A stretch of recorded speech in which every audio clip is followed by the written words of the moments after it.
And here it is. We go again. Roll up, ladies and gentlemen. One man went to more. Here it is. We go again. Here I am again. Hope you are there.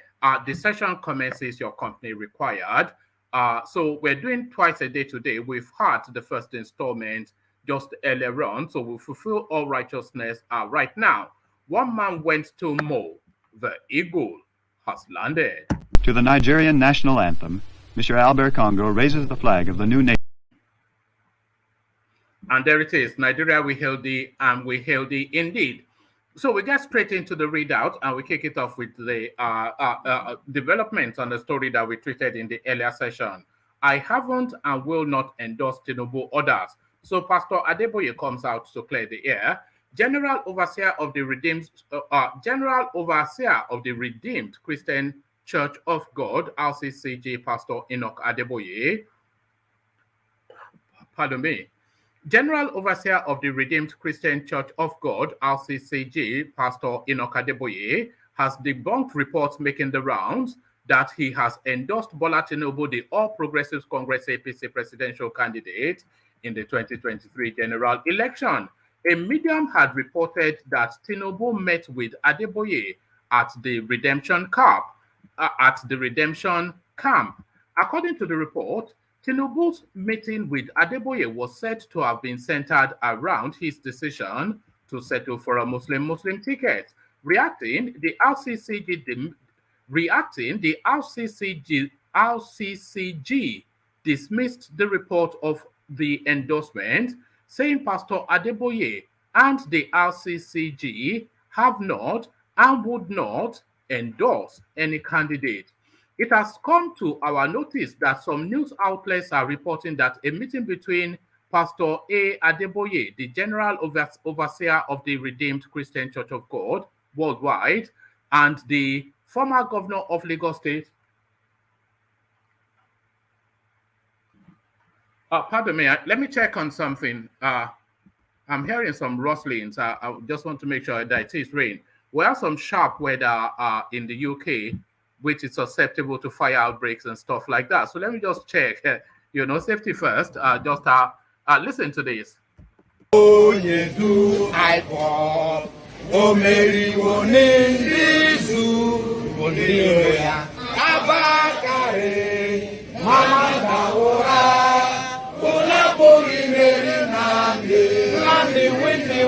Python, that's one, Python, that's two. Now Python, that's a three. Unapoli Mary Nandi win the war. Python, that's one, Python, that's two. Now Python, that's a three. Unapoli Mary Nandi go you I'm all. All good. It is rain. Today was the highest recorded hottest day in the history of the United Kingdom. So it's been that sort of a day. Oh,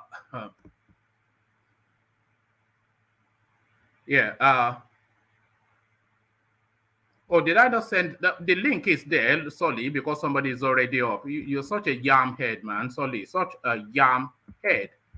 Yam head, Solly. Igbo smoking. Okay, let me send it again. All right. All right. So it looks as though we're getting a bit of a respite from the weather, a bit of rain, which is much needed. Hopefully, we've seen the last of it. So let's take that entirely from the top again.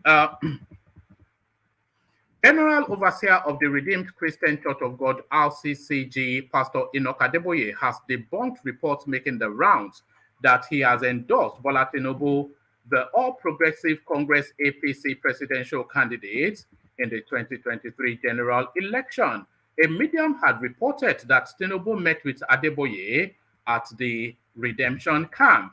According to the report, Tinubu's meeting with Adeboye was said to have been centered around his decision to settle for a Muslim ticket. Reacting, the RCCG dismissed the report of the endorsement, saying Pastor Adeboye and the RCCG have not and would not endorse any candidate. It has come to our notice that some news outlets are reporting that a meeting between Pastor A. Adeboye, the General Overseer of the Redeemed Christian Church of God Worldwide, and the former governor of Lagos State, Mr. Bola Ahmed Tinubu, was held a few days back at the Redemption Camp, where our esteemed father in the Lord was said to have supported the preferred candidature of the party the former governor is a member of. This is to inform the general public that, one, Pastor E.A. Adeboye is under authority of God, the Christian Association of Nigeria, and the Pentecostal Fellowship of Nigeria, and as such will not speak on behalf of Christians on matters regarding policies. Number two, Pastor E.A. Adeboye and the RCCG have not and will not endorse any candidate for the 2023 general election. Number three, the news reported by the Daily Post is false. Daily Post and other news outlets should desist from spreading false information. And this was, this is not from Daily Post. The news reported by Daily Post is false. Daily Post and other news outlets should desist from spreading false information about Pastor E.A. Adeboye and the RCCG, as it defeats the code and ethics of journalism, and the full weight of the law will be employed if such happens in the future. God bless you, the statement reads. So a legal threat closed off with God bless you. So there it is right there. So that is the Nigerian style. So from that to this matters more serious. This is something really that we thought we are seeing the back of in the Southeast. Killing of 14 Imo State youths was done by secret police, DSS, not Ebube Agu operatives. UZODINMA again having to explain yet another round of killings. It's too warm.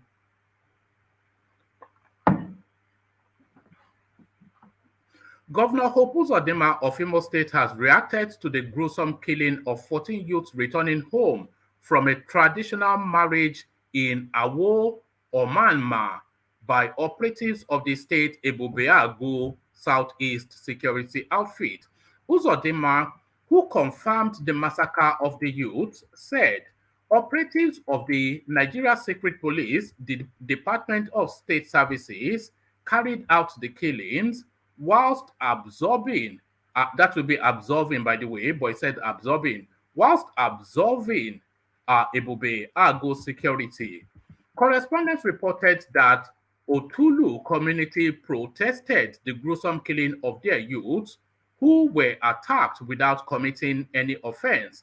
It was reported on Monday in a viral video circulating on social media, showed indigents of the community conveying bodies of the murdered youths to the market square in wheelbarrows. And by the way, I have seen those clips as well. Very gruesome stuff.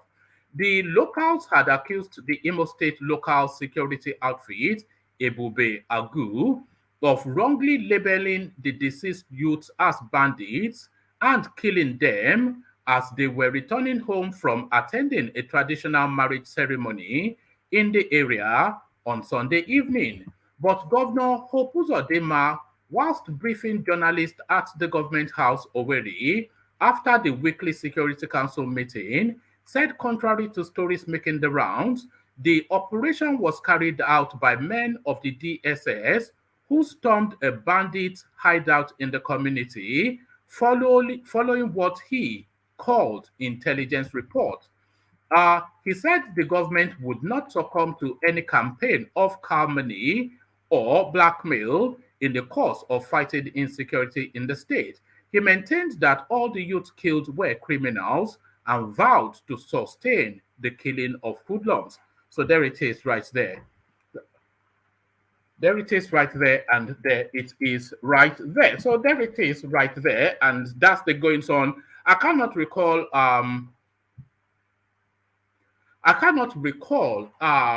doing a storyline on UZODINMA that has not involved the killings of youth in some form or the other. So maybe that guy is looking to decimate the population of that state. I don't know. But I cannot recall doing a story on Hope UZODINMA that does not involve the killing of youth in one form or the other. So bear with me as I continue to sweat the way through this. MASSOB seeks disbandment of Ebube Agu security outfit over alleged killing of 14 youths in Imo. The movement for the actualization of the sovereign state of Biafra, MASSOB, has called for the disbandment of Ebube Agu security outfit in Imo State over the alleged killing of the 14 youths. The youths were killed whilst returning home from a traditional marriage in Owo Amama over the weekend. Condemning the killing of the youth from Otulu town, pro-Biafra group MASSOB called for the disbandment of the security outfit, which they claimed was established to fight political enemies in Igbo land by state governors. MASSOB, in a statement issued by its leader, Comrade Uchenna Madu, on Tuesday, said the Ebube Agu are primarily established as a witch-hunting outfit to fight political enemies and non-violence pro-democracy agitators. MASSOB described Ebube Agu security outfit as a Dracula evil, and agent of death established by Imo State government. MASSOB warned Governor Hope UZODINMA to immediately disband his Ebube Agu security outfit now, or we shall see their activities in Biafra land as a declaration of internal war. The so-called Ebube Agu security outfit must cease their operation in Imo now. And we all know what that means, of course. More bullets, more guns, more deaths. So that is it. The story doesn't seem to have changed an iota in the Southeast.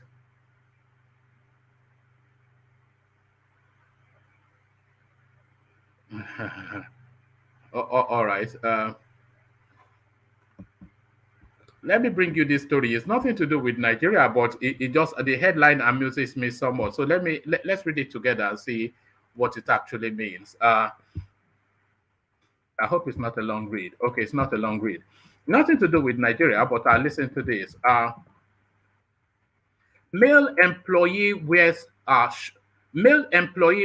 short skirts to work after men were banned from wearing shorts despite summer heat. So there it is right there. A clever move by whoever this guy is. A man has gone viral for wearing a skirt to work after the company he works for banned men from wearing shorts despite the summer heat. The United Kingdom is suffering through one of its most extreme heat wave ever. The extreme summer heat wave, which meteorologists called the apocalypse, caused a runway to melt at the Royal Air Force Airport. The heat has also caused Brits to strip to their bathing suits as they visited beaches and pools to cool off. For the first time, the Met Office issued a red warning in response to extraordinary heat. The Met Office chief meteorologist, Paul Gunderson, said in a statement, "It is important people plan for the heat and consider changing their routine. This level of heat can have adverse effect on the health. Due to the heat, workers have been wearing less, with many foregoing suits for shorts. One company decided to ban shorts, and a male employee responded to the ban by wearing a skirt to work. He showed a photo of himself in a skirt tucked into a skirt. It showed a photo of himself in a shirt tucked into a skirt on Twitter. His caption reads, "Work dress code states no shorts." So there it is. Work. Let me share the screen with you actually, so you see just what move that guy has made. So now, who is going to send him home is the question. So many things I can throw at them if they send him home. But let me share that with you. So I'm melting here, man. So there he is. Work dress code states no short, and this is how he's decided to turn up. So very clever. Okay, so onwards we go to matters political. Our massacre, Yorubas are not coward. We haven't lost any war in our history. Gani Adams warns terrorists against attacking the Southwest.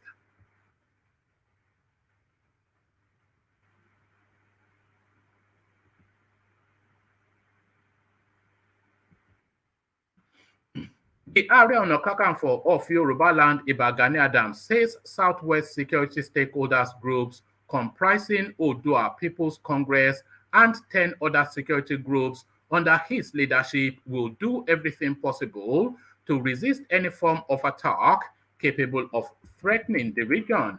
Adams made the vow when he visited the Oluwo of Iwo Kingdom, Oba Oluwo of Iwo Kingdom, Oba Ajibade Ogunnoye at his palace in Iwo, Ondo State. He wants terrorists or any group that may be planning to attack any part of Yoruba land to have a rethink, stating that the people have the capacity and the will to defend themselves.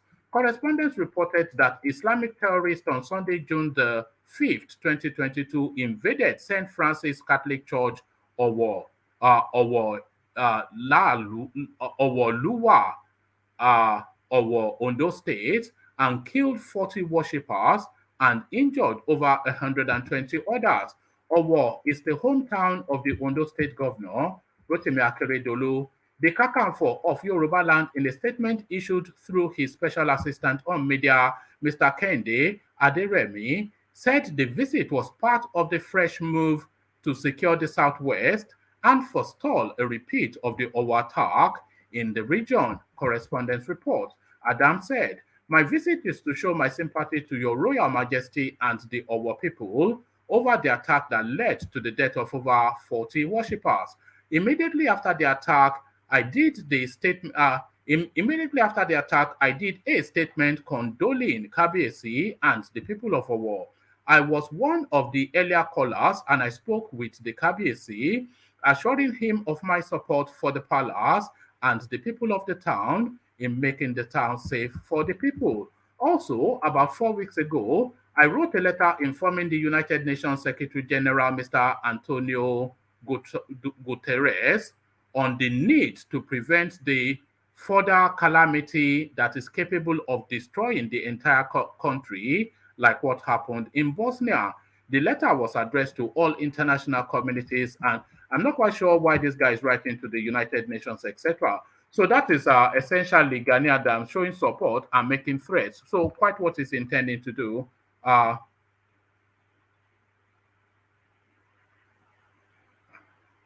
All right, it doesn't actually say anything meaningful.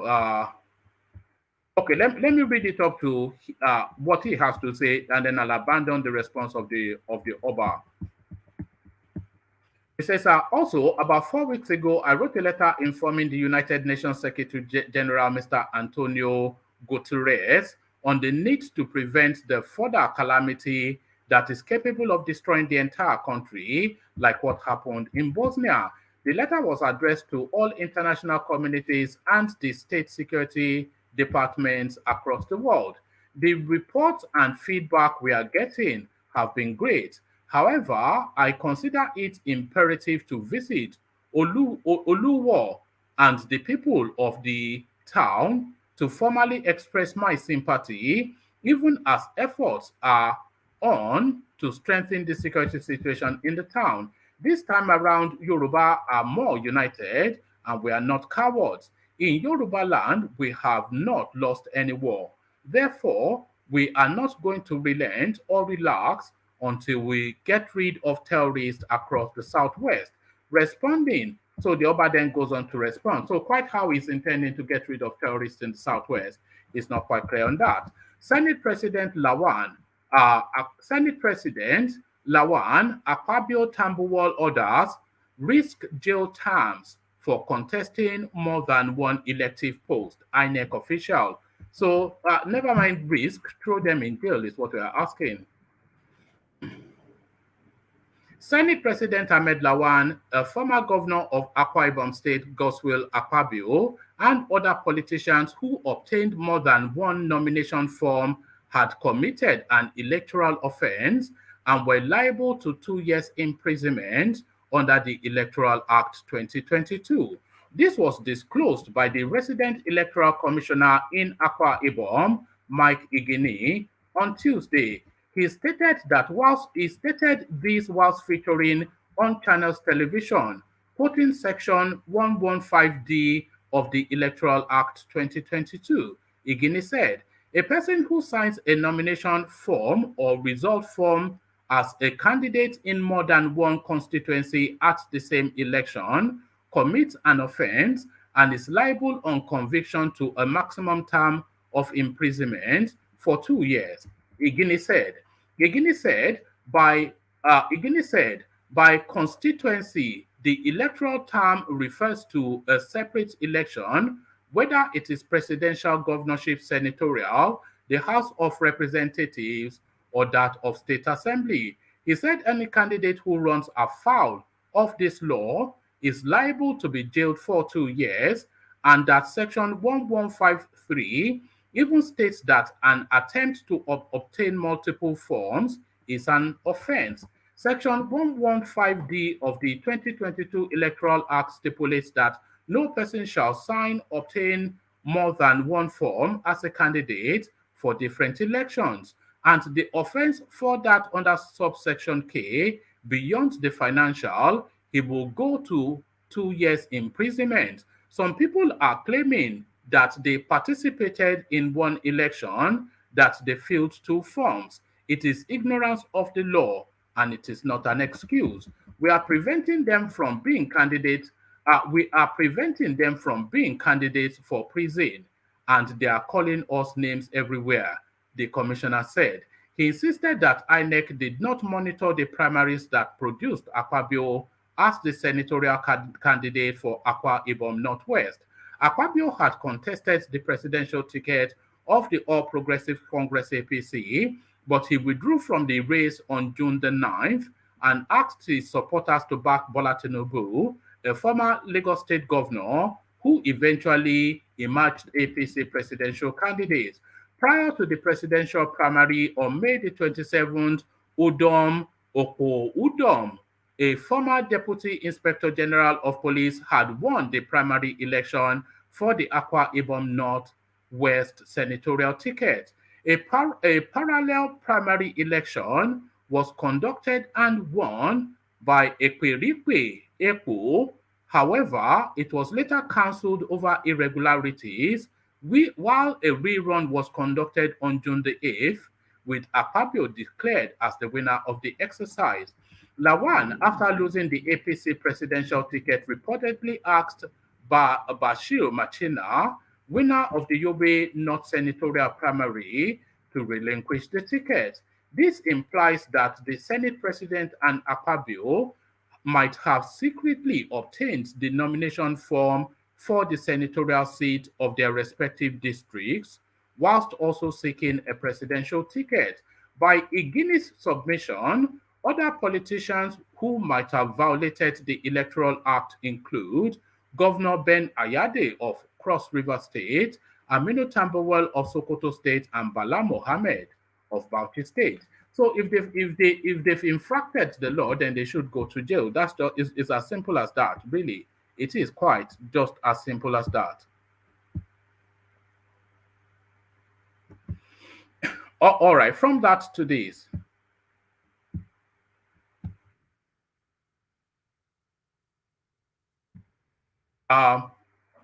Nigerian army dismisses 80 soldiers for fleeing from Boko Haram terrorists after running out of ammunition. So there it is right there. And there it is. The Nigerian army has allegedly dismissed no fewer than 80 soldiers from service over disobedience to a standing order. The dismissed soldiers were part of the personnel deployed to the 159 Battalion at Baga in Borno State. One of the affected soldiers who confirmed the dismissal to correspondents said they were dismissed for withdrawing from the war front after running out of ammunition during a fight with Boko Haram terrorists, but without an order telling them to do so. He, however, described the punishment meted out to him and his colleagues as not right, arguing that they left the battlefield when their commander was taken off. The soldier denied the claim by the army authorities that the soldiers abandoned their duties and ran away. According to him, sufficient arms and ammunition were not provided for them to fight the terrorists. Therefore, they soon ran out of ammunition. He asserted that the secret of the fight against Boko Haram terrorists in the northeast Nigeria can only be told by soldiers fighting there or those who have fought there before, and not the high-ranking officers whom he said had been giving government the wrong intel. According to him, soldiers in Maiduguri, the Borno state capital, sleep in fear but are afraid to speak out whilst in service for fear of being tried for court-martial. He said, "We were posted to an operation in Maiduguri from our different barracks, where we were deployed to 159 Operation Battalion in Baga. From Baga, we were taken to Kukawa. We were 300 in numbers. In Kukawa, we were divided into two parts. 150 soldiers advanced to Gudumbale, whilst the other 150 remained in Kukawa as a defense team. In the advance team, another group was created for reserve, which was to respond when the power was too much. Entering Kukawa after 3 days on the road, the terrorists in the town sighted us and ran away. So we met empty ground there. On the second day, around 6 a.m., they came back in large numbers and we started the fight that lasted for 2-3 hours. Around 10 a.m., we started experiencing a shortage of ammunition and we immediately started communicating our challenges. By then, we pinned them down such that they could not move forward and we could not go there either. We called them Operation Headquarters for backup. They didn't answer us. We fought for almost 3 hours whilst being pinned down. Even in our presence, the commander, Colonel A.O. Bello, called the air component several times for reinforcement of air control, but there was no response. When there were no arms available again, and the terrorists, who were loaded with sophisticated weapons, were coming towards us, for prevention, we had to withdraw. Before we withdrew, the commander, gunners, and drivers had already taken off, gone to MJTF, Multinational Joint Task Force, whilst we lost over 70 soldiers before the rest of us withdrew. When we got to the gate, they gave an order that the gate should be closed, that they should not allow us to enter because we withdrew, because our withdrawal should follow an order. But in a situation where we didn't have ammunition again and our commander had taken off already, what should we do? Colonel Bello was initially also locked outside, but later allowed in with his boys, whilst we faced sanction for not holding the terrorists down till the arrival of reinforcements. The real secret of the Northeast fight against Boko Haram can only be told by any soldier who is fighting there or who has fought there before, but not what the high-ranking officers are telling the government. Every soldier in Maiduguri sleeps with fear, and we are afraid to speak out whilst in service for fear of being tried by court-martial, he added. So there it is right there. Continue fighting. The AK-47 with their sticks and stones. This is the order. This is the instruction.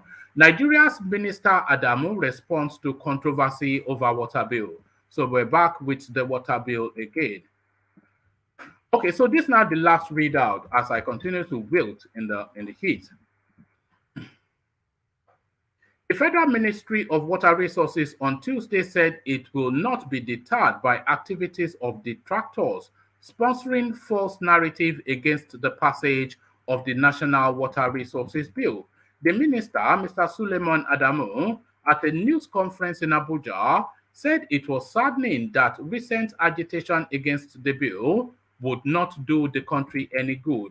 The bill, which triggered controversy in the National Assembly between 2017 and 2020, has now been represented for consideration. The bill has sparked outrage as many Nigerians interpreted the proposed law as a plot to grab the waterways and hand the same to Fulani pastoralists. Adamu said the bill being represented to the National Assembly had been reviewed by water resources experts and had all gray areas addressed. He said that innovations in the reviewed bill include the institutionalization of an independent regulatory body to help reposition the water sector to aid cost recovery and improve the irrigation sector. As far as we are concerned, our reforms in the water resources sector is to reposition it to where it's supposed to be, and that is our target. We are not mindful of the antics of the antagonism against the bill.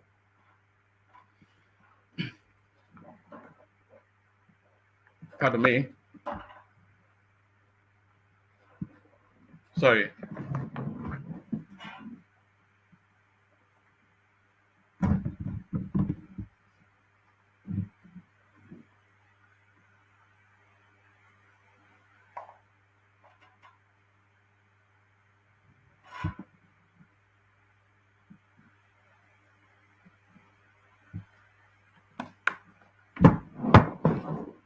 Sorry, the heat wave is somewhat making me paranoid.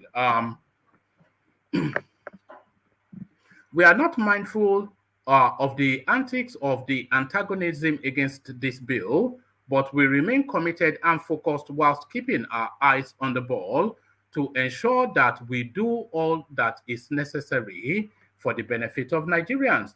We will not be deterred. We will continue to remain focused, and I have to say, at the end of the day, it is not the color of the article or the false narratives in the media. The sponsored articles against this bill will not determine the decision of the National Assembly, the minister said. Adamu noted that the legislature was knowledgeable enough to discern what was best. The Adamu noted that the legislature was knowledgeable enough to discern what was best for the nation, saying, "They are our representatives, and I am confident that they will represent us very well." He described it as crucial for Nigeria and Nigerians to educate themselves on the overall benefits of the bill, saying that meeting the sustainable development goals on water and sanitation was tied to it. The minister said no city in the country enjoyed uninterrupted pipe-borne water, adding that subscribing to sustainable development goals on adequate water supply and sanitation by 2030 meant prioritizing access. He said Nigeria must seek alternative sources of funding for water resources sector, saying reliance on development partners was not sustainable. How are we going to do that if we continue to rely simply on budgetary allocation? It is never going to happen. So we have to think outside the box, Adamu said.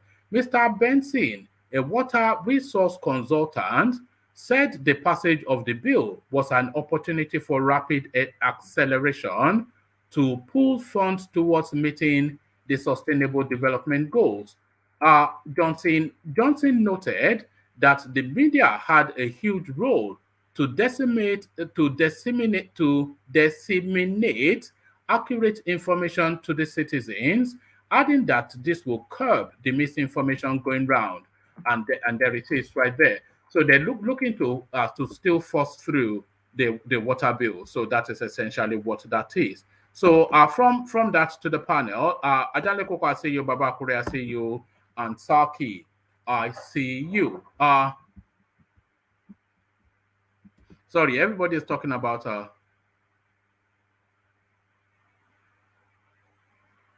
okay. Hold on, let me just bear with me.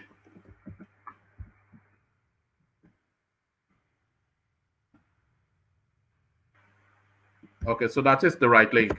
All right. So yeah, good to have you, gentlemen. Let me go to Baba Kure to see if he's ready to go. Baba Kure, are you ready, or do you want me to try someone else first? All right, let me try Solomon then. Solomon, are you ready? Yeah, I'm ready. All right, brilliant. Good to have you, Solomon. So, oh wow, it's so hot here at Solomon. You won't believe it, man. You can see me. It's baking hot, man. It's like Dubai or something. Yeah, I saw a picture where there was being like one of the waste bin. It just got it just melt, it dissolved, and the dirt in it just poured, littered the place.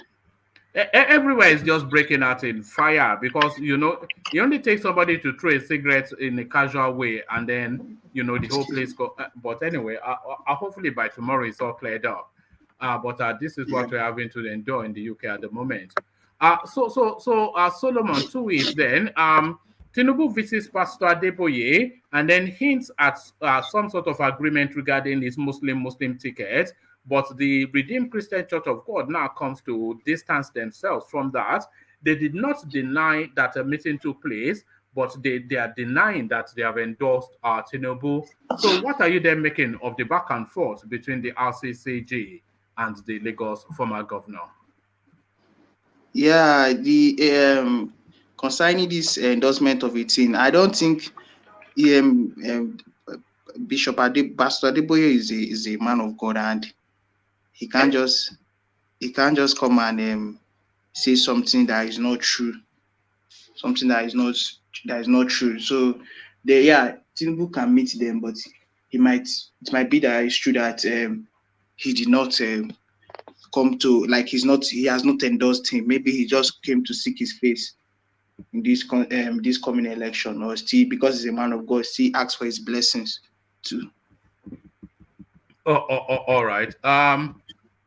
Let me take you to this space then. I'm not sure if you've been following the developments in Imo State. 14 people, young people. So there are two sides to the story, Solomon. Yeah. But the one thing that is certain is that 14 young people are no more. But what led to their death is the thing.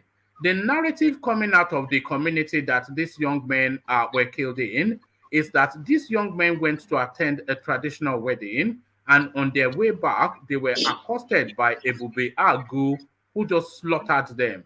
So that is the narrative coming out of the community. But the narrative coming out of the State House in Owerri is that these are bandits, these are evil people that were accosted and done away with by the Department of State Services. And UZODINMA insists that there's more of that to come. So the back and forth between the Imolites and UZODINMA, it continues, and it's being played in human blood. Yeah, this I wonder how a leader would be killing his people.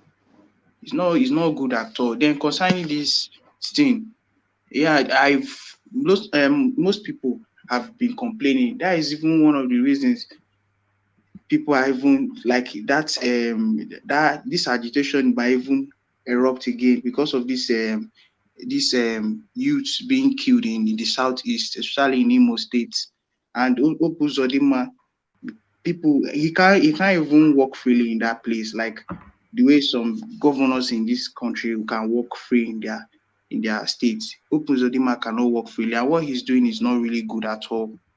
It's not really good. If you go online, you see yesterday one woman was crying. I think that is this those 14 guys that they killed on their way going to a traditional marriage, and they killed the 14 of them. It was a very, very sad news. Like many people really, as in they were pissed about that headline, seeing it online. It was really, really bad. And the Bubago, they are to protect people and not to kill people. I wonder why these people, they are saying that they are just the security there. I don't understand how the security in the East is working right now. I don't just understand. Some months ago, they said the military were the ones coming to each villages and packing people. They will pack young guys. That if a young guy, they will take you, and if they take them, they will not even know where they took them to, and they will not see those young guys again. Many young guys were leaving the Southeast. Hello, can you hear me? No, I can hear you. It's a real concern. What I am realizing is that there are too many guns in the Southeast. So you have the unknown gunmen, that's a set of guns. You have Ibubeago, that's another set of guns. The ESN they have a set of guns. You have the DSS there with a set of guns, and then you have the police with a set of guns, and then you have the traditional criminals with another set of guns. There's too many guns in the Southeast. In these people you just mentioned, the only people I can trust is the ESN. To be honest with you, they are the only people I can trust, because they are sincerely and is a real and a honest they are real agents, like, because they were set up to protect the Southeast. Even I trust them more than the Ibubago. I just feel them like it was UZODINMA that organized the Ibubago now. So, and he's the kind of he takes drastic decisions that are not favorable to the people. But ESN is for the protection. They don't kill anybody, except they are against this Fulani invasion. They are just in the East. They are protecting the people in the East, even bringing down their hands down to the South. Get 1 minute. Yes. The Ebibuagu, I don't know, are they supposed to carry gun? I don't think so. Why it's are just they the local vigilantes? But why must they have gun on them to kill those people? What happened? Who empower? I mean, who gave them gun? Who is responsible for them carrying gun to kill civilian? The governor or who? Yeah, I think it's the governor Solomon, I think the wider question that Adande Koko is asking you is, Ebubiago, similar to Amotekun, they have not been licensed to carry arms by the Nigerian police force, which is the battle that is going on at the moment. So how are they armed to the point of killing these boys? Is the question. Yeah, you know, that Omoteku, it was the state government that organized it. It's the same thing with this Ebubago. It is state government that it was still the same state government that organized it. So definitely they might get their orders from the state government, from the chief security officer of that state, which is definitely the governor. So that is just what I feel about them carrying their gun. Who gave them the authority that gave them the gun they're carrying? But I don't trust them, to be honest. So we have to hold governor of UZODINMA. So we have to hold him responsible for the killing of those guys, because if Ebibuagu are licensed to carry gun, who licensed them? I'm sure that it's not federal government. He must be the one that equipped them with gun, and it's illegal. They are not legalized to carry gun. Where did they get the gun that they use to kill those boys? Those innocent boys that are coming from traditional wedding, going home from traditional wedding, and they were just jubilating. They were just jubilating home from traditional wedding, going back home in group on the bike, only to open to like ambush them and kill them on the bike. This is horrible, man. Yes. So Solomon, the relationship between Hope UZODINMA and the Imolites is a very curious one. Very bad relationship. Very because bad. Hope UZODINMA, he doesn't feel he owes the Imolites anything because they didn't vote him in. He got in via the federal government. And the Imolites, they don't feel that he represents them because he's not the one they voted for. He's the one that was forced on them. So it's a relationship of two people who don't care about each other, Solomon. Yeah. Of which is a very, very bad thing that because him getting into that office, it was with the help of the federal government. So this is as in they did not try at all. The federal government did not try in putting him. And him is not, at least there are some persons that will get into office that way, but they will act right in the sense that we want to buy the act right to get the heart of the people. But this one is just there acting anyhow, misbehaving, like taking decisions that are not even, that his people are not even happy with him. All in the name of I just feel like he's just doing all these things to please the people at the federal government level, of which they are not his people. Those ones are okay, even if you are working for them, but you should do things that your people would stand for you. Because tomorrow now, if anything happens, it's not your people that would look at the way these P2B movements we're talking about. It is our Igbo people that, even if it's not not really, some say it's not a tribal movement, but you see how the people are standing with him, how solid the solidarity he has in the southeast. That is what that is how a leader should be backed by his people. Not you now being a sellout. It's really a sellout, and it's not good at all. It's not good. Even if you want to be a nationalist, but you use your brain to do that. Him is not just being a nationalist. It's just, I don't want to just use any kind of word and qualify him, but he's not acting right at all.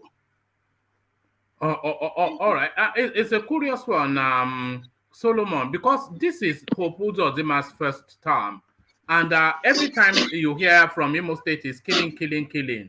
So it'll be curious to see how he wants to return to office when his first term runs out. He can never. He himself knows he can never do that. He's not coming back. He's not going to even see a party chairman. If APC will even be an existing party in Imo State, he will not even see party chairman. Talk more of, I know as a governor, the party chairman is very low for him, but I just want to give you the lowest political office is about that one we can have in his state. He will not even see it. So after this is his tenure now, he should pack his things, if possible, even leave Nigeria and go to another state, another country, and go and stay, because there is nothing. If Joey Boko is even better than him as he stands. Solomon,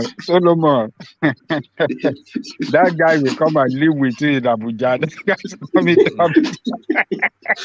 He will not live in Igbo again. It's coming to stay. It's coming to stay in the same flat with you. But that is what they all do, though. Abuja seems to be where they all escape to. He go come talk Igbo to you, go say, I will be brother now. Let me come and stay with you. He's coming to Abuja, don't worry. He'll be living across the street from you.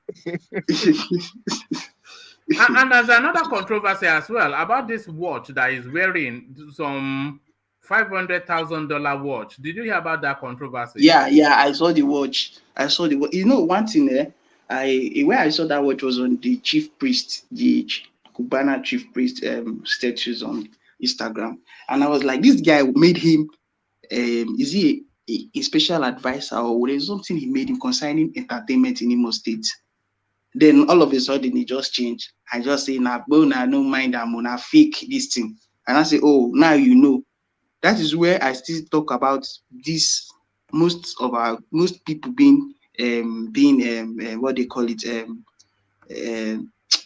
oh God, I've forgotten what I'm like. They are not really being straight. It's just where it favors them. And some people will be making noise that, like, for instance, this P2B movement, like, maybe that because of most top people that are trying to support him, because of what they will benefit from it, not really like because of they are looking out for the rest of the masses. It might just be because of their own benefits too. So the research of a thing, it might be real, it might be fake. You know, they clone all these fashion stuffs. They are clone. They have the original ones, they have the fake ones. All right, brilliant. So Solomon, let me take you to this space. Senate President LAWAN, AKPABIO, TAMBUWAL, others, they risk jail term. So the fight that they are fighting is even an illegal fight, is what is imagined. So the INEC laws, policies, it stipulates that you cannot buy two forms at the same primaries to run for two different positions, because that is considered two constituencies. It is actually not an infraction, it's a criminal offense that is liable to 2 years imprisonment. So this is what INEC is actually warning these people, that you are claiming that you bought the presidential thing, and then you bought the senatorial thing as well, that offense, and they quote the relevant sections of the law to back it up. So do you think, rather than warning these people on the page, in media studios, they should just throw them in prison? So if the law was broken, then the penalty has to be paid, Solomon.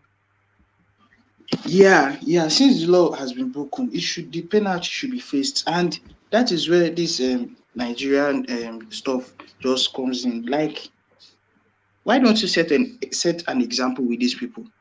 And you see why this election, why I just feel he's not going to forget what they did in Osun State. This one is this election of the presidential election is going to be different from the governorship election, because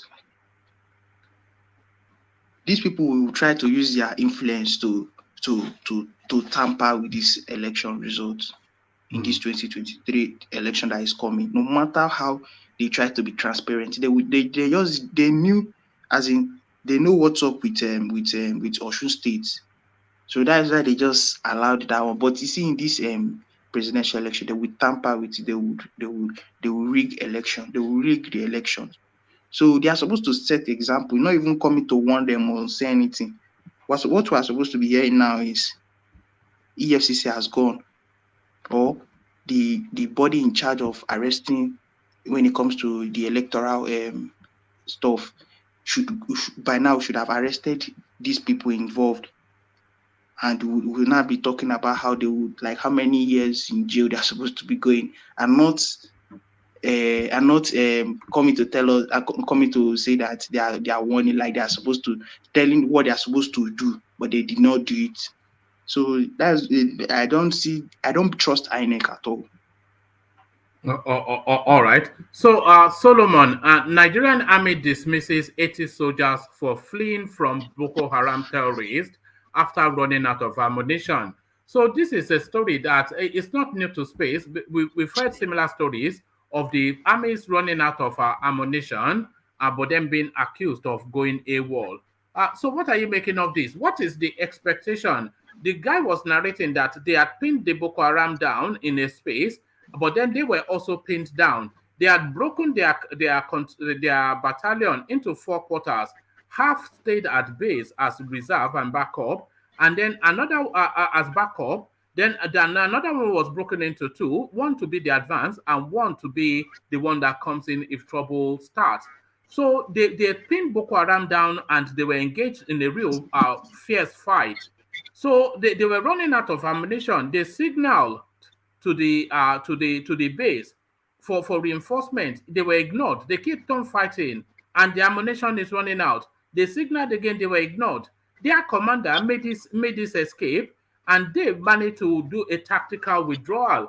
In that withdrawal, they lost 70 men, but then when they got to the barracks, they won't let them in, and they dismissed them. For what is the expectation? Should they commit suicide? Is that this? Sorry to cut you short. Yeah, no, carry on. Yeah.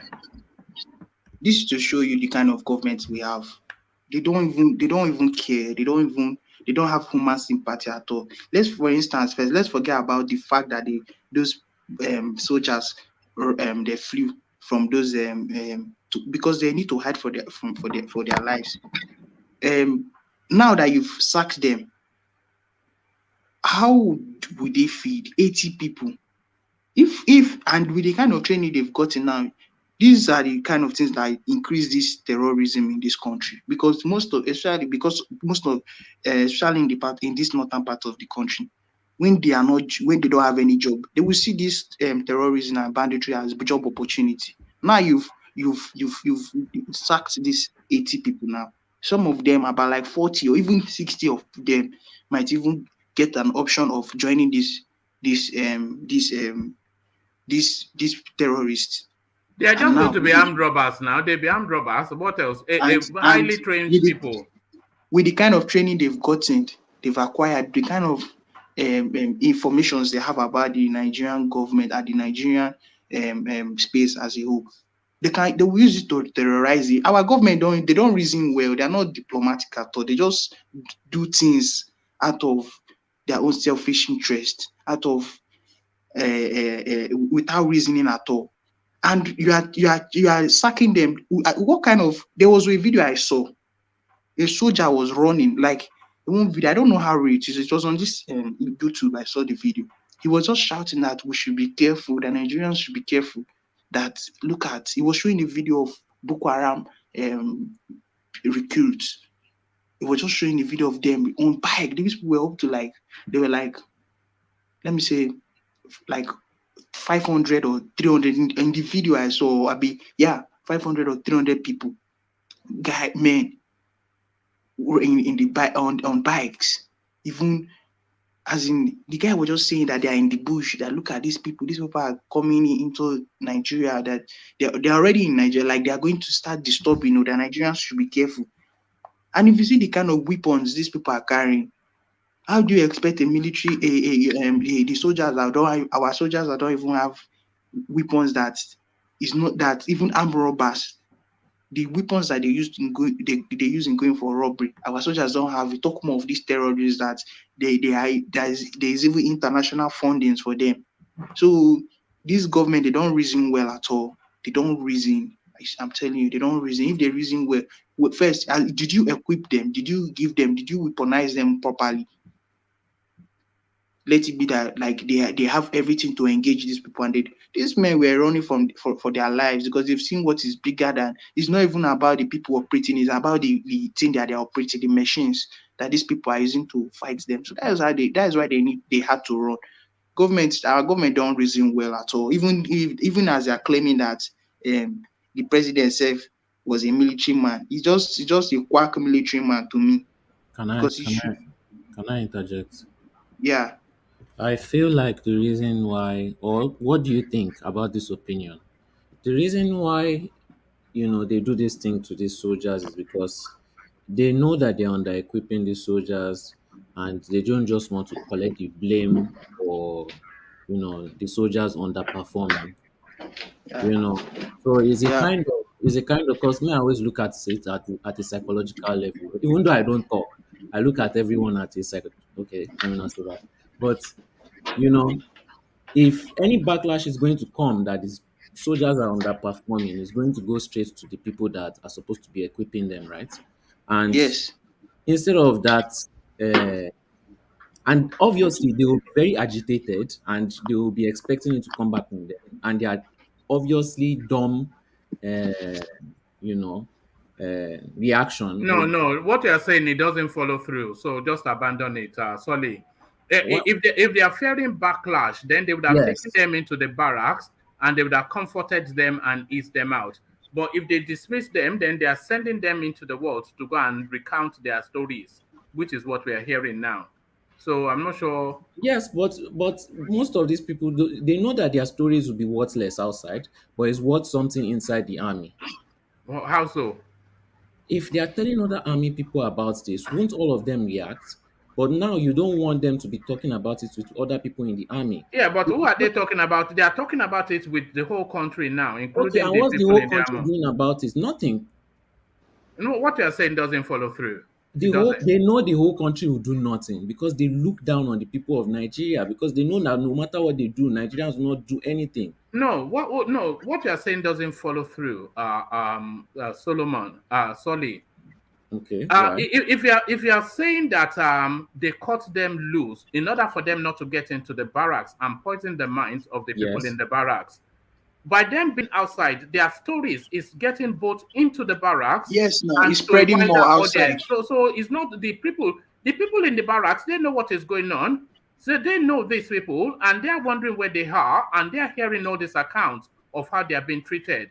So that demoralizes not only that barracks, but other barracks that in other battalions and right across the system.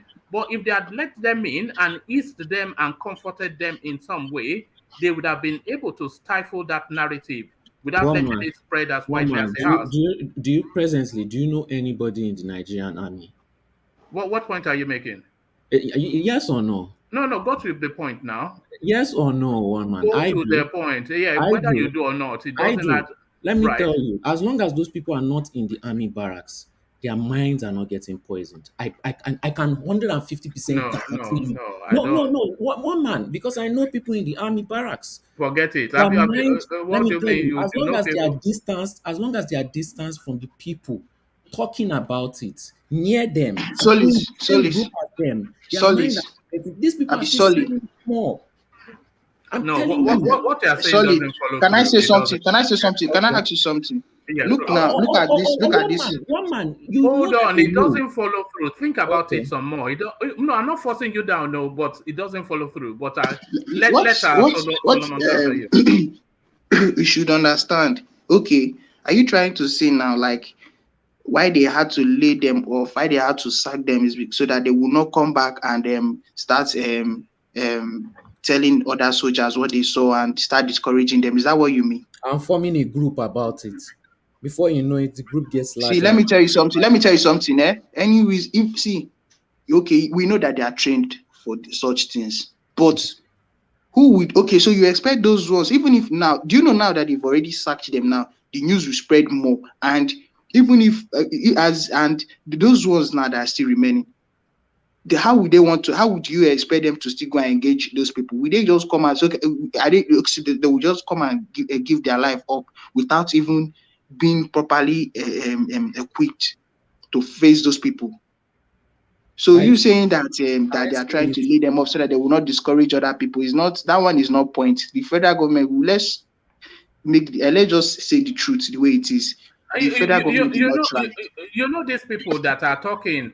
They talked about where they fought. They talked about their battalion. They talked about their troops. So everybody that is in that space, they know exactly who they are. They know exactly what happened. Of course. You know.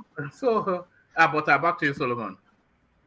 Yeah, so we don't need to come and blame these people. You don't need to. Actually, Nigerian soldiers has gone to peacekeeping in other countries, and the peacekeeping was very successful. Like they came out, they won those battles that they went for. So we don't need to I believe Nigerian soldiers are one of the strongest soldiers in the world. It's just because of the way our country is. Like they don't even they just make Nigeria to be like a trading ground, like where you just come and buy and sell, and they don't even care about that as in everything. Like they just only one side. They just our government is just thinking one side. It's not even thinking properly. Solomon, is Nigeria not a trading ground? Yeah, it is. It is. Is it a country? Is that country a country? No, I'm just pointing out. I'm just pointing out the fact that I'm just pointing out the fact that because of the way it has already been, that is why they're not even doing the necessary and the important things they're supposed to do. So it's on IGBO market now. So Nigeria is on IGBO market according to See, the commander-in-chief is not doing the right thing, which is the Buhari. So he's not commanding these people properly. So the problem is from the head. He's not doing the right thing. There's not enough ammunition for these guys. They will just embezzle the money meant for them to buy Let's not be necessary calling equipment. only Buhari. Let's not be. Look at the other man, that military man that they found G-Wagon. Buratai. Exactly. The chief of, I think he's the chief of staff. Yeah, chief of family staff, former, now Okay. ambassador to Benin. Can you imagine? What more can Buhari do? He released the money. Because the money given to these people, they are not releasing it for them. You could imagine those soldiers crying in the bush. There's not enough equipment for them, and you end up sacking them. Is it not insane? Are you not mad? We should that so solely trying to come to just say like talk about against or talk in the way like the soldiers were sacked because of this thing is just the fault of the federal government, not the fault of the soldiers at all. It's the fault of the federal government. I didn't blame the soldiers. Well, no, like the way you were saying that they were like psychologically they were trying to come, and it was still in that form too. I get the point you're trying to make, but assuming the government used to do the necessary things for them and they behaved like that, this is your point to now be very, very valid when it as in this kind of. Is the federal government providing the funds needed? I would want to know, is our federal government transparent? No. Okay, yes, they said Buratai, stole the money, right? Am I right or am I wrong? Yeah, so that means the federal government provided the money. Right. Where are you going? So what is Buratai? He's not in the federal government. He's still the federal government because the money never enter. He never they don't use the money to waiting they're supposed like to. That. I'm being like factual. What is he in the Nigerian situation? He's an army general. See, we are not getting this. We should not blame anyone. Hold on. Can you hold on? Follow through with what you're saying. Sorry, where are you going? This thing is an army issue. And who is in control of spreading this money in the army is the army general. Now, he will face backlash for them underperforming. You can't blame the federal government because they did their part. No, you have a point, and I also said, what more can Buhari do? He released the money. Exactly. But ultimately, but really, the buck stops with you see, the issue I always have is, and I think engineer used to say that as well, that they release the money to the states. No, what Buhari is not a banker, is a supervisor. That is essentially his role as a president. Yes. So it's not just releasing the money, it's following through an audit trail to see that money, not just the army, all of the things that is under his supervision, following through an audit trail to see that money has been used to serve the purpose that is intended to serve. It really irritates me. It irritates me when people say, "Oh, he released the money." It's not a banker. And there's no what stops you from sacking the person? Like if the person you are assigned to do the work did not do it right, what stops you from removing the person from that seat? Because the person is not qualified. So we should not even go around this thing. If you're not qualified to crown this thing, the problem of this thing is we don't still need to blame the soldiers. What we need to say, the problem on ground is that they did not provide for them. They don't equip them. They don't weaponize them properly. You yourself, who do you blame? See, that is why Boko Haram is overpowering these people, because they are not checkmating. Buhari is not checkmating the inside of what he's giving these people. It's not checkmating it. You can't just give assignment without going through what they have done, whether it's positive or not. And that's why this Boko Haram is overpowering all our soldiers in Nigeria. They don't have anything. They don't have any equipment. Look at this situation now. If these soldiers that were sacked were allowed back into the army and were talking and poisoning each other's mind and forming a group, who would the backlash go to in the army? Would it be to the army? Forget all that. It's a ludicrous. What are you talking about? Who do you think the soldiers will blame? Is it Buhari or is it No, let's abandon. Bro, what we're supposed to be pointing at? Let's just use the main solution that we're supposed to be talking about. Let's forget about the thing. The federal, they did not provide for them. They did not give them. Sorry, hold on, Solomon. What point do you think you are making, Solly? Because what point do you think you are making? My point is that if you want to solve this problem, if the people in the army want to solve this problem, who are they supposed to address? So you tell me, follow through. You are not here to ask questions. They are supposed to face backlash first to the army general and make sure that everybody knows, and then the backlash should go to the president. Right. So where's the quibble there? There's no argument there. That's exactly what everybody else is saying. Okay, me, I was just trying to point out. What are you saying, bro? I was pointing to. So what's the blame? What's the blame of those boys that are sacked? Why are you saying? Why are you justifying? Them. No, you are justifying the elimination from military. I'm not. I mean, they are sacked rather. I told you are justifying their sack. That if they are hold on now. I didn't justify. No, hold on. I didn't justify it. I just told you what happened. You took it as me justifying it. But you are making a case. But now I'm telling you. But now I am here telling you that I was not justifying it. So why are you still battling on that point, trying to make it seem we had what you said. The fact is that now I am telling you I am not justifying it. One at a time. You are changing your position, right? You change your position. That was position. No, I'm not changing my position. No, it's clarifying. It's clarifying. You're clarifying. Okay. All right. Okay, that's fine. All right, that was an argument about nothing. Okay, that's fine. All right, so Solly is always. I don't know, man. But people like to misquote me a lot. I don't know why. Even if somebody tells you something and they clarify, you will never believe again. Because but why do this to Solly? And we just started though, and it's already started. Back to you, Solomon. Solomon, rescue us.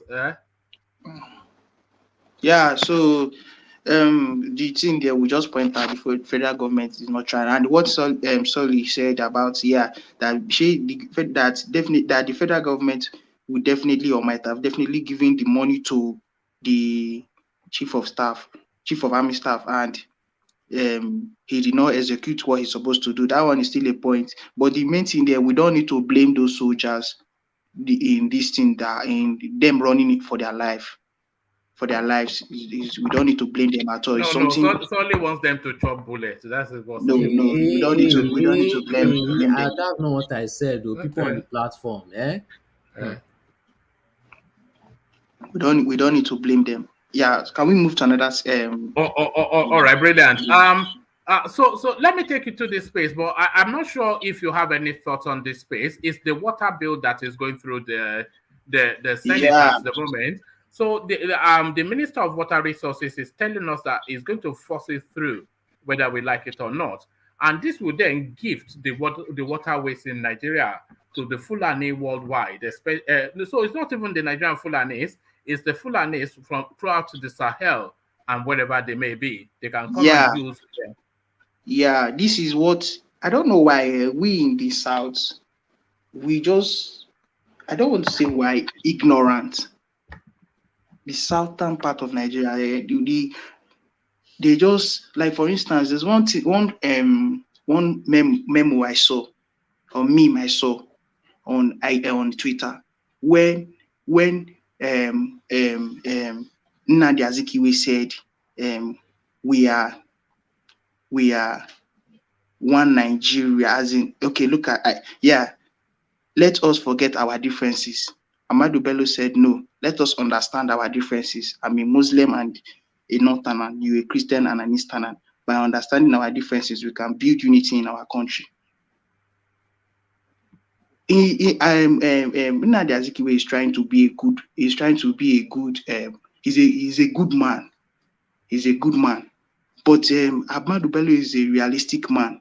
Like, he faced reality. He faced, as in, he just faced the reality. Why am I saying this thing? Look at the way we've just been deceiving ourselves right from the beginning of this country. If we want to do one Nigeria, we need to do it with negotiation. Don't come and this is politics. Yeah, love your neighbor as yourself.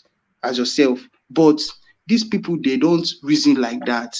First of all, with that your um, um, that's your statement of that's your quotation. Yeah. Yeah, your quotation of Nnamdi Azikiwe. Does it indicate that he's a good man or he's a cunning man? No. He's not facing reality. Let's be honest. He's a man with a good. I don't like with the kind of thing he said or the kind of things I've watched about him. Is good. Being good is just like as in your own personality, like in your own heart. Should I use it that way? Yeah. Like with the way he talks, he talks in Nigerian space. He talked in the Nigerian space. He was always clamoring for one Nigeria, let love, but he's not facing the fact, and he's not. That is not how it should be, because this involves politics. This involves government. You need to stand. You need to point out things how it's supposed to be. So why am I saying this thing? Ninas is clamoring. They are talking about this water bill.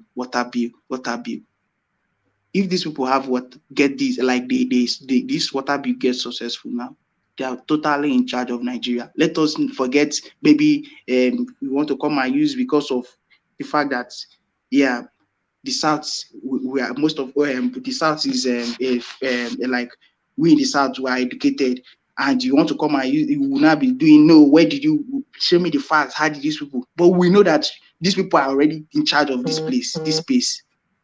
So this, why am I saying this thing now? We're supposed to engage with Ninas the way they are talking about P2B, TINUBU, article. We're supposed to face Ninas when we help support these people in their movement, so that we can take this sovereignty from this power. And you see the people, these Ninas is not this one. They are not agitating for anything. What they are just after is for us to take back this power. Every region, every place is supposed to be in charge of their resources, and not coming to deceive ourselves here and say one Nigeria and one state that don't have anything is coming to take more than the one that even owns that God blessed with the endowed with the natural resource. Can I ask a question about that, Ninas? Yeah, you can ask. Okay, you said we should support Ninas. Okay, imagine the whole country is supporting Ninas now, all tribes. Okay, I don't think the North will ever support, but let's say Ninas is not even if the Ninas is not mainly if the North will really want to come and negotiate, want to come and talk in the table in a way like they are really like they are not going to feel entitled. Of course, Ninas would welcome them. Okay. First of all, I don't think the North will ever want to join us in doing anything. But let's say they do. How do you think they are going to make everyone take over their resources? Do you think that the current corrupt government will not force the army on the people? Do you think it will work? Are you still asking the question? No, that's my question. What is your view on that? In the documentaries, in the things I've read and I've watched concerning this Ninas movement, if you see now at it stands now, they've already gone around, like this movement have been since for over 20-something years now, 20-something years now, and they are stretching hand to the international bodies. And first, for them there was one time they did something about voting. Every Nigerian should go and vote, like we should press the charge against this thing that is going on in Nigeria. But they've not gotten that popularity. They've not gotten that awareness. As in, people have not really showed concern. So that is why the Ninas movement looks as if it's not useful. But that is the only. Okay, I can hear you. When you want international support, it's going to be you against the country. Somehow, because they are already benefiting from the country one way or the other, and it's all about selfish interest. That's what I've learned about most, thriving governments. It's all about selfish interest. So, what interest would Ninas offer them to do? All right, you are taking. I don't know. Take it quickly to where you I are just, I just always want to intent see because Solomon's point you. of view. What do you Yeah. think they can offer the So international community? don't chop him up in bits. Take him fully to where you want him to be and let him address it full on. Because Okay. it looks as though you are setting him up somewhat to guide No, the. I just want to Yeah. see his point of No. view. Give him the fullness of your question, and then he'll Okay. give you the fullness of his answer. Okay. What do you think Ninas can offer the international community for them to support this movement? They are creating. Okay, you mean like in terms of the Selfish like interest for to the other international community, because you have to offer them something. Everyone has selfish interest. What do you think they can offer them? with the way Anyone. Let me take you to where Todd Solly is trying to lead you to. What he's saying essentially is that all of these ninas going around the international community already has a juicy deal with the Nigerian government, which is led by the Northerners, which they continue to benefit from and is to their advantage. So they will not do anything to circumvent what they are profiting enormously from, no matter however your human rights are being abused. So that's what he's trying to lead you to. So, Yes. so address that. Yeah, with the way the secretary put this thing, he was like, yes, okay, since that they've stretched hand to the international space, and it's not like it's the international space that would come and make the decision. He has made it clear, like he has opened, like he has let them know, look at what they are. They've created awareness towards them. Then they are not the ones to make the decision that will take decision that would bring about this movement. It is our own people in our own region, like people representing us from our own place. He has been crying that they should look into this, but they are not looking into the space. They are not looking. They are not reasoning the way these people are reasoning. They are not seeing the usefulness of. I'm talking about the certain representatives, especially because once they push the motion, the rest will not have. They will know that yes, when they know that like these people are already aware of what they are doing, they will now be able to start looking for a way to resolve this thing going on. So the international people are not coming. So when you don't allow, when they are not the ones to make the decisions, they will not want to reach to it. They don't have any option to reach to an agreement of coming to look for what to negotiate about. I don't know if you get the point I'm trying to make. All right. Thank you, Solomon. So thank you, Yeah. Solomon. Solomon, for reasons of time, let me go on from you to Baba Akure. Okay. Stay with us just for as long as we can. Baba Akure, are you there? Yeah. All right. We don't have Baba Akure for the moment. So let's go from Baba Akure to let's go to Solly. So Solly, are you you are there? So Solly. So Solly, then the back and forth between the RCCG and Pastor Adeboye. So, not Pastor, the RCCG and TINUBU, I should say. So the news broke earlier today that TINUBU had gone to reach some sort of agreement with the leader of the Redeemed Church regarding his Muslim ticket. But they've now come. Is that you rattling? No, it's not me. All right. Can anybody that is not apart from Solid? Oh yes, that was Solomon. Oh yeah, no, that was Solomon. So so the RCCG, they've now come out to debunk the narrative that they've not endorsed TINUBU. So what are you making of that little back and forth? And should the RCCG take a political position? They are saying they are guided by whatever the Christian Association of Nigeria says. But when has that ever been their guidance? Do you think they are somewhat ducking the question, Solly? One man, as a professional Nigerian, I would not be surprised. I would not be surprised, if he has already collected. See, if there's anybody that is from all this church, this thing, don't come at me. I'll tell you as it is. I will not be surprised if they've already collected money for it, and the rumors were already flying around. I will not be surprised if he just comes out in his next service and say, you know what, and give his reasons why Tinubu should be the president. Because this is Nigeria. But then again, people start up rumors anyhow because this is Nigeria. So I just have an open bias towards this news. It's not something that I'll just throw out of the window just like that. I know this. I know the country is Nigeria. Adeboye, Adeboye, Adeboye, yes. Adeboye is a very, very rich man. And how did he do that? By collecting a lot of money. So and Tinubu always leads with his wallet. Let's look at what we do know, Solly. What we do know is that a meeting took place between Tonubu and Adeboye. And we know that because it was made public. They wouldn't have come out to say the meeting took place if it did not. So we know that. And we know that if a meeting took place between Tonubu and Pastor Adeboye, the central theme, the main topic, the only topic that they are going to be discussing is Tonubu's presidential ambition and the Muslim ticket. So we know that also. And then what we now are not sure of is what the outcome of that conversation was. So it was let known in the via the news outlets that the meeting was fruitful. So fruitful, of course, you can choose to interpret it whichever way you like, but fruitful is usually favorable. So if Adeboye had rejected them, then the fruitful will not be the word. It would just be that they had an exchange of views, others. So the tonality will be different. But after that news now, Adeboye comes to recall from it. So is he even politicking, would you say, the leader of the Redeemed Church? Did he think that they should not have released, because Tinubu does have that habit of shooting from the hip.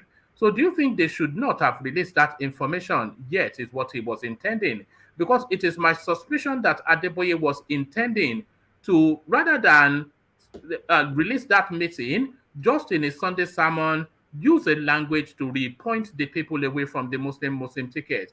But it looks as though Tinubu may have shot himself in the foot again. So that is my permutation, though. But what is yours? So, what are you saying that it's Tinubu that released the news? It would have been. Remember when Tinubu told us when he went to meet Buhari for Salah greetings? Remember when Tinubu told and immediately told us then that his vice president was going to be Shettima, and all of the governors were angry because they had lined up a presentation to present Shettima. But he couldn't. He just had a moment of just opening his mouth and just let things out when the moment was not right. So he has a history of that. I think that is part of his mental condition. I don't know. I don't really buy it that he would release. He has this thing where he releases some information and sometimes he doesn't release some information. We can't just go based on the permutation that he does it sometimes. Sometimes he locks up his information for months or even years. So my bias is quite open to that. I don't see it him releasing that information. I think he would have preferred Adeboye. One man, don't you think maybe is a mistake from his media aid? Because RCC is debunk that there's not even meeting at all. Yeah, So, and the main thing is that the message has to come out from Adeboye for it to be the strongest. So if it's coming out from Tinubu, it's not that strong. And I think Tinubu also would know that, So I think somebody it's rumors that just spread and the thing just leaked out because people cannot keep quiet. That's how I view it anyways. But should the Redeemed Church take a position? Because yes, why not? Yeah. Why not? Why should the church not be involved in politics? They also have their own interests. They should. And they should not be shying away from it. If they have their own interests, they should come out and speak about it. I don't see anything wrong with that. But it is the Nigerian community and everybody wants to look holy till they die. I'm surprised tomorrow. Tonubu will say that he's not even the one that's going to meeting. Like the way this man in Anambra, the bong Mr. Peter B 200 million investment. So it's possible that because somebody has actually put that out to the media and they carried it. So it's possible that was not even meeting at all. So it's just a mistake from someone. All right. We'll see how that space plays out, and we'll especially pay attention to the sermon of Pastor Adeboye on Sunday, because a lot will be revealed. A lot will be revealed when the sermon. One man, I read the memo they released. So that memo, they said that he's not going to address that Muslim ticket. He's not even going to endorse anyone. So I'm sure that Adeboye is going to keep quiet. Yeah, no, that was part of the public statement that was made that he has not and will not endorse anyone. Endorse anyone that he's going to go. Oh man, that's what they used to say now. Before you know it, it's tomorrow. God told me. God showed me a vision of a man who came from the western part of Nigeria. Listen, he said that he's going to go with what the Christian body say. He's going to go with that. He's not going to personally endorse anyone. Yes? Emmanuel, are you a member of RCCG? Yes, I am. Oh, okay. No wonder you could be telling us all this. What's more? I'm a member of RCCG too. By the way, what sermon are you talking about? Am I giving any sermon? Someone I said I saw the when memo. you were giving us was a bit what might happen, what might not happen. You're talking about the RCCG. I have the feeling that maybe you're a member. For you to be speaking of what the next sermon we're going to hear, you're not going to talk about it. Or when you said something about of course, it's one man that's mentioning someone. It's not me. I just told you that he's not going to say anything concerning that ticket. So for you to say that means you know him very well. Then more than some of us perhaps here. No, from the memo, because somebody debunked what somebody posted on social media. So they came and debunked it and said that he's not going to. In fact, there was not even meeting in the first place.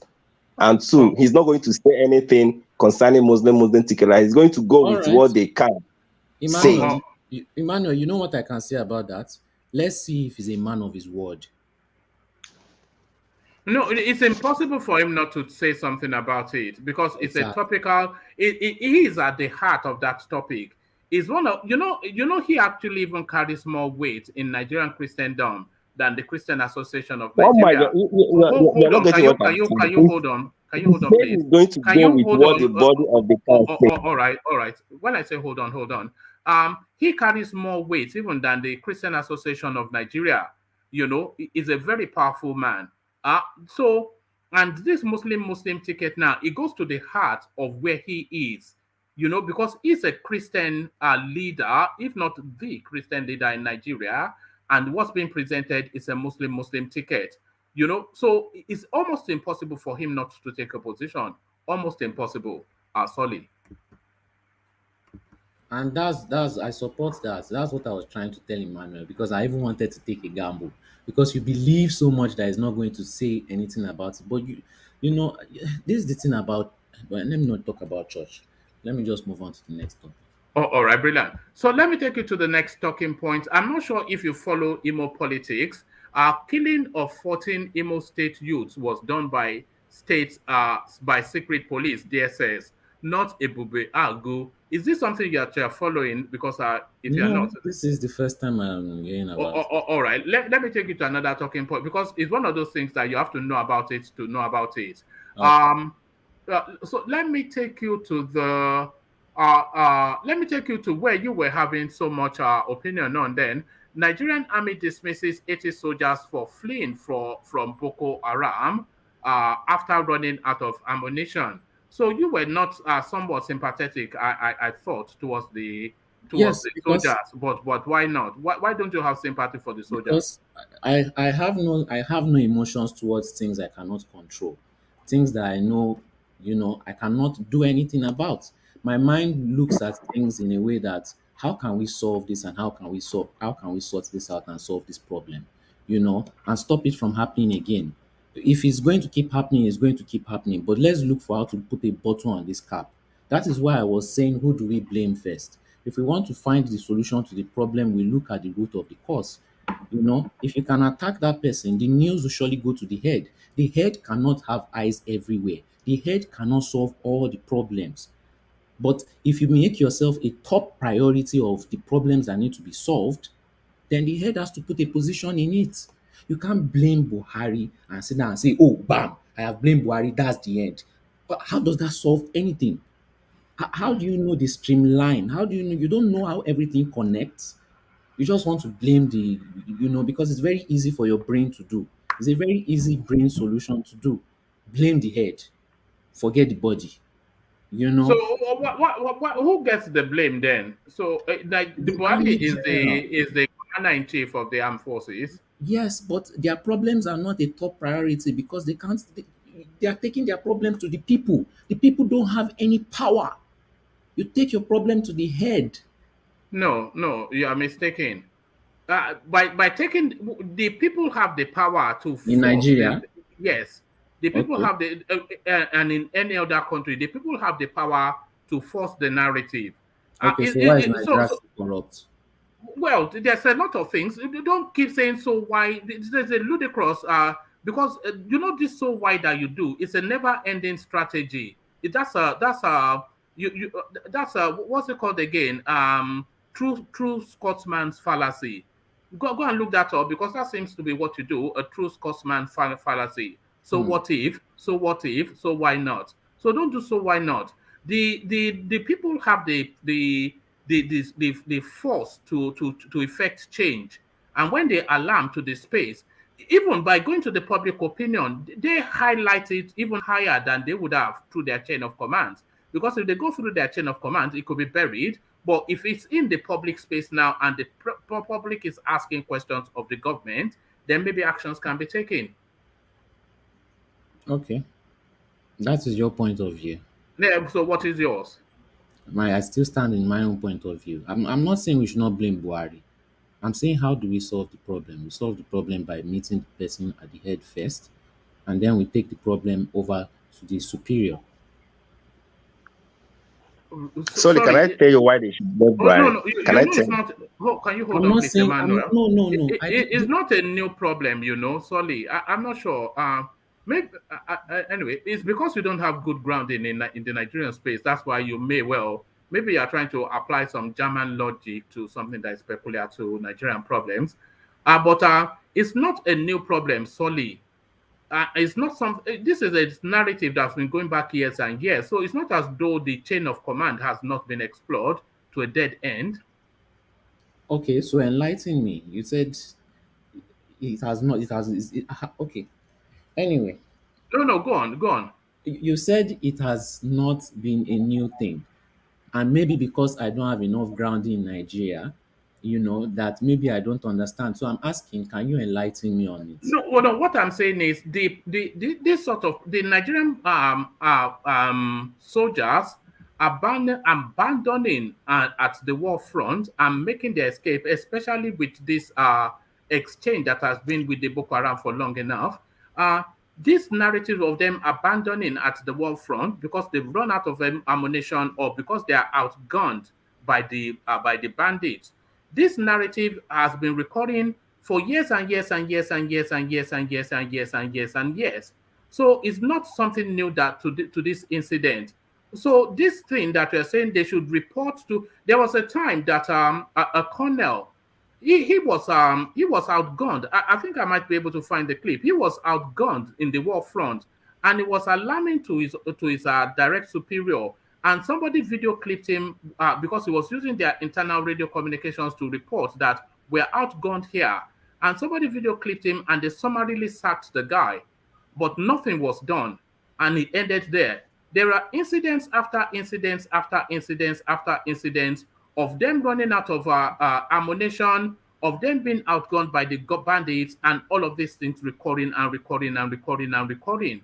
So if you are saying, so how do you solve the problem? Then you go to the next responsible person to report that this is the incident, and through the internal mechanisms, you institute an investigation to address the anomaly and to solve the problem. All of that is fine and good as a process, but this is not this is a recurring decimal, and it's a non-narrative. Do you understand? So one man. Okay, now that you know the knowledge and you have the knowledge, how do you solve this problem? Well, the president has to go. So if the president goes, the next president will replace the army general. Well, the next president replaces the army general. There's a reorientation of the problem of Nigeria. If you want to know the problem of Nigeria, I will just tell you in just a two-minute sentence. The problem of Nigeria is not anything other than due process and lack of strong institutions. So the monies for the equipment, the army, they are there. They have the highest budget in Nigeria yearly, every year. Anything they want is approved by the Senate. So they are not starved of funds. But between the funds being released by the government and the equipment being purchased by the and they being purchased and used on the field, that is where the mystery is. So then what happens? So there needs to be a follow through of supervision from the release of that money to the procurement of the equipment to the deployment of the equipment and to the use of the equipment. So those four phases, and those four phases are superintended, especially by the president, not the president himself, but the presidency. So he has to have direct oversight of that because it is one of the most important, if not the most important aspect of the Nigerian life, which is security. Okay, one man, you said it's somebody has to supervise. Supervision is one of the things that can solve the problem, right? Now, with Nigerians, and maybe I'm talking somehow, but with Nigerians, those people that are supervising, do you think they should not be supervised too? How do you mean? One man, we know how Nigerians can corrupt something very quickly. Before you know it, those people that are supervising will become corrupt. Is now not what happened to the No, institution? are you talking about chain of command? Is it chain of command you're talking Okay, about? one man, EFCC is supposed to supervise, and get out people like these corrupt leaders, right? Is a supervision arm of Right. security. Yes. But look at what it turned into at the end of the day. So Right. if you say that supervision is the solution, then we need to supervise those people who are in charge of supervision. Yeah, but who ultimately has the final oversight? What if they are giving in false information? False Since they are still information. corrupt? What do you mean for? Sorry, how can you say false information? Is it not, is Buhari not seeing, What are you saying? Eh? is But is Buhari it not not seeing what possible? we are seeing? Let me tell you, just like one man is saying, it is very simple. If you have a company, like if you have a personal business you are doing, and you employ a manager that will oversee this business, and then you now see that you have been deploying resources on this very business, yet you're not getting like something that is positive. What do?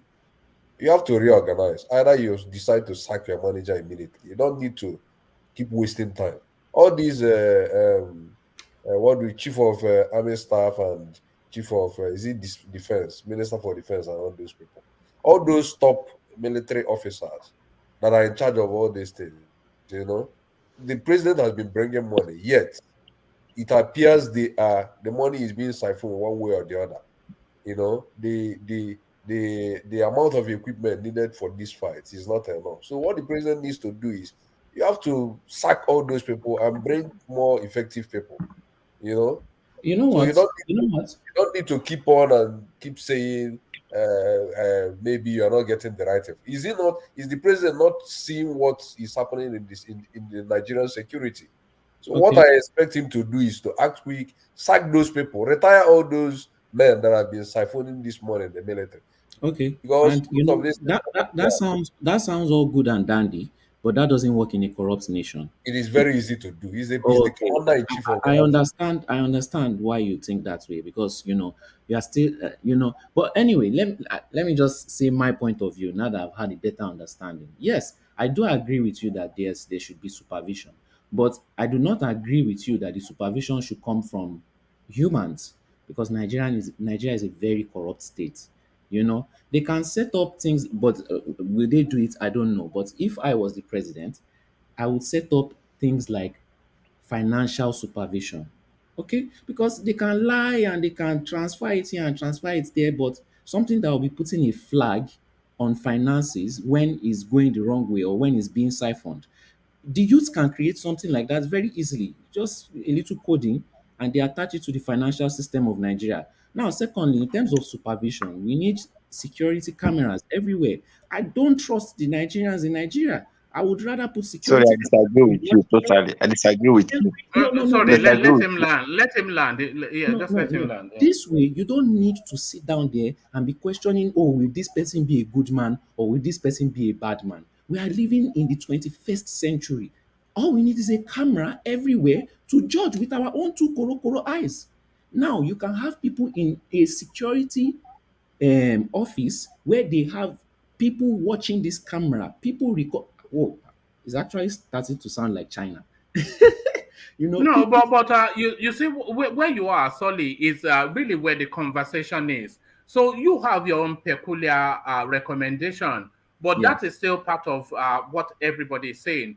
What Nigeria needs is strong institutions, and that is somewhat what you're describing as well. Yes, but I So believe that so that the will of anybody is removed from the process, and the process automates in a way that makes it difficult for it to go wrong. So yes, that's our strong institutions backed by law, So that I think is where you're and going. technology is what I'm saying. Well, technology is part of I it do as well, not yeah. like, and I do not believe in leaving a human that you are saying you are going to say, okay, let me try and see if this person is going to be a good person or a bad person. It is better to have surveillance for you to judge.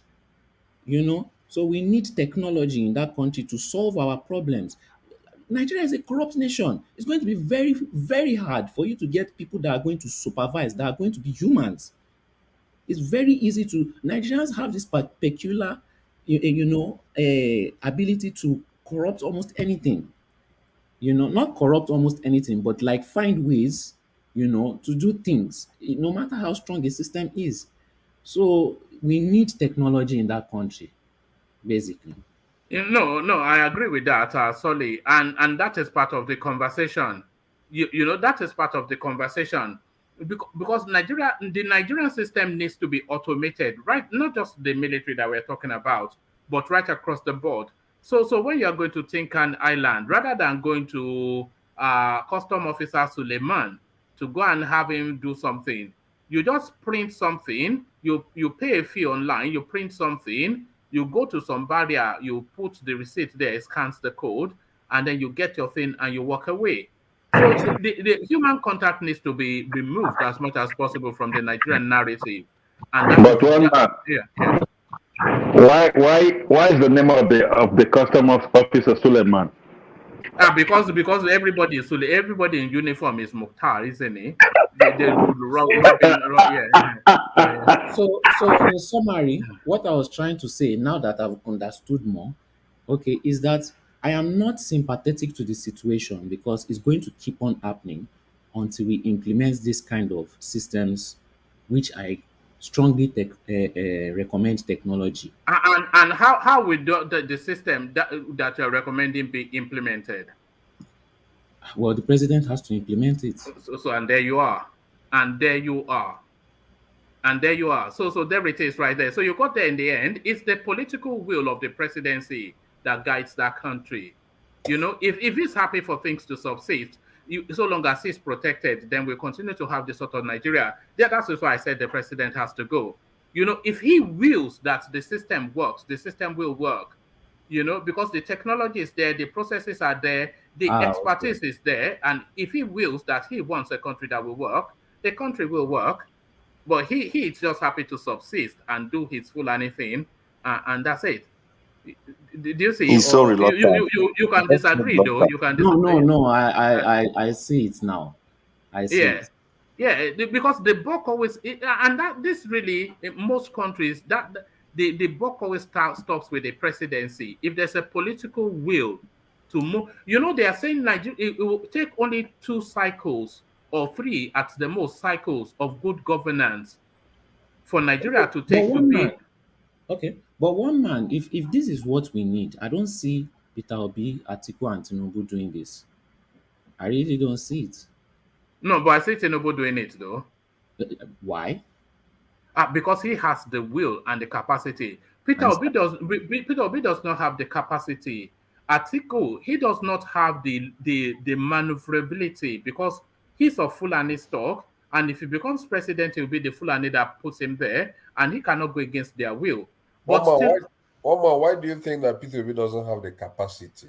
Well, because it doesn't now. It's a lightweight. I How don't do want you to. mean? I don't want to do Peter B attacking again, but I No, think you know it's what not I mean. about attack. How do you mean? Because it is very hard for me to understand why you think that. It doesn't have the political gravitas. How? It, How do you mean? in its antecedents, it is antecedent. Okay, let's just do it quickly. Nigeria is a complex country, as you know, Yes. with a lot of vested interest, and those interests powerful. Those powerful vested interests, a lot of them, they're actually richer than Nigeria, and they are even more richer than Nigeria now under Buhari's administration when they stole the economy for 8 years. So they are rich, they are powerful, and they will want to have their way. I don't think Peter Obi is strong enough to take on the Fulani bloc that controls both vast wealth richer than the country, and they control the country. Every strata of the Nigerian security forces is controlled by the Fulani. Everything to the foot soldier, to their commander. He doesn't have. So it doesn't.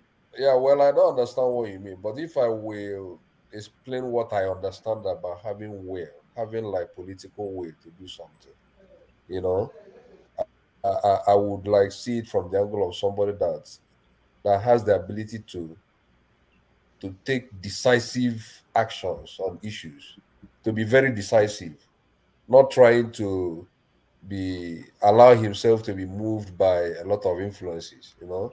Did you see how Goodluck Jonathan was? No, Goodluck Jonathan does not have that is how Peter Obi will be. I actually think Goodluck Jonathan has more guts than Peter Obi. That is where you. No, I think Peter Obi may have more guts, but he doesn't have the gravitas. That is where no. Do you know why I say so? Because there was an interview one time, I think it was G20 meeting, and they were accusing him of having the knowledge of stolen oil being sold, you know, and he said the international community knew. Are they not the ones buying the stolen oil? You know, so that took some guts. Can Peter Obi do that? So that is what I'm trying to tell you. You know, that means maybe I don't know whether you are judging Peter Obi from the way he talks or from the way you see him. No, not that. From his antecedents, Peter Obi is a very stubborn character. If you don't. No, it doesn't matter. He can be as stubborn as he likes. That means nothing. Hold your stubbornness down. You know. So one man. Your Tinubu you're talking about. So what is the antecedent that he has to show that he has? I don't really understand. One man says Peter Obi doesn't have the capacity. Let me ask him. Let me answer that question. I think he doesn't know Peter Obi very well, so I don't want to talk much about it. All right, I'll address that briefly because I didn't really want to deviate into this topic that we always end up with. Almost with every single sorry, it's better than arguing about story. I will end that argument by telling you something. That appearance is always different from reality. No, I'm not talking about appearance. I'm talking about antecedents. I already said I'm not talking about appearance. Even though going by antecedents, Obi does not joke with security. He doesn't joke with security. No, that's even not going that's not what we are talking about is not what I am talking about. I am talking about his antecedents, and I think I've said it previously. Peter Obi's whole political antecedents is wrapped around Anambra State, which I have said previously is. You have to start from somewhere now. Okay, if you don't want to hear it, then we can just move on. If you don't want me to, okay, you don't want to hear it. Okay. One man, I also agree with the Rational Minds question. What is TINUBU's? You know, I was going to do a monologue to sweep up the two, but Saki won't let me talk. No, what you wanted to say, I can say what I can say now. What are you going to tell me what I'm saying? Let me tell you what you want to say. Don't tell me what I want to say now. Hold on, Saki, can you not do that though? I'm here to speak for myself. You don't tell me what I want to say when I'm here to say it myself. No, what you want to say is what you want. Okay, please don't do that. Please, Saki, please don't do that. Tell me what you think, but don't tell me what I'm thinking because I'm here. I have the language to articulate myself. So don't spin my words whilst I'm here now. You can say what you think, but don't tell me what I am thinking. I have the capacity to tell you what I'm thinking. You know, so don't do that now. So what I was intending to say is that Peter Obi managed, I've said it before, so it's not anything new. He managed a mono-ethnic, mono-religious state, he being indigenous to that state. And that is his whole political resume. You know, that is his whole political resume. And to add on to it, the resume comes from a very small ethnic nation within the Nigerian space. And the Nigerian composition is a lot more complex, you know, than what Peter Obi's resume presents. So that's where I'm not talking about how he talks, whether it's tough or stubborn. That doesn't really matter to anything. I'm talking about his resume, his antecedents, his CV. Okay. Please now. No. Let him just say something and then I'll move on. They don't want to hear anything. The people that want to hear now. The people that want to hear now. What you are doing, is it fair? Is it fair? Is it fair to others? Let us hear. If you don't look, if you don't want to hear it, people are still thinking it anyway. So you might as well hear it, and that is what I am saying. That no, you know, I'm sorry to interject you, but okay, go on. But like I said, when you want to say this, it is what you've already been saying. I know that is what you wanted to say. You want to say that we did not hear. What about us that did not hear? He has been saying it on this platform. Okay, what about us that did not hear? He has been saying it on this platform. Okay, what about me that I no problem.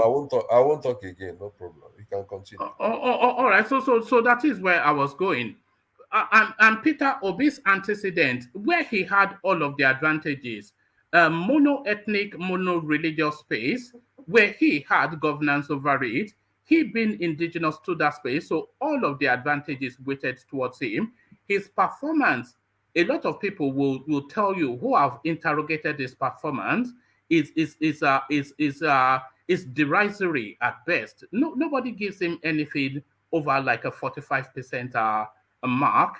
So a mundane performance where he has all of the advantages to an exceptional performance where everything is weighted against him. So that is the expectation. How is Peter Obi going to deal with Boko Haram? How is he going to deal with the vested interest? How is he going to deal with corruption? How is he going to deal with religious tension? How is he going to deal with the subsisting fight between the farmers and the herders in the Middle Belt and all the way through the north? How is he, as an Igbo man, going to come into the middle of a skirmish that is going on in Borno and try to assert his will? So all of these things are mixed into that. And what is his antecedents to deal with all of that? Managing a mono-ethnic, mono-religious space where he indigenous to all of that narrative. So he is just a lightweight. But to the TINUBU question that Rational Mind added, TINUBU is altogether a more rounded politician. He's nationalistic. He cuts across the swathe in terms of influence and relationship, going back decades all the way through.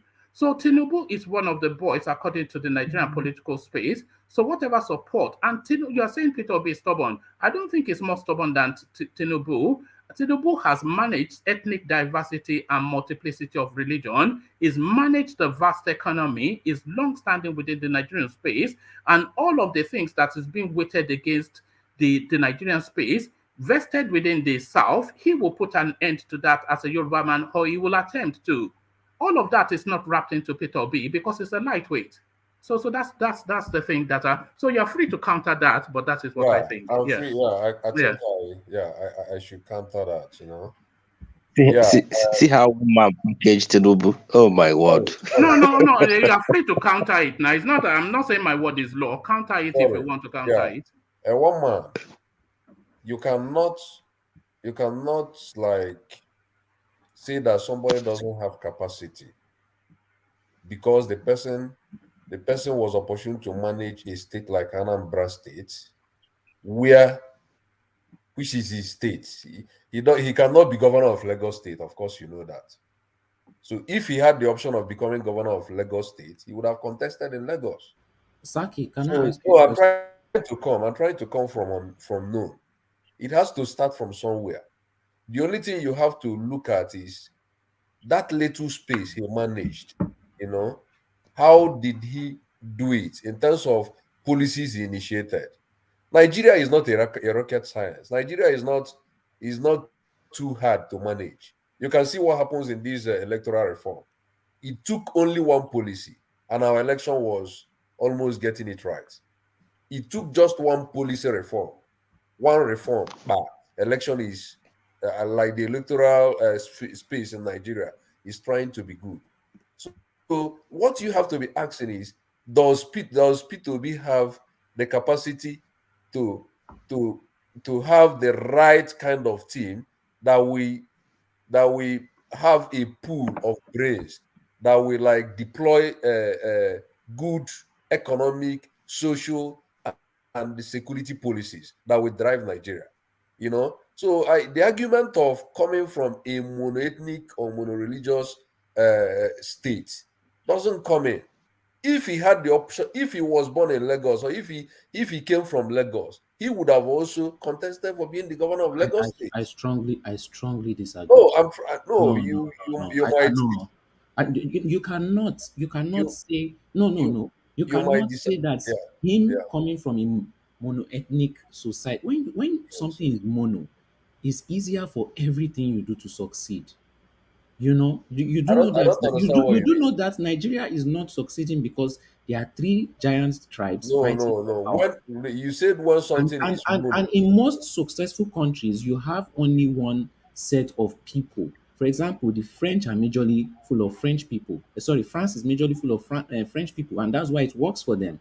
Germany is majorly full of German people. So imagine now you have one country where it's British, French, and German people that have to share the country. Do you see that country succeeding?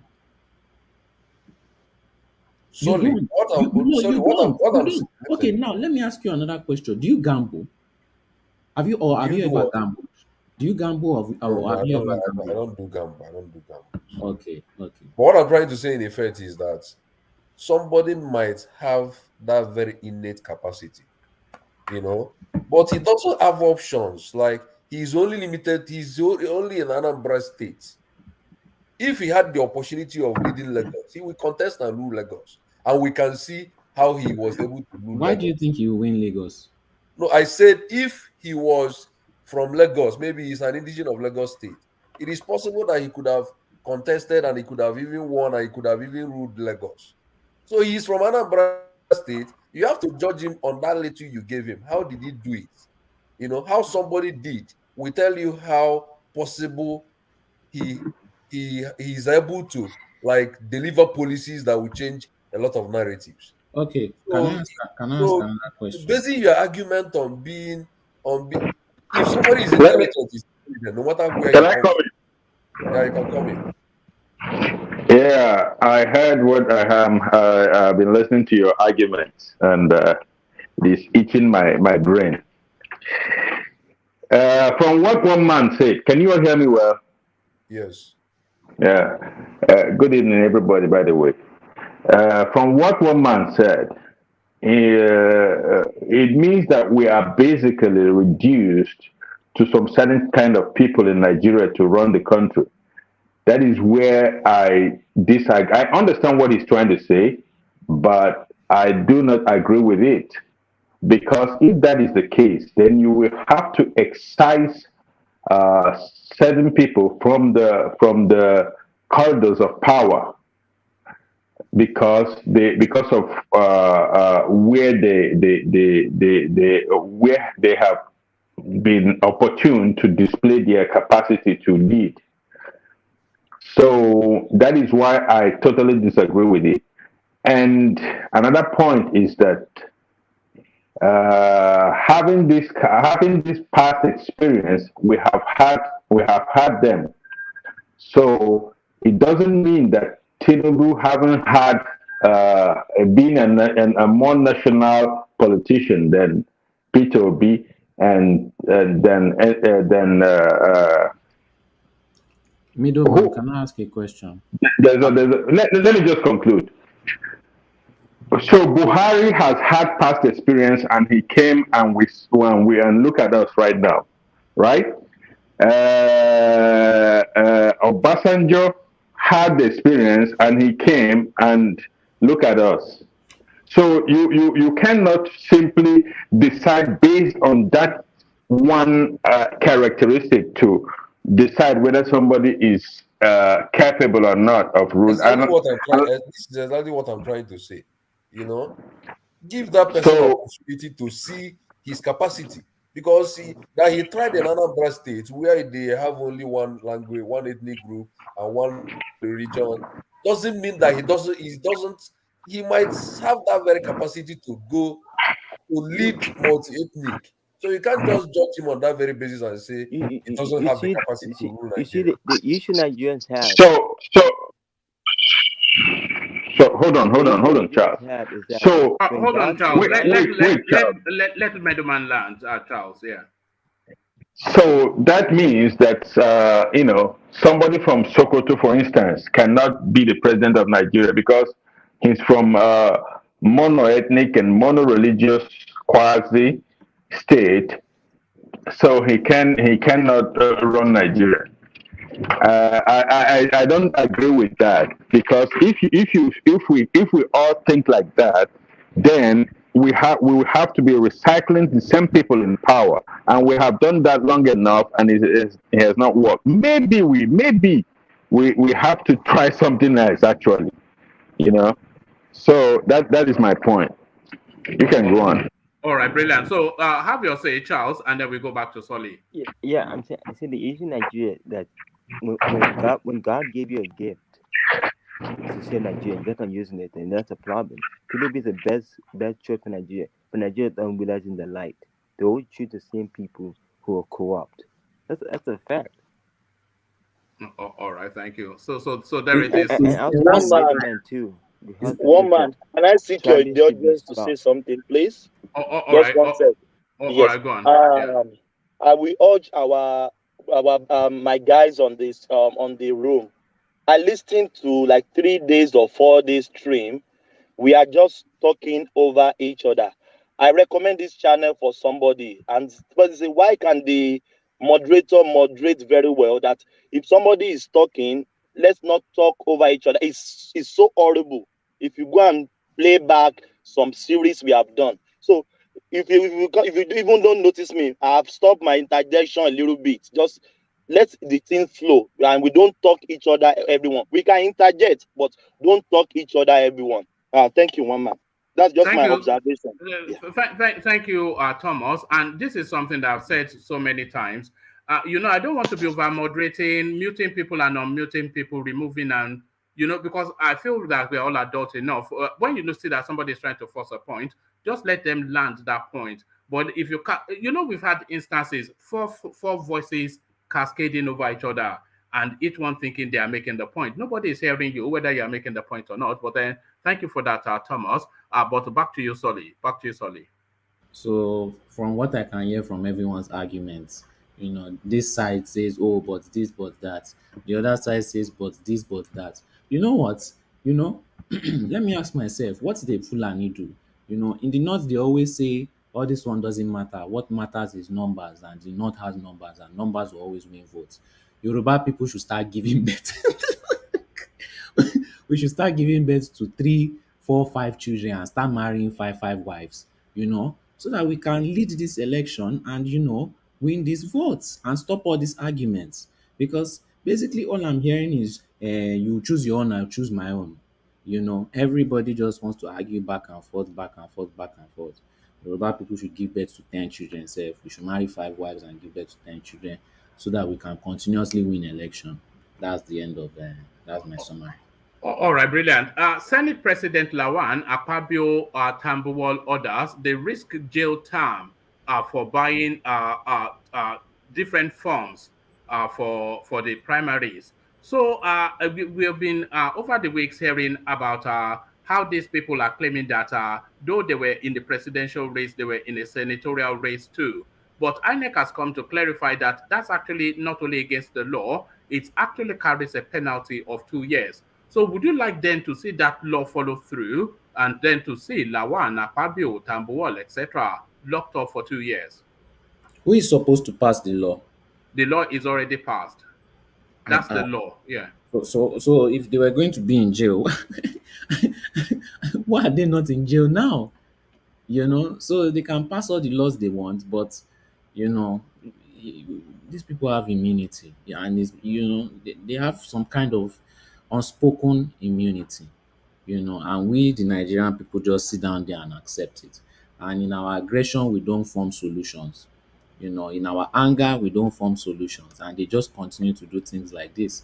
The law means as little as tissue paper to most of these politicians, you know. So we are the only ones that follow the law, the people of the country. It doesn't really matter. They can pass all the laws they want. These people are not going to jail, at least with the current government. The next government, are they going to put them in jail? I don't know. Tinubu has committed so many crimes. I don't see him punishing anybody. It would just be kind of hypocritical. But would he do it? Would Peter Obi be able to do it? Definitely not. Will Atiku do it? I don't know. Atiku wants to pardon a lot of people. But the law doesn't really mean anything, basically.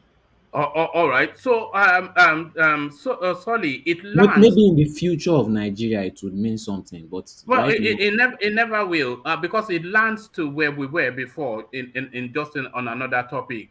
It's about strong institutions. Do you understand? So let's say, for instance, the agencies of government that are supposed to investigate, effect the arrest, and effect the jailing of these people, they are independent and autonomous from political influence. Then they would have picked these people up and locked them up. But all of the agencies of government, they are not at all in they say Economic and Financial Crimes Commission, EFCC, to interrogate especially corruption within governance. But then that agency is nested now within the Ministry of Justice. So any corruption going on within the Ministry of Justice, they cannot investigate it because the Minister of Justice has supervision over this agency that is meant to investigate corruptions within the Nigerian space, within especially in governance. Do you see? So it's strong institutions, not yeah. Well, it's a false agency, Jen. They just put something for the people just so that people will think that they put strong institution. Then it's not a strong institution. It's not really. It's not even. It's not a strong institution. It's not an institution to implement anything. But they realize that they have some power. So who do they oppress? They oppress the people that they can oppress. Yes. So they oppress the man on the street, and then they use them as tools to attack their political opponents. Why? Because they are not independent. Because it's not a strong institution. So who can change something like this? Is it the president? Well, it's the president and the parliament. It's the system. So if they grant total autonomy, let's say, for instance, this concept, let's say the Inspector General of Police is not under the direct supervision of the presidency, but it's a standalone agency, and whoever becomes the Inspector General of Police is agreed by, let's say, 2/3 of the House of Parliament. So it's a cross-party appointee. So it's a cross-party appointee with an independent budget, not subject to the influence of the political maneuverings. And it's that much more difficult for them to remove him. So if they make the policing that independent, then anybody that commits a crime will be picked up. But if the Inspector General of Police is appointed by the president, if he doesn't act to the president's will, he just sacks him. Do you see, it's just strong institutions. That is really where it is. Strong institutions. Can I come in one man? Yeah, come in. Okay, but who can who can correct these things? That I didn't really understand. It was too, It's the parliament. It's a constitutional reform that can correct it. It's a constitutional reform. So the president is not. So who is in the parliament, sir? The senators, the reps, etc. That's why I give them jumbo salary. Okay. So yes, Middleman. Yeah. You see, these things you're trying to explain to Solid was actually captured yesterday when I think it was Dati Baba Ahmed that made those points how corruption, those 7 points or 8 points he made about corruption in Nigeria, corruption in the system. So those are things. Those are the areas that has to be capped so that the system can function properly. Now, Solly was asking who will change it. Well, in the kind of system we run, the presidential system, we know that the head of all the agencies and all of the institutions is the presidency, is the president. He can even without legislation, he has the power to make things work, to make changes that will be visible and will be felt by the country. I'm not saying that there will be no bribes on the street, policeman harassing you for 500 naira or something. But then, if the institutions, if the president wants, he can do, there are things he can do, and people he can place people to make that thing, to make these things happen, and then the system can work better. But ultimately, of course, we have to revisit our the legislation, the laws, and the constitution to optimize our system. And that is the same thing that affects the army. That is the same reason why ASU is having strike. It's not that the money was not released. The money probably was released and somebody cornered it. But there you go. And from there, somebody cornered it and shared it with somebody and shared it with somebody else, and everybody's covered. So nobody punishes nobody. So when you don't have consequences for such crimes, the institutions can never be strong. They are wicked that they will favor some certain people in government. That is why we are not winning the war against Boko Haram. That is why our students are at home instead of being at school. It is the whole, and this goes from into every part of our national life. The police, the army, the education, the healthcare system, everything. All right. The system is rotten to the core, is essentially what we're saying. You said the parliament has power to make these things happen. Now, the people in parliament, the House of Reps and senators and everything, are they corrupt? Because I know that they give themselves jumbo salary. How can they be corrupt? Or how are they corrupt? They are corrupt. They are corrupt. So hold on, Meadowman. They are corrupt, sorry. And they're corrupt. They're probably the most corrupt people on the planet, the Nigerian parliamentarian. Sorry, I'm going to mute. There's a lot of woofing from your system, Meadowman. So let me mute you for a moment. They give themselves this jumbo salary one, and then on top of that, as jumbo salary, there's an accoutrement of other allowances that they give themselves. The Nigerian parliamentarian paid, as famously as we know, more than the American president. So that's one. And then when the executive submits a budget, if they submit a budget of, let's say, for the purposes of the conversation, 1 billion naira, by the time they approve the budget in the parliament, that 1 billion naira would have ballooned to 5 billion naira. So the parliament, they will add their own looting onto the executive budget. And if the executive pushes too hard, they will not approve the budget, and the budget has to be approved in parliament. Then they have this concept that they call community project, which they will pad into. They are corrupt. They are creeping out. So basically, they created a fraud. They created a scam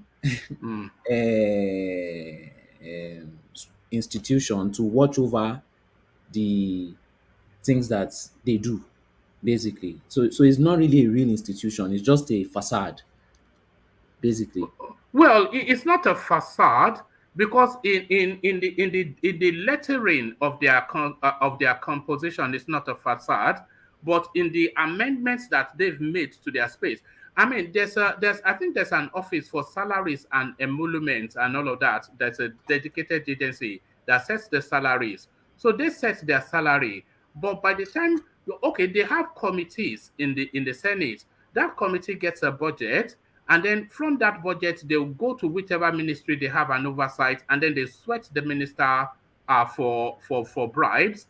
And if he doesn't pay the bribe, then they would not approve his project. And that bribe that the minister is going to pay, he pads it into his own budget on top of his own looting. It's a corrupt system, sorry. It's a corrupt system, you know.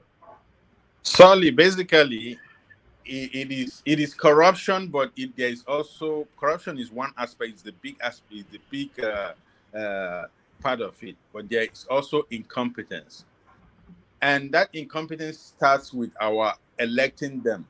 We, the people that elect that same. I mean, the person goes there for 4 years, 8 years, and we still continue electing them. So you know, it's not just their fault; it's our fault too. And we still dance with them during every election. Yeah, that is the usual now. It's Stockholm syndrome, isn't it? Stockholm syndrome. There's something psychologically wrong with a lot of people in Nigeria. It's not nothing is wrong. It's just that we have been it is what we have been reduced to. Have you heard the saying that says that every nation has the government they deserve?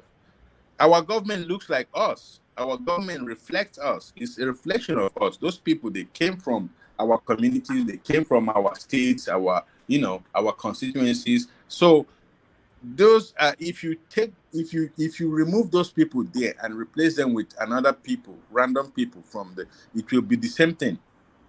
It will be the same thing. That is why and that is a human thing. You know, that is a human thing. Even in the Netherlands where you are, if you don't have consequences for actions, people will steal. It is a human thing. The only and don't ever think that there are no laws in Nigeria. I think the Nigerian laws are very, very much complete. It's just very strong. Very strong. But it's just that it is because of that weakness of the institutions. They are not implemented. Look. Somebody just one man was talking about the election thing. You know, somebody picking up 2 forms. I mean, it's against the law, but the man is there. Nothing happens. So when you don't have consequences, these things they become the norm. You know. And you don't have consequences because the institutions are not strong enough. They are not empowered enough to God, man. Anyway, it's a funny country. We have a funny country. It is a mess. I'm even sorry for whoever wins the next election. Sometimes I just because I like Peter Obi, so sometimes I just wish he doesn't win. You know what? I don't think anybody that grew up in Nigeria. Sorry, can I interject, please? Yeah. One man. And these same people, they will be in the church on Sunday. They will go to mosques on Friday. And they don't even, I don't know. And they're still claiming they know God, they are serving God. All these same people, you will see them on church on Sunday. You will see them on mosques Sunday. Just continue. But one man, like, is there any way we can, like, the president or the presidency can influence the citizen to be having a say when something is going wrong in the Senate, like making the citizen to go against the Senate? You understand? I think that will help a lot. You mean like a mutiny? Yes, like if anything is going wrong, I understand what you're saying. No, I understand what you're saying. That's because it has happened. It has happened in some countries. Right. That's treason. Hold on. That's treason. Yeah, go on, madam. It has happened in some countries where a populist president is elected, but he doesn't have the parliament. He doesn't have the support of the parliament. So every time he proposes a bill or he wants to do something that the parliament will try to block, or maybe they try to impeach him, he just goes public. He says, look, I want to do this thing, and it will be good because they are corrupt over there. They are so I understand what he's saying. It has happened before, and it has worked in many instances. And it will actually yield results, because when we badge there and tell them what we want, they will just kick all of them out of that seat. Yeah, how are you proposing? Hold on. Can you hold on, please, Solly? How are you proposing to do that, Emmanuel, to kick them out of the seat? Like, if they are going against what will benefit the populace, you don't need to stay there. We'll come there and actually deal with you and kick you out of that place. You mean violently? No, Emmanuel. Hold on, Meadowman. Do you mean violently, Emmanuel? Not necessarily violent. You understand? We just have to go against them. You understand? You just have to go against them and make their life miserable. And do what?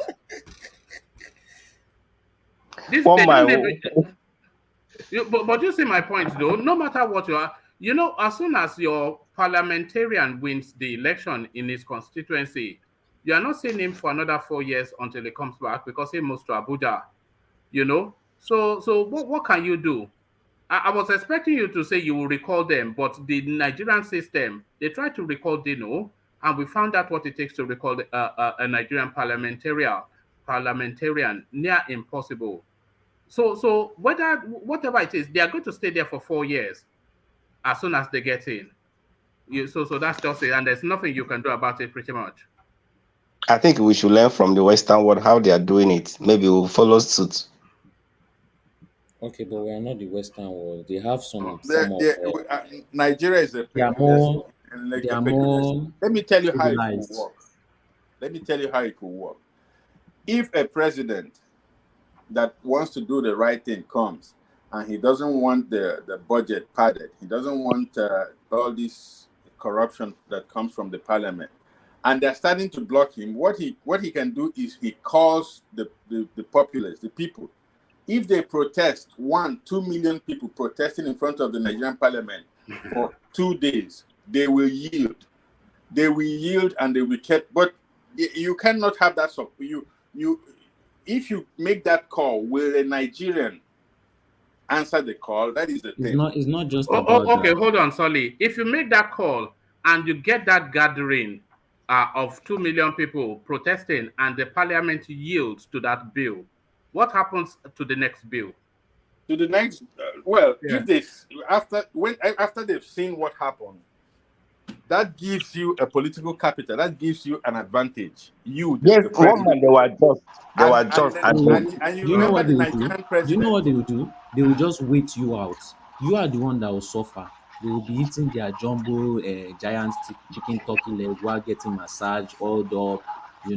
While you are protesting, they will wait you out, and they will wait you out aggressively. They cannot wait. You have to understand the Nigerian president, for instance, controls the army and the police.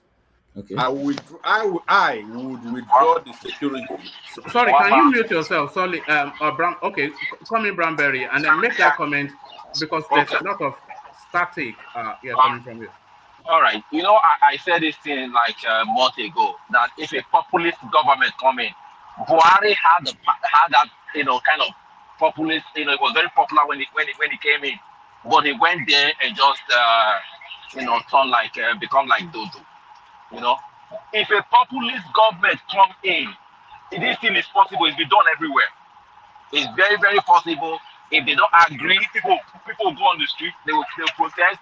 Once National Assembly sees that whatever the president brings that the people support, they will pass it. It is simple. It's been done everywhere, and the Nigeria case will not be different, because they are, they will do it, because the people will be on the street. So okay, it sounds far-fetched to me anyway, but what do I know? It's not far-fetched. There's possibility in what he's saying. There's no when you press this so much, one man, they will yield. They will yield. Like when you press them, disturb the.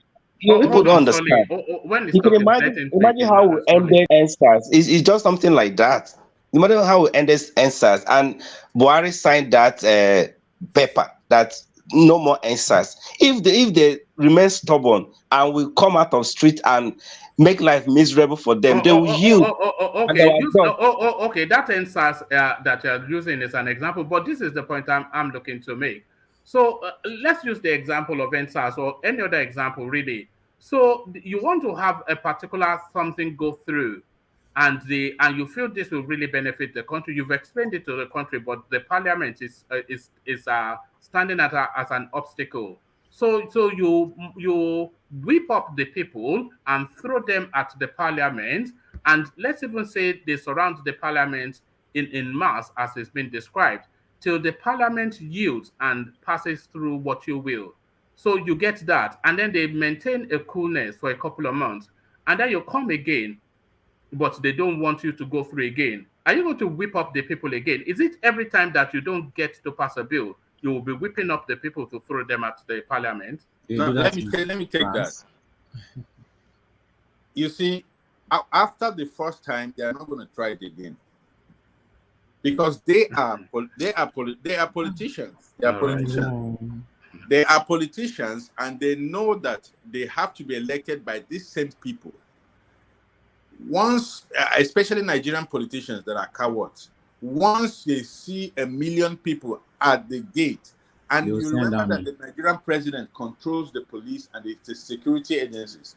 So there'll be no shooting of the protesters unless the president gives the go ahead. So once they see that happen, that is an enormous power that have been given to the president, to the executive, and that gives him a leverage over whatever he wants to do. They will now want to negotiate. They will not stop any other bill. No, that's fanciful stuff. But can I tell you what might happen if that happens? The government will just bribe some. The government will just bribe some people to do counter protest. And secondly, for that to work, the North has to do it, the South has to do it, and the North and South will never do that in such. No, we're imagining a scenario where they all do, but the potency of it, I think, is overrated. But thank you, Solly. Solly, let me go on from you for reasons of time to Emmanuel, and let me change the topic completely. Emmanuel, let me take you to the east and the goings on in Imo State. So Fulani made. Killing of 14 Imo State youths was done by secret police, DSS, not a Bube, GU operatives. Hope UZODINMA speaking. So I'm sure you know the backdrop to that, Emmanuel. So there's two strands to that story, Emmanuel. You may know it, but for the benefit of the conversation and the audience. So there are two strands to that story. So there's a particular strand. Young people went for a traditional wedding in a local community, in some, maybe not local, in a community in Imo State. And on their way back from that wedding, they were accosted by operatives who shot at them and killed 14 of them. I'm sure you've seen the viral videos of them parading these people in wheelbarrow as the community take their body to the market square to have their protest. So that is one narrative. But who killed them? So there's a narrative from the community that is what happened, that these people went to a wedding, and on their way back, they were accosted and just slaughtered with 14 dying. So that's from the community. But what Hope UZODINMA is telling us is that these people are actually bandits, and the DSS operatives went and busted a bandit hideout, a stronghold, and in the exchanges, they took down 14 of them. And he vowed that would repeat. So Hope UZODINMA versus the Imolites is a fight that has been going on since that guy took office, and a price being paid in human lives. The body count mounting in Imo State. Emmanuel. One man, I might not give you full detail of that whole scenario, what happened in Imo State. Meanwhile, Hope UZODINMA, the way he clinched that seat is, to me, that's it in a corrupt way. It's just, I'm sure by next, he will not succeed his second term, because he's a bad man. Hope is a bad man. Those 14 people, I don't know. I can't say that the Ebubago, the one they created a few years back, they are responsible for the slaughtering of those innocent children, because the story is that they are coming back from where they went for a wedding, and they killed them.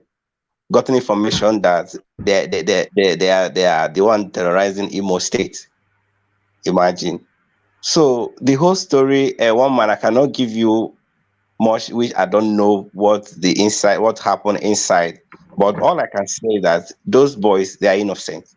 And Hope Uzodinma, which has no I'm sorry, how do you know that? Because when Hope Uzodinma spoke, he came out of a security meeting at the State House to address that matter.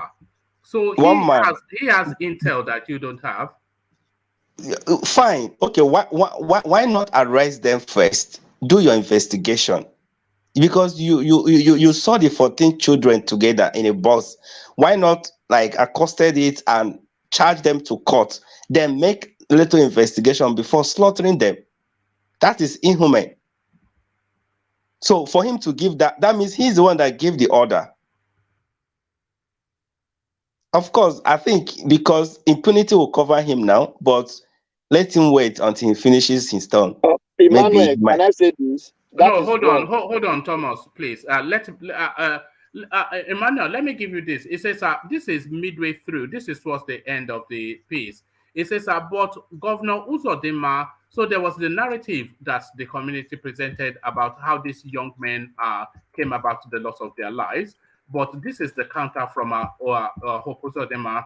It says about Governor Uzodinma, whilst briefing journalists at the State House, Owerri, after the weekly Security Council meeting, said contrary to stories making the rounds, the operation was carried out by men of the DSS.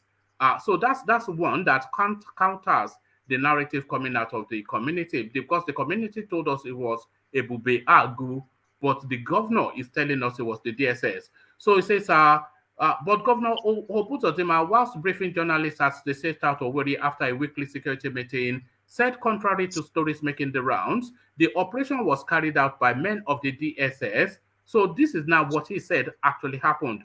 Who stormed a bandit's hideout in the community following what he called intelligence reports. He said the government would not succumb to any campaign of calumny or blackmail in the course of fighting insecurity in the state.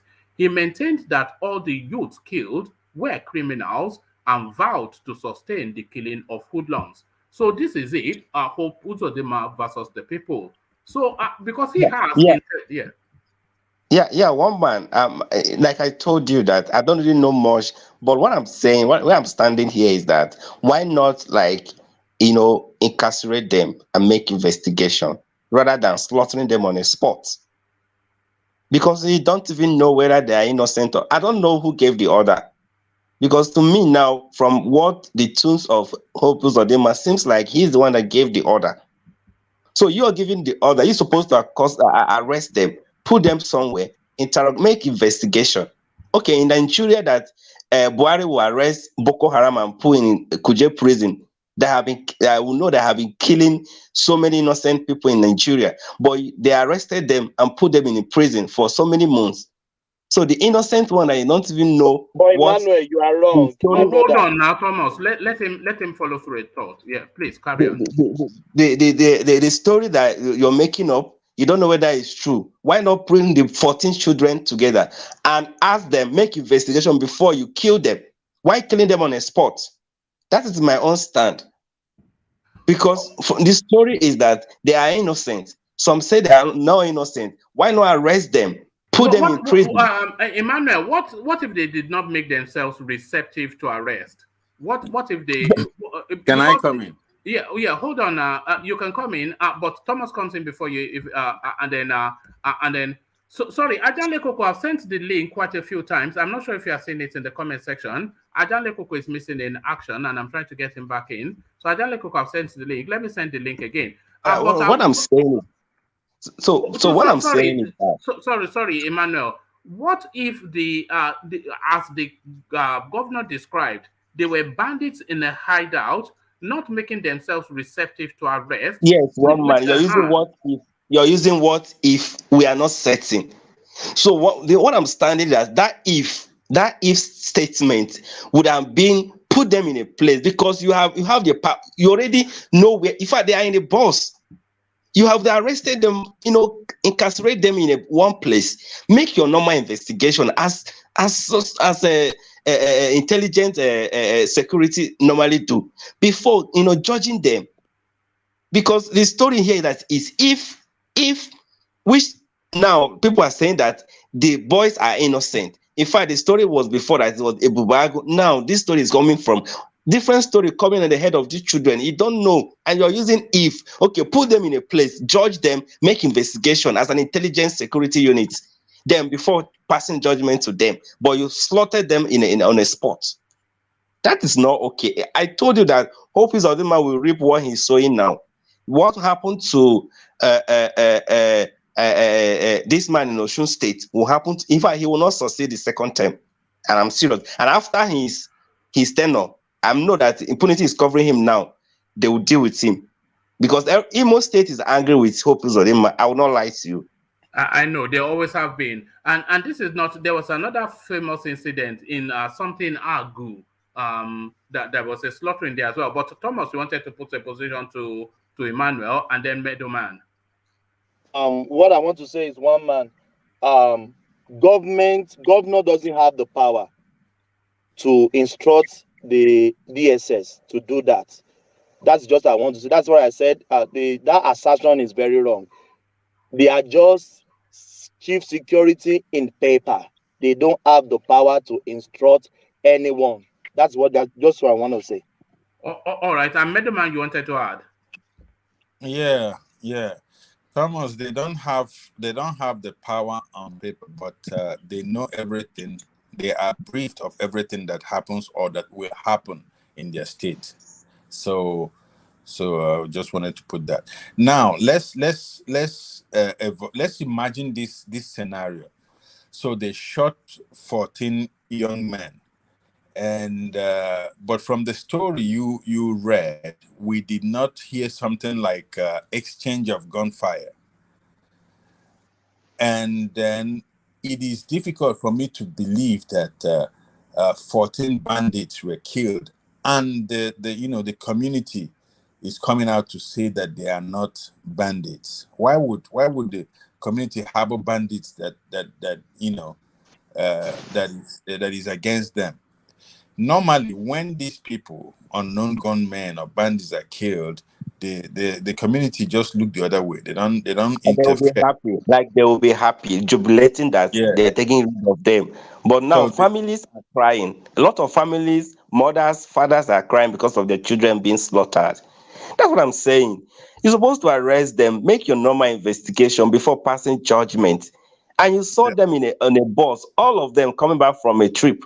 You on a spot, you kill them. Abba. That is inhuman. No, hold on. From what you are saying, Emmanuel, what you are saying would say that you've chosen to believe the narrative of the community rather than the narrative of the governor. But hold on. Let me just land it. You've chosen to believe the narrative of the governor, of the community rather than the governor. But let's look at it from a detached, logical point of view. Which one coheres more with reason and logic? Which one makes more sense? That a community, that a party of our party goers in a bus were still delighting and celebrating, gathered in a bus, and they were suddenly accosted and shot, 14 dead. So that's one narrative. So, but the other narrative is that bandits were accosted in their hideout, and in the course of that interaction, 14 bandits were taken down. Which one is more plausible out of those two? The second one, at least because they were bandits and they were heavily armed, because they were fighting back. So, but the first scenario you painted, they were not armed, they were armless, and they were coming back from a trip. Do you understand? The second one, they were armed and they were fighting back. Of course, community will celebrate that you were able to defeat them. So, Emmanuel, So what I'm actually saying, I'm not saying that I'm going with the community. What I'm saying is that why not, since you have accosted them and on a spot, why not bring them to put them, incarcerate them, and make your investigation before passing judgment? That is my own stand. Yeah, so let's look at it from the two scenario one man just presented. One man, you cannot just shoot 14 bandits without you having any casualty or even one of the DSS men being wounded or the people shooting back. It's difficult for me to believe that these people were 14 bandits. They were just shot dead in their hideout without reacting. And the second point that would have me not believe the governor is the outrage in the community. I don't think a community will be this outraged and protesting if these people were really bandits. What if they were the benefactors? What if the bandits were the benefactors of that community? How does a community benefit from banditry that is torturing them and molesting them? That's the if statement. So let's just leave it back. They would have arrested them. They would have arrested them. What is strange is that there was no report of exchange of gunfire. I mean, if they were unarmed, whether they are bandits or they are terrorists or whatever they are, they cannot. Benjamin, does it make sense to you that revelers coming back from a wedding in a bus, jubilating, exchanging drinks and stories of the event they just went to, they were just accosted by security operatives and just slaughtered? Does that make sense? It doesn't make sense too. It doesn't add up. No, you see, but I can imagine what man, happened. Can I say something, Middleman? You guys not getting it. No. So sorry. Let Middleman land this point, and then we come to Rational Mind. Yeah, go on. Now imagine people coming back from a wedding, jubilating. Probably some people drunk, and responded somehow to the police or to the army man there, and one shot is fired. So now you have somebody dies. You have 13 witnesses. You just open fire and kill everybody, and it is easier for you to come and say they are bandits. So that is what I think, because both pictures you painted doesn't add up. It doesn't make sense. It doesn't make sense that you fight 14 bandits, you shoot them, and then there was no gunfire. There's no no casualties on your side, no reports that they fired back, and it still doesn't make sense that you have 14 people coming back from wedding and you just open fire on them. It still doesn't add up. But considering what has been happening, I think the story of Hope UZODINMA is to cover up a very big mess up. Exactly. But Brownberry is making an excellent point. Brownberry, do you want to make that point, or do you want me to read it out? Yes. UZODINMA, what is that? No, let me read it out. Your system is too static. Let me read it out instead. Look. All right. Go on. Let's see if we can hear you better there. No, we can't. We can't hear you. We can't. Yeah, let me read it out instead because it's too static. You can hear me. Okay, go on. Yeah, let me read it. This is what Brownberry is saying in the private chat, which I think some of you may have read as well. It says, I don't think they are coming from a wedding. Who goes to a wedding without any female? They are criminals. Simple. There is no proof that. Okay, that's Emmanuel arguing back. And he's saying, how were they dressed? So this is the point that Brownberry is making. We all know how Nigerians dress for a wedding. So we all saw how they were dressed in the viral video that went around. I don't know, man. I don't want to speak ill of the dead, of course. And especially I don't want to speak in favor of Hope UZODINMA, but yeah, so that's what I'm saying. That I don't really want to say more because I don't know much about that. But what I'm standing that they would have been interrogated and charged to court. You understand? So, all right. So that even the family will know and witness that their sons are criminals. You understand? Just killing them on the spot is so unfair. All right. Let's hear from Rational Mind. Well, in my view and in my opinion, this event that happened, for me, there's a lot of questions to it. In an ideal security situation, if, like UZODINMA said, that the people who did that were the DSS. Among the security people in Nigeria, the security agency, the DSS they are well funded.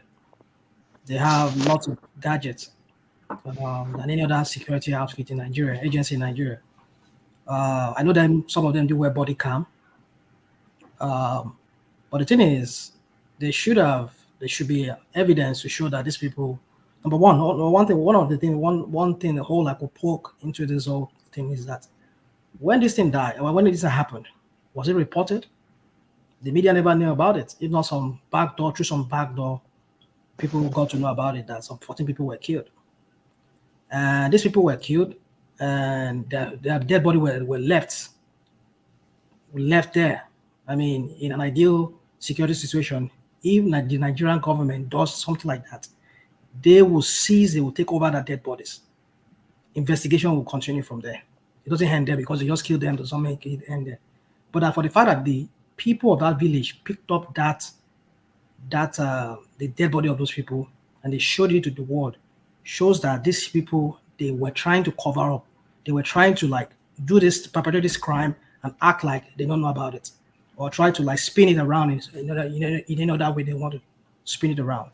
So for me, I see a lot of questions around this event, this sad event of these people that lost life. I can't disagree. So, I disagree 100%.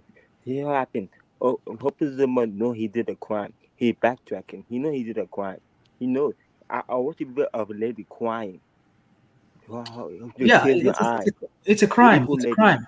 They're trying to cover up. Yeah. So if you are saying they are trying to cover up, why did they not sweep up the bodies and that's the question. That is the question. Yeah, but that doesn't lend to a cover up, does it? Well, sort of. They're trying to create a picture of what did not really happen. I mean, we didn't hear. Okay, no, UZODINMA said that it was the DSS. We never had anything from DSS saying that yes, we did it. We never had anything from people. We argued that the villagers say that there are people behind it. So these are all. So if you know you have nothing to hide about this, and you have facts, proof that these people were criminals that led you people to doing what you did to them. I mean, but also you should present the fact. Own up those bodies. Do your investigation. Don't even leave them littering down there. I mean, littering around. In fact, like I said, you see, the Nigerian state is guilty of so many things that, like somebody was saying here, and most of us we have that already. We know that they sell us so many things that we eat in form of idea, and they use the media, and we come to normalize certain things. That when certain things happen, we have a repeat of such things. We see that as normal, and we just want to move on. And that is what they've been doing over and over. They've been kind of trying to force something down us into our psyche to believe that this is a normal way of life. It is not normal. Yeah, but to the question that I asked Emmanuel, to you as well, Rational Mind. So I know we all like to weigh against the Nigerian state, but which of those two narratives cohere? People coming from a wedding just accosted and shot at by security operatives, 14 dead, no reason, or bandits in a hideout that were accosted by security agents and 14 taken down. Which ones makes sense? Nothing makes sense to me in all of this. No, don't say nothing makes sense. That's always the easy. There's two competing. Now. Okay, let's not leave it. Don't keep escaping. Escaping what? I knew as soon as I said which one makes sense. I know you will immediately say it's not. Yeah, how do you know? How do you know? Well, because that is what you do. But hold on, just stay there. One of them has to sound more plausible than the other. You can't say none of them is plausible. But even if none of them is plausible, one still has to sound more plausible than the other. So which one, by your rational thinking, sounds more plausible? People coming from a wedding for no justifiable reason set upon and slaughtered, and the bodies left to be scavenged by the community, or bandits in a hideout accosted by security operatives and 14 taken down. So which one sounds more plausible? What about, like I said, nothing sound plausible to me. All right. If you want my opinion on what I see here, is that I would rather believe the villagers than believe what the No. Which one do you prefer? Which one sounds? Which one? I'm not saying that I prefer. One can be. I don't use the word prefer. You're the one saying using the word prefer. Yeah, you said you would rather go with the villagers as if it was an optional choice. Listen now, one man. On the basis of what? On the basis of a natural distrust of the Nigerian state? No, that's not it. Come on, let's go to my back. Let me make this point. These are family members. This is a community. We've seen the Nigerian state do a lot of cover up. And like I said, there are so many questions. If the DSS were involved, were there any body cam worn by this DSS? Let's assume they did not even wear it. Did they own up? Did they pick up these dead bodies, take it over, they take it to whatever, put it in the mortuary, whatever, and start asking the family to come forward and maybe prove evidence that these people were really criminals? We don't have all of it. They just eliminated these people, led their dead body there. They acted as if nothing happened because of the villager picked up these bodies and they were showing it to the world. That was how the world got to know that these people were killed in cold blood. So I would rather go with the villagers, because if they knew that their family members were terrorists or they had guns on them, even when they killed them, found guns on them, they no doubt would have shown it to the world that this is what happened to our kids. They killed them, and look at what was found. And maybe even though maybe they were trying to hide it, I know definitely the DSS would not leave such evidence there with them. So the point is, like I said, one man, the whole thing is so many questions to ask. That is why I said it makes no sense to me that people are coming from wedding or whatever party they are coming from, and you kill them for what reasons? Were they having, exactly. Was there a gun shootout? Okay, if that doesn't make sense to you, if that doesn't make sense to you, okay, does it make sense to you that bandits in a hideout were taken down by security forces? Does that make sense? It makes no sense. That one makes more sense. Because if they were taken down, were they engaged in a gun battle? Well, okay, if they were, you can't kill on unarmed civilians. Just because you feel. Let me just get back to Emmanuel, because you just scramble it up. But let me get back to Emmanuel. His battery is running low. So Emmanuel, round off your thoughts on that space, and then let me take you to the 80 soldiers that were dismissed. Yeah, what I'm understanding is that, one man, I'm not justifying both of them. You shouldn't kill someone that you have not investigated about anything about. So what I'm still saying is that since you have accosted them on a spot, put them in a bus, bring them to cell, go do your intelligent investigation, then judge them. That is what I said. So, and Hope UZODINMA being an arrogant man and so annoying to me, the man is so annoying. I think he will not second his second term. He will not come back. And after this one, they will actually deal with him. That's what I believe. All right. Thank you. Thank you. Hold on. Bear with me 1 second.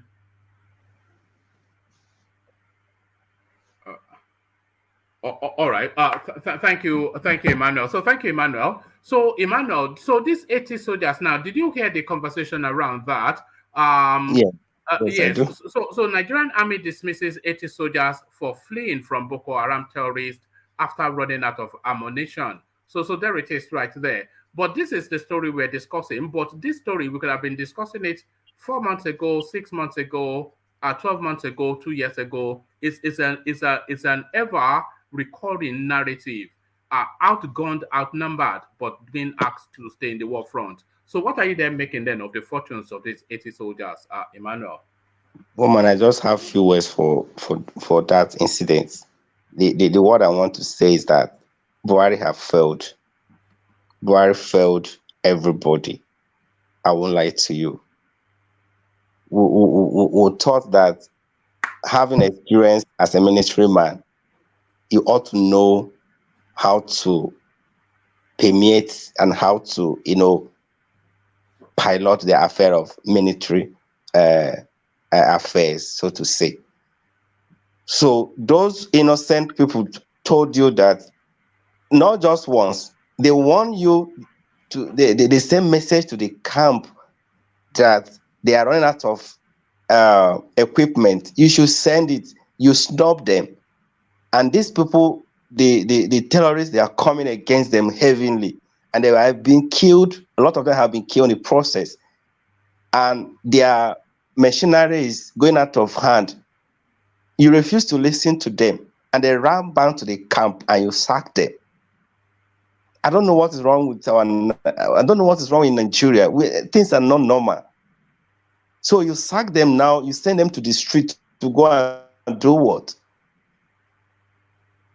Because Buhari is just someone that I don't know how to comprehend that man. You are in charge of these people as a commander-in-chief. If the man you put there is not ready to do work, tell him to get her out of that place and put someone that will do something. There's no solution to it. You just render them useless. And probably they will join all these banditry because they already have they know the joint. They can go and join them and start causing havoc to the society. There's this little mistake we're making in this country is costing us a lot. Costing us a lot of problems. The problem that we could have managed appropriately and intelligently, we're just like, anyway, it's just that the man that is at the helm of affairs is not competent. That just for that. Oh, you're breaking heavily, Emmanuel. Do you want to adjust your position? Emmanuel, are you still there? Can you hear me now? Yeah, I can hear you now. Oh, there's something I wanted to ask you, Emmanuel. It's nothing to do with the... you're in Abuja somewhere. Yes, I'm in Abuja. Oh, okay, I wanted to ask you about the sort of data sort of system, because you spend a lot of time with us here, as does Solomon. So how does that work in terms of your data? Do you get like a free data after X time of the day, or how does it work? No, one man, I'm a software engineer, so I don't run out of data. Okay, you're a big boy, is what you're saying, eh? No, I mean like I'm a software engineer, like I program. I'm always like I do bundles that cover me that even get expired. Okay, so you work for the telecom company and you just help yourself, Abby? Okay. No. I work from home. Like I work literally. I'm a software engineer, freelancer. I stay at home almost time. Like if I do subscription of 10,000 or 5,000, I think I don't get exhausted before months. Okay. So you need it for your work, is what you mean. So you don't. Yes. Okay. Brilliant. All right. Brilliant. And just in terms of, not to speculate on your finances or whatever, but just in terms of the budgeting, how much per month on average do you think the average, somebody that consumes a lot of internet like myself, how much per month do you think the spend would be? It depends on the bundles you're using. Like me, I'm using MTN in Nigeria. That if I do 5,000, I get 40 gig. So and that 5,000 naira. Yes.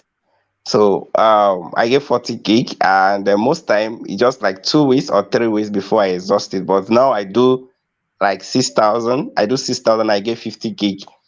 So I don't get to finish that before a month elapses. That's reasonable, though. I should say, is that not reasonable? That sounds reasonable to me. Yeah, that is fair enough because well, it's like the level I am now because the kind of the pattern the plan I am in MTN, I have to get to the level I am before you will be given that opportunity or that leverage to do that kind of subscription. Okay, it's like a loyalty sort of. Yes. So. All right, brilliant. Yes, I've always wondered that because I'm always concerned that I'm chewing up people's data. But the back and forth between TINUBU and the Adeboye space. So he came out earlier on to tell us that he somewhat has gotten the pass for the Muslim ticket from the Redeemed Church, but the Redeemed Church comes out now to tell us that they've not endorsed him. So the back and forth, what are you making of it, Emmanuel? He's just someone that just wrote something online. One man, I'm sure of that. I'm sure Tonubu did not make that statement himself. Someone just came up like to write because RCCG came out to say there was no meeting and he's not endorsing anyone, so to say that they are going to stay with what Khan said concerning that position. They're going to stay on. Yeah, they're going to do what Khan say because RCCG is under Khan, right? Under the border of Khan. So they say they're going to do what Khan said. And Khan has said that they are not going with Muslim. And this man is going to stay quiet. He's not going to say anything, to be honest with you. Adeboye will not say anything. I'll be surprised if it doesn't, because the matter is too topical and he's too central to the topic for him not to say anything. He will not say anything? You know why? Because Adeboye is from Southwest. And a Yoruba man, so Yoruba comes first. So now, and he controlling over almost 5 million, 20 million people, across the nation. So if you come out to say something that does not, align with the tunes of Nigerian, they will bash him. That is one thing, one man. He will rather stay quiet and just keep mute. And that will serve him right. He better he stay quiet because Nigeria environment is so, to me now, it's so toxic that if you make any surrogate statement, they will not get it likely with you, to be honest. Just like what they do to this man in Enugu State, Mbaka. So he rather stay quiet.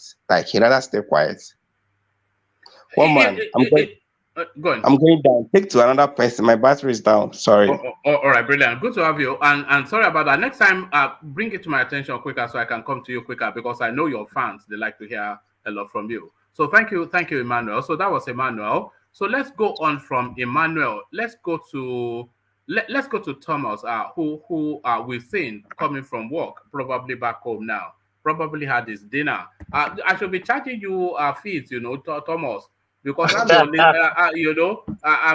your listening to from work to home. I'm just going to work. This is morning, one man. This is not night. We are in. All right. So to 10 in the morning, I'm going to work. All right, brilliant. So to you, Thomas, then the 80 soldiers that were dismissed. What is your take on that? Is that right? What is your opinion? One man. Can you hear me? Well, it's a very static sort of. But carry on. We'll soldier through. Can you hear me now? Better. That's much better. Where you are now, stay there. Yeah. Yes. One man. Good evening. Good morning. Good afternoon. As Radio Biafra normally say. Good day to everyone.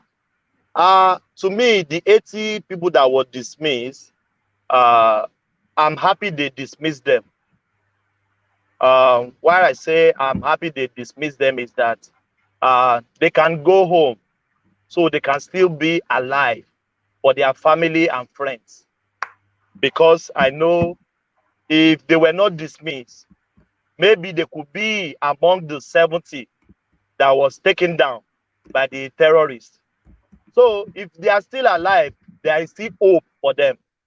So I'm even happy they were dismissed. So if they said these people are fighting, truly they are fighting. but there is no weapons for them to fight.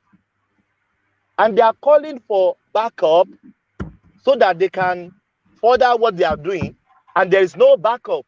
So what do you they normally say? I said he will retreat. I forget that adage. He will retreat. He will fight and runs away. Is the one that will fight the next day. If you are dead, you're dead. So I'm even happy they were dismissed. At least they will still be alive. They can change their profession. But if they were there, they would be killed as well as the 70 that was taken down by the terrorists. So sometimes we can't blame these people, one man, because they have family, they have friends, they have children they are going back to. So the box is to stop, or the table of the presidency. So these people are willing to fight, but there is no weapon for them to fight. So what do you want them to do? Even as they retreat, it makes sense to me. So that maybe there is no weapon, maybe they will call for more weapon, then they can re-strategize, then go back again. But if the federal government of Nigeria think to dismiss them is what's good for them, but you know they will lose their entitlements for reasons of being dismissed. So all of the years in the army gone. One man, entitlement is nothing. Your life is much important. Forget about entitlement. What of the 70 that was killed? Are they going to get their entitlement in heaven? No, they are not going to get their entitlement. Even you are alive, do you guarantee your entitlement? No. Even people that are alive now, they are crying for entitlement. Not talk less of people that have gone. So still, my thing is, being alive is still is the most blessing you can have in life. Even if you are alive, you are jobless, you still have hope. You still have hope. But when you are gone, you are gone. We have never seen anybody that died and come back to life. So I'm happy they even dismiss them so that they can go back to their family, re-strategize, and maybe change their profession. If Nigerian government is not ready to give them the necessary support to fight this thing, one man, come on now, look at the 70 people that was taken down on the accounts that we want to fight, we want to win this battle, we want to fight, we want to win the battle. So if they take them down, I'm happy they even take them down. So let them go and bring another people that will fight the fight. So one man, the box still stop at the table of the presidency. They should provide the harm. And as you rightly said before, there was not any time these people asked for budget from the House of Senate that they stop them. They give them everything they have. So why can't they have the weapons to fight this fight? So one man, I'm happy for them, because being alive is the most blessing in life. That is my take about that, one man. All right, brilliant. And today, 14 taken down in the southeast. So 2 narratives. And I'm trying to I've not yet gotten anybody to really state which one sounds more plausible, that they were coming from a wedding and without any provocation set upon by Ebube Agu operatives and taken down. So that is one narrative. But the narrative coming from the governor after a security meeting is that they were bandits accosted in their hideout and taken down by security agents. So what do you then think of this narrative, the 2 tones of it, Thomas? The 2 narrative, one man, the one that's most believable is the governor's own. Are they right doing that? No. Anybody, a criminal, deserve to live if they didn't open fire on security agents. But in the process of accosting them, if the criminal open fire on the security agent, they have the right to open fire on them, because they have to keep their lives safe to fight on the next day. So that is what normally happens. But if a criminal said, I'm done, if we watch many videos, somebody holding a gun want to hurt somebody or in a criminal or mass shooting, immediately he dropped his weapon. They accosted him and charged him to court. But what they did, let me just split it on the two sides. If they were criminal, even though that is extrajudicial killings, if they didn't open fire on them, but we can't even substantiate what really happens. But I'm just saying, for the sake of argument, if a criminal open fire on the security agent have the right to open fire on them. That is it. But if they didn't open fire on the security agent have the right to take them, accost them, arrest them, do the necessary investigation and charge them to court, and the court will determine what their life is going to be, maybe in death sentence, life imprisonment. But the account of the governor sound more reasonable to me, in my opinion.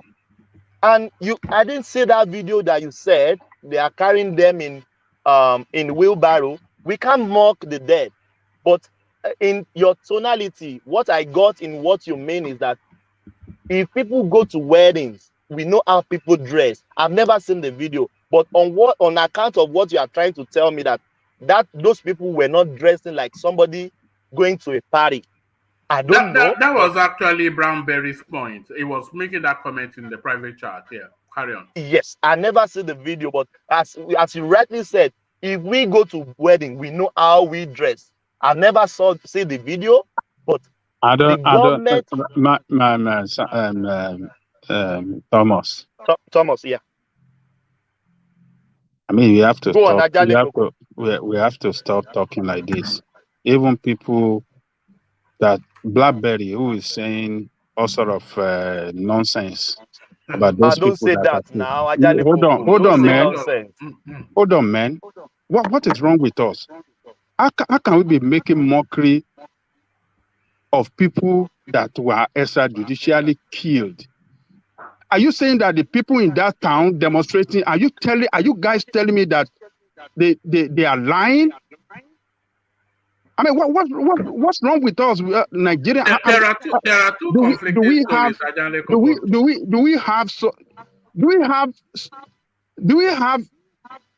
What do we have in our head? Do we have it working at all? I mean, we have to stop. We have to stop talking like this. Do you want to believe Ezenwa? I mean, what's the name of that crazy governor? UZODINMA. You want to believe them? You want to believe police? You want to believe whatever comes from government official in Nigeria? When the people troop out in their 100 demonstrating, so you don't believe your people. You want to believe criminals in government that lie to you every day. But I said, wait. I said it is extrajudicial killing. I'm not justifying their killing. So no, I'm talking about. Listen to me very well. I'm talking about Blueberry. I mean, what do they call him? Blueberry. I mean, sorry, for God's sake. Which of the stories sounds more believable? The story of the people. The people in the town. Hold on, yes. Please. The people in the town, they are telling us that these were just revelers coming back from a party and still reveling in the good time, and they were just slaughtered for no reason by Adeboye. So that's a story. But the governor is telling us that there were bandits that were accosted by DSS, and then they were slaughtered in that manner. So extrajudicial killing, yes. But which one sounds more reasonable? Which one makes more sense? What the people said make more sense because people are eyewitness. They saw it. They were there. The governor was not there. And as a matter of fact, the governor said that is the report that they get, they furnish him while he is in a security meeting. He said they haven't given him detail. He said they have not given him details of the report. He said, but the report that reached him while is having a security meeting with his cabinet is what he told the world. So why won't I believe the people? Why would I believe UZODINMA that lies every day? The people of the town were demonstrating. Elderly people, the young people, everybody said, these people are our people. They were coming from the party. They were just moving in convoy just to go back home in celebration of the wedding that they just had. And they were just killed like chicken, as if life means nothing anymore.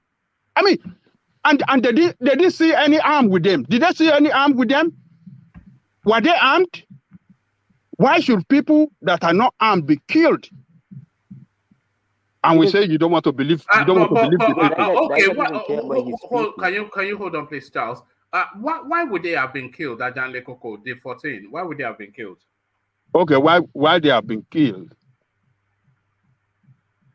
is possibly maybe they got a wrong. Hold on now. Let Janle Koko speak. Yeah, go on. Maybe they got a wrong information that some people are moving in convoy of vehicle.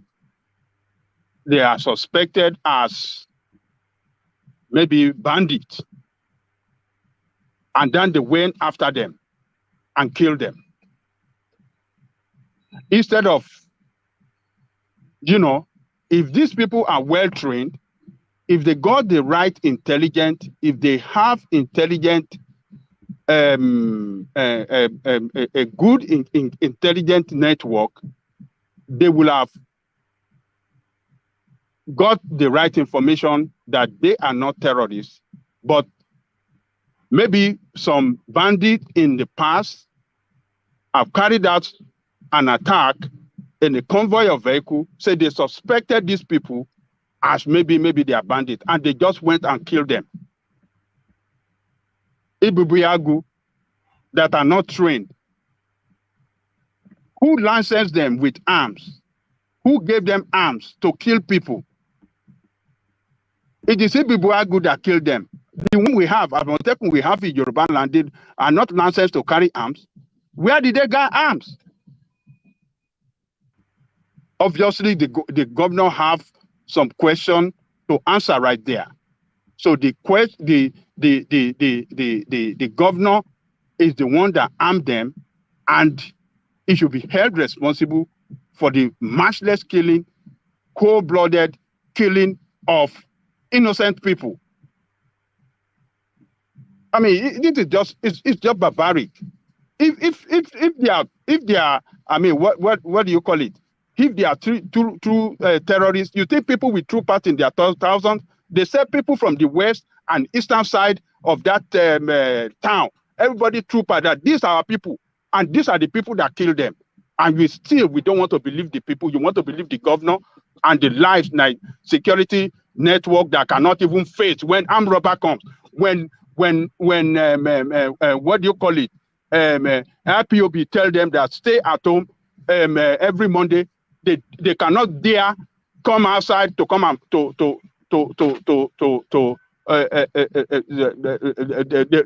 they will heed to stay at home call, but they cannot do anything, and they are killing innocent people.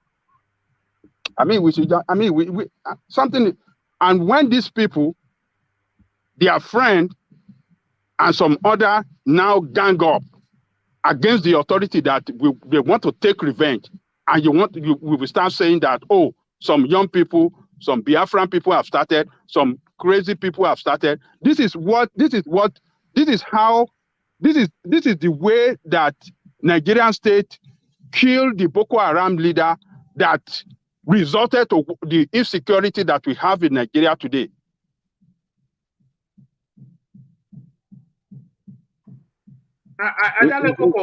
Is there a party going on where you are? Oh, yeah, I have some some people.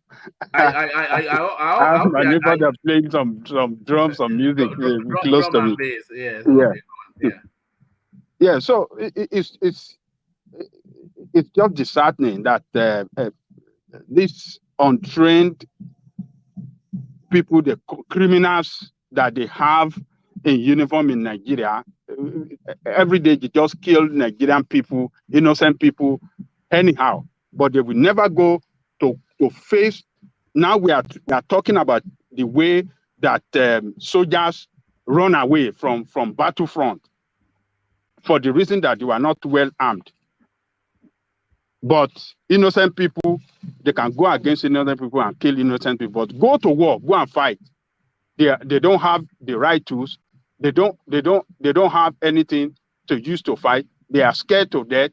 The terrorists are more armed, better armed than them. What are we talking about? Which kind of country is that?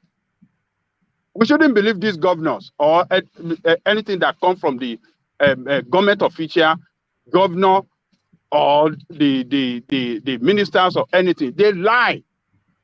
They lie every time. All right. Thank you, Ajale Koko. So back to you, Thomas.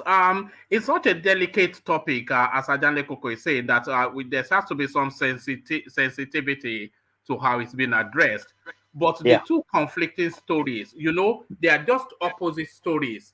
But if one wants to apply logic, just logical thinking, devoid of prejudices, it's very difficult not to say one is more believable than the other. But you have to acknowledge that we're talking about 14 human lives. Thomas. Yes. One man is barbaric, is uncalled for, is extrajudicial killings. One man, let's just say like this: when they shot the first one, the second, the third, the fourth, and there were no counter fired. Why can't they cease fire and even search the vehicle? Maybe there is weapon, maybe there is something in the car, knife or weapon. But one man, it doesn't make sense to me. It doesn't make, the story doesn't make sense, and it doesn't cohere in any sense. This 14 in the car, they shot the first one. There was no counter attack. They shot the second, third, fourth, fifth, going to 14th, and there were no return of fire. So why would they keep on shooting when there was nothing?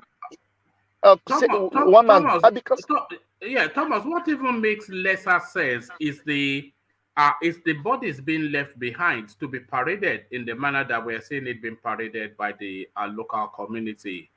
That doesn't make sense at all. No, it doesn't. It doesn't make sense, because I've been in my brain, I've been saying, but come on, if people are terrorists, at least you should get intelligence. Check the car first. They didn't shoot at the security agent because we don't have any account of that. But no, one man, it doesn't make sense to me. On the other hand, it makes sense that they are terrorists, because these people, they are partying, maybe they are drinking, they are shouting, they are happy. So it doesn't warrant anybody to shoot at them.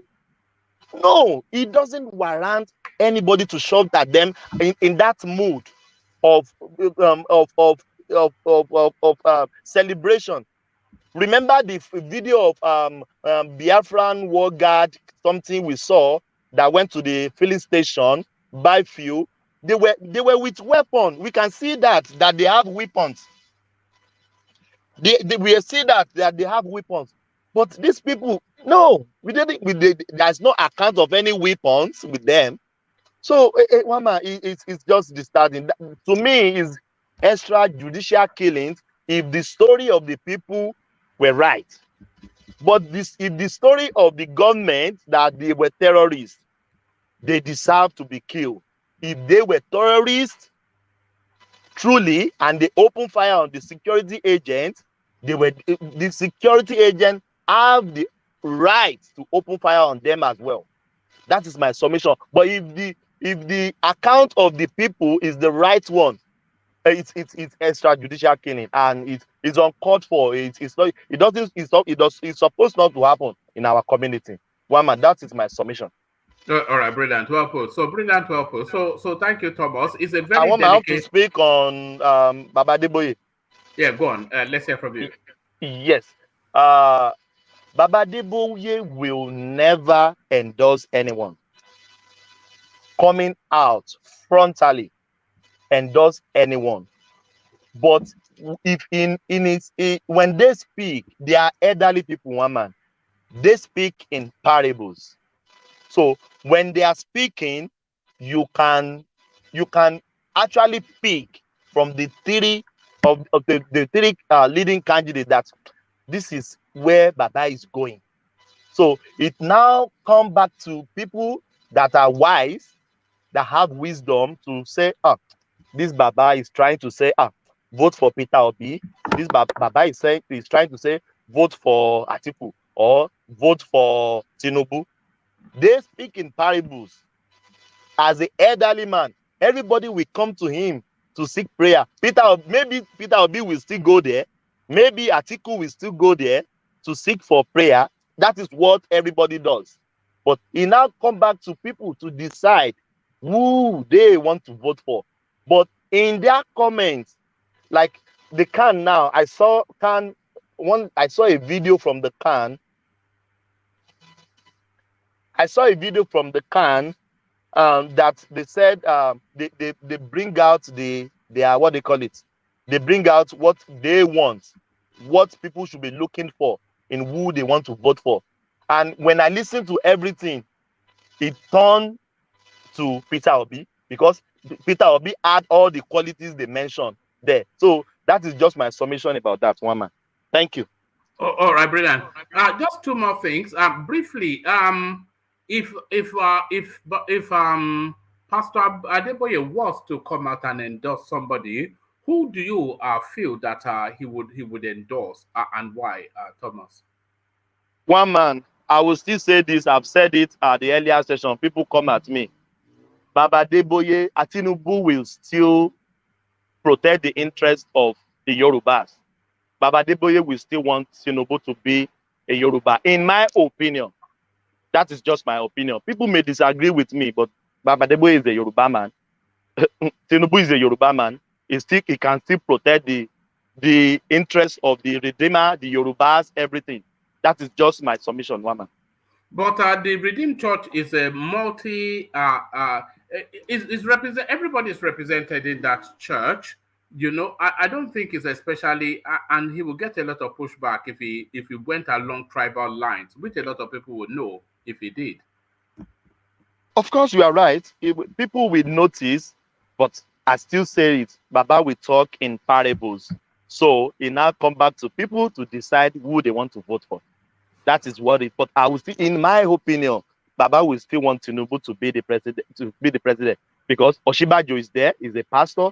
Remi TINUBU is there, is a pastor as well. That is my submission. One. All right, briefly, you said you recommended the platform to a friend, and he or she was giving you some feedback. So what was that feedback? The feedback was this: the channel was good. It talked about the hours, that if you can carve the hours to 4 hours or max 5 hours, it will be better for people to watch later. He said he normally watch the morning section because that one is a little bit shorter, and it's everybody make their point, and it's very spot on. And he talked about people interjecting too much. Interjecting is good, but he talks about people talking over each other, like 3 or 5 people talking at the same time, which is not really good. And I watched some previous video as well. It's very horrible, because if 5 people is talking at a time, it doesn't even make any sense. We don't even hear what they are saying. That is what he told me. And he said if we can advance on that, the platform will be going more everything. All right. Thank you, Thomas. So thank you, Thomas, and thank you for the feedback from your friend as well. So Let me go on from you, Thomas. Where have I not been? I've not been to Middleman.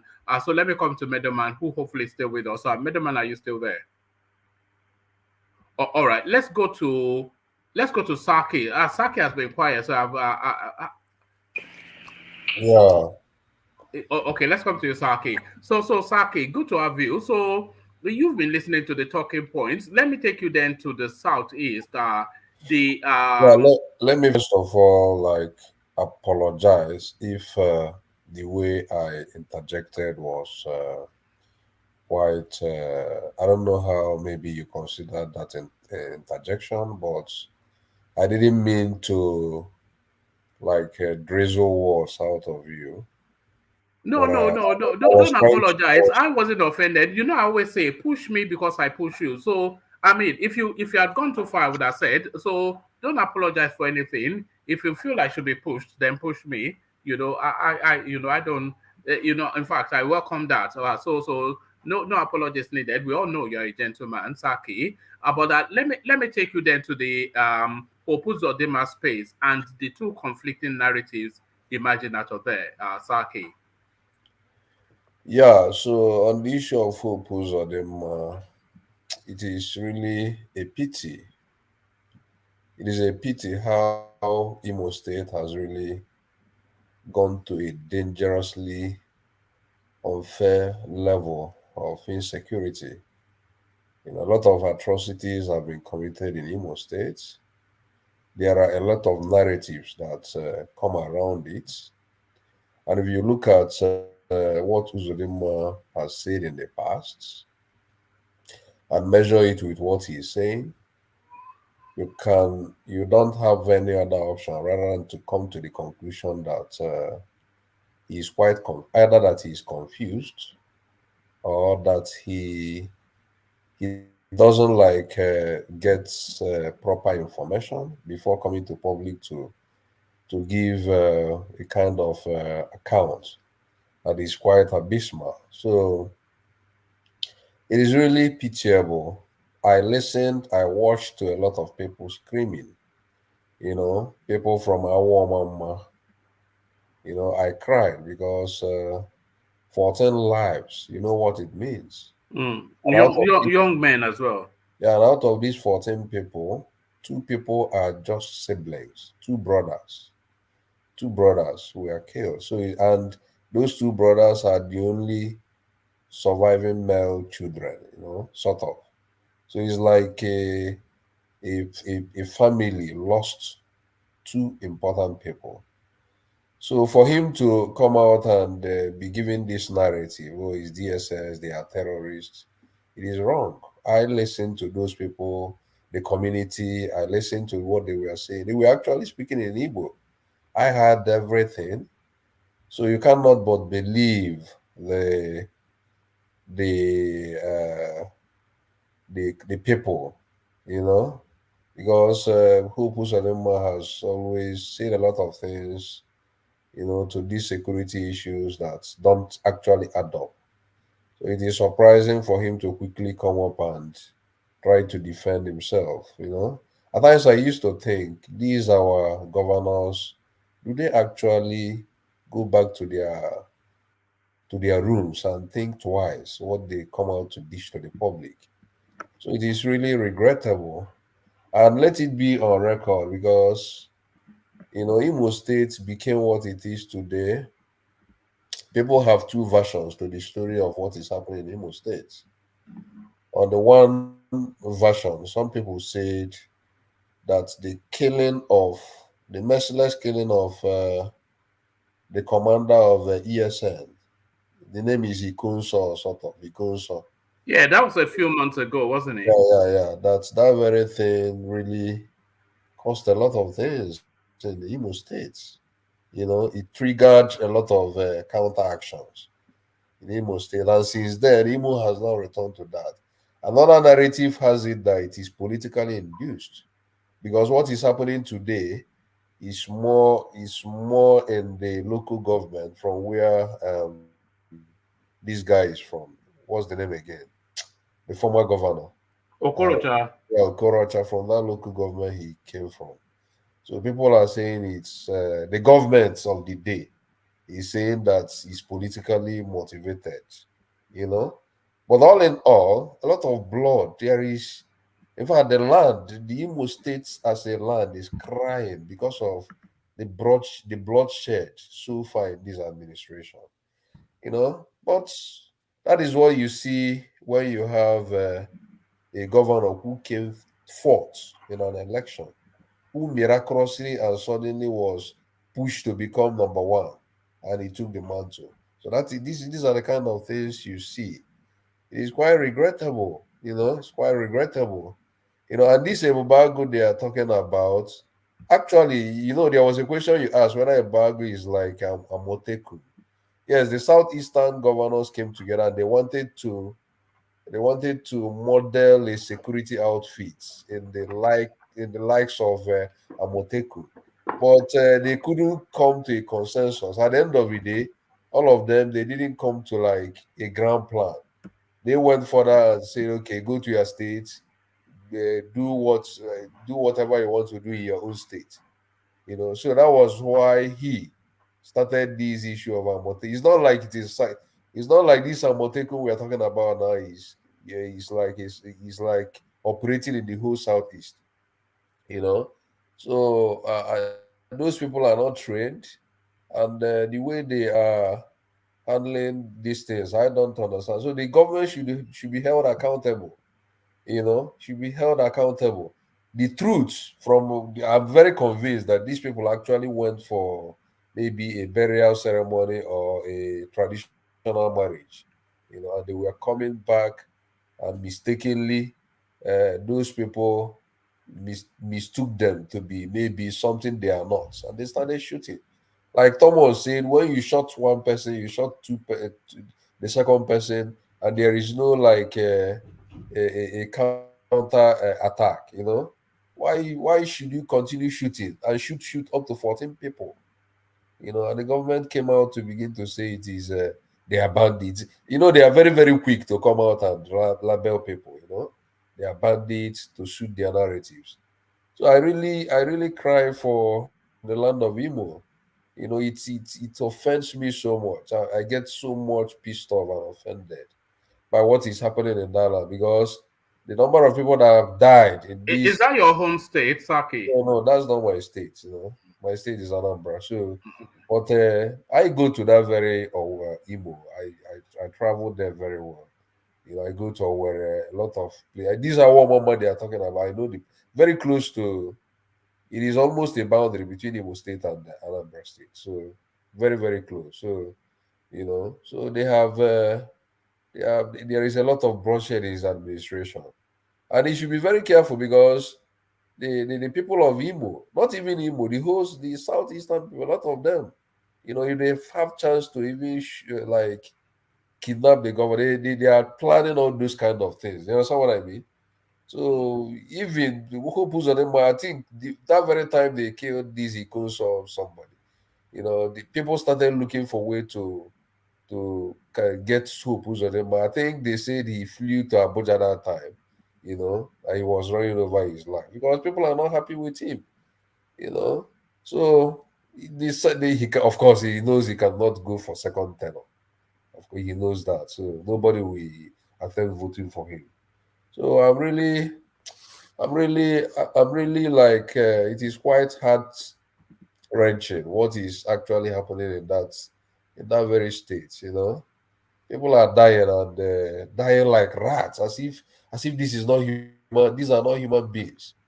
You know, you The take human life has lost its value in Nigeria, Saki. what happened in Imo. You know, you can. Do you know that this voters registration they are doing in the southeast, Imo has the least number of registered voters right now because people are afraid. People cannot even come out to do registration because of the insecurity in that very region. It's too much. And lives every day you hear people dying, dying, dying. Why can't the governor take a decisive action? You know, why can't he decisively deal with security issues decisively, but deal with it in an open manner? Let it be credible. You don't don't just go after people and somebody will just shoot people that are unarmed citizens that are just like knuckles. They were just going, like they were moving on. They were coming back from a ceremony and people started shooting them. That is very wrong. Honestly, it's very wrong.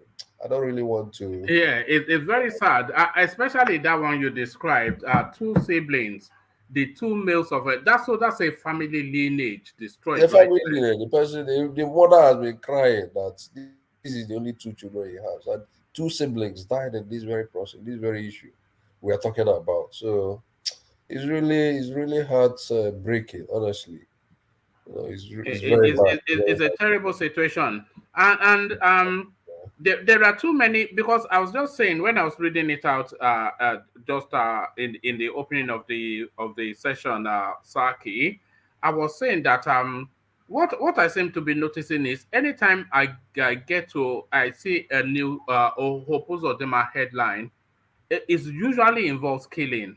Oftentimes it's always killing, and then he's trying to justify the killing of I think there was one famous one that happened in Obiogu or something like that. Am I mistaken? Or there was a rather famous one that happened in that still same Anambra state, that people were so vexed, even more numbers taken down. So it's too much. Is it because the people didn't vote for him and he doesn't feel especially that he owes them anything? What do Yeah, you think is I don't really understand what I can't really explain it. But what I know is that he doesn't have the mandate of the people. He is not popular in the sense of he's not accepted by the people. So then at the same time, the people perceive him to be on the side of the so much like to be on the side of the federal government. People perceive him to be on the side of maybe this APC. People don't actually like him. So anything he's doing, he's not actually doing most of the things in the interest of the average Igbolites. So I don't really for that state, I don't the bloodshed in this administration, is countless. You cannot actually count what has happened in Igbo. you, Lot of you, people have died, yeah. what you're saying, Saki. If anybody wants to do the body count of this administration since they took over in 2015 till date, I wouldn't be surprised if they've taken down 500,000 people, Of course, of right course. from all of either through the operations of the security agencies themselves, or Yes, through being ineffective and surrendering spaces to bandits. It's just yes. killings after killings. In fact, it's unbelievable. It is unbelievable, Saki. This is Yeah. 2022, by the way. Yes. So yeah, I don't really know. It's very, very bad. It's very bad. It's really bad, I must say. So Uh, uh, uh, uh, for him to be making that very kind of claim and saying that those people are bandits, I keep asking, does this man actually value human beings? For coming quickly to say that these people are bandits and the DSS they have to kill them, this is that. I can't believe him. I will believe the people. I heard what they were saying. They were actually speaking in Igbo. I heard their language. I heard how they explain things. I heard what they were saying. People were crying. The communities can identify those people. Those 14 people. People can actually. These people are not strangers. They live among them. They live in the community. They are identifiable by people. And you kill somebody. You kill the first person. Kill the second person. The third person. And you didn't have any counter reaction. And you kept on killing up to 14, only to come publicly and say that they are bandits. Posterity you, will not. you you you you know what really gets me, Saki? If it was some military system and the governor of Imo State was a military administration from Borno, you can say that he's detached from the people. But Yes. UZODINMA is born and bred, and for the rest Yes. of life, these are his own people.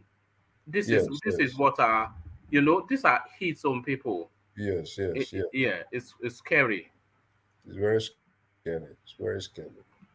Oh, Very scary. all right, thank you, Saki. So it gets even more depressing. The people that are meant to secure us, they don't arm them, of course, to the point that they have to make the decision that do they want to sacrifice themselves as lamb to slaughter, or try and effect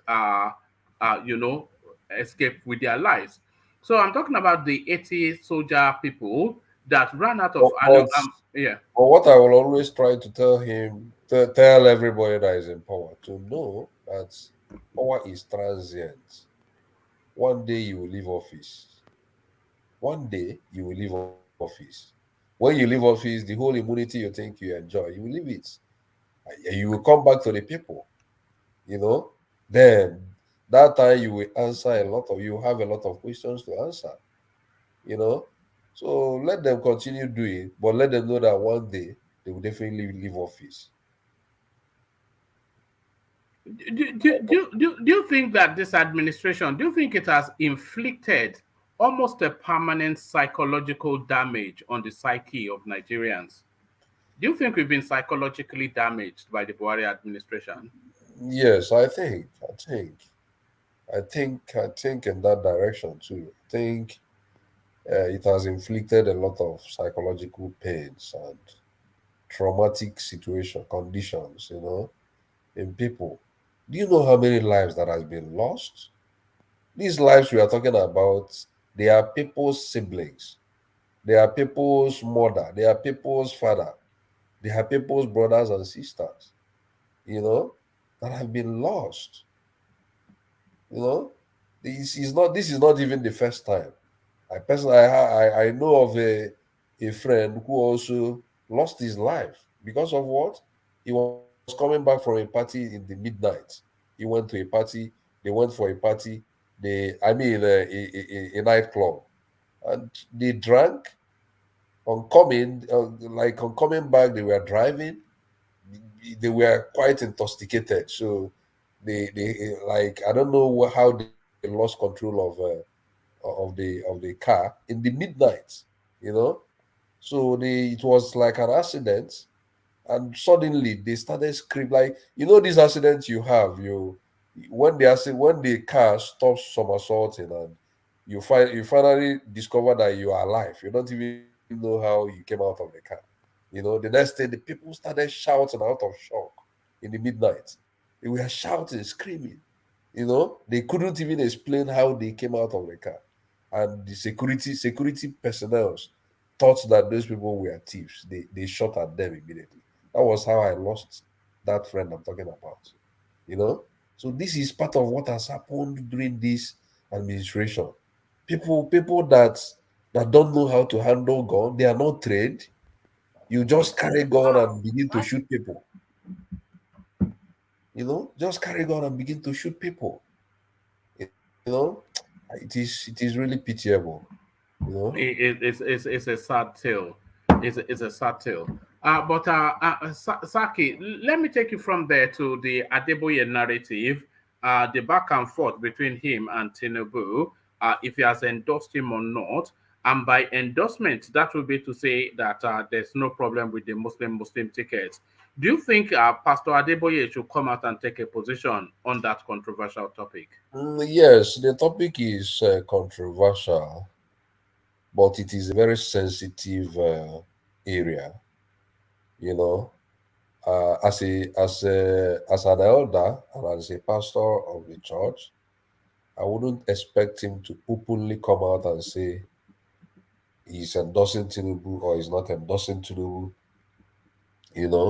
But then let's not forget that pastors, although they are pastors, they are still human beings. They still have blood flowing in their veins. They still have some emotions. They still have some tribal attachments. They have some origin. And in his own case, he has a the wife of the presidential candidate, who is not only Yoruba, but also a pastor in his church, you know. So I think he will not, I don't see him coming openly to say you should vote for this person or vote. I don't see him coming openly to take a stand of where he wants votes to go to, you know.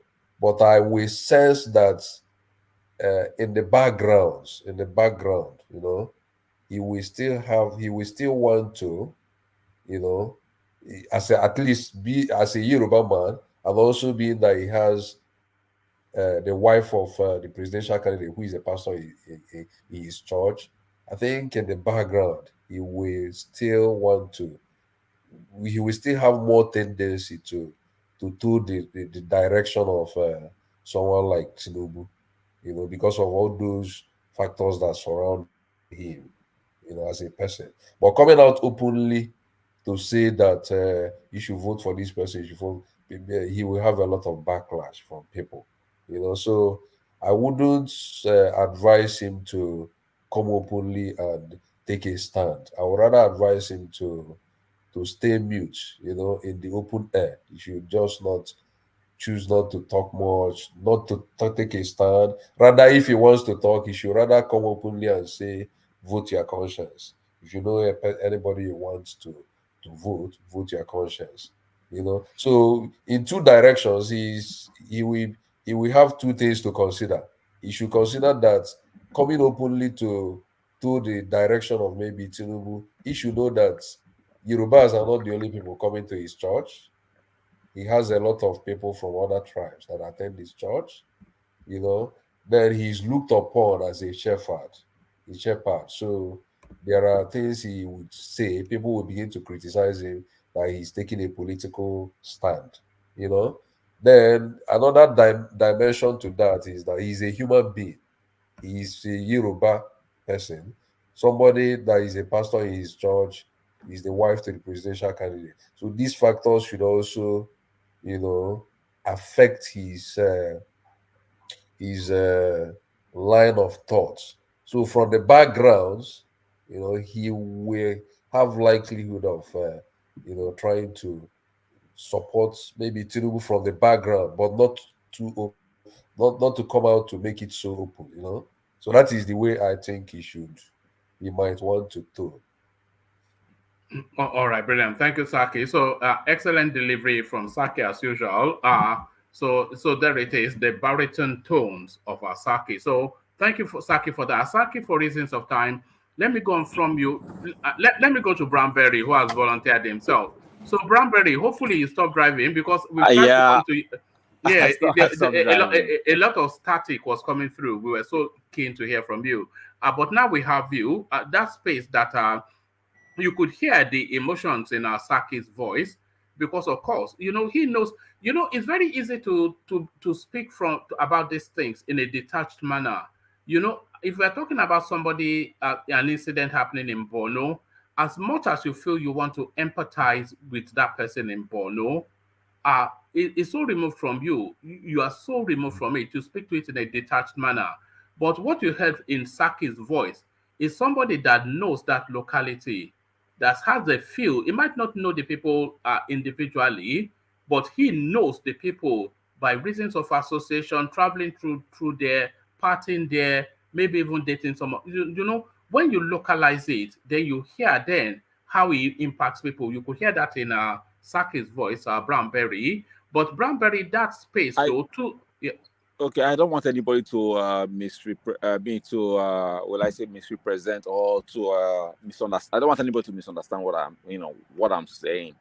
Okay, and Ajane Koko came, he was just bashing me, but I couldn't reply him, and he couldn't even mention my name, but that was very sad. He mentioned it now, Blackberry. You know, yeah, Blackberry. you know, because Ajane Koko,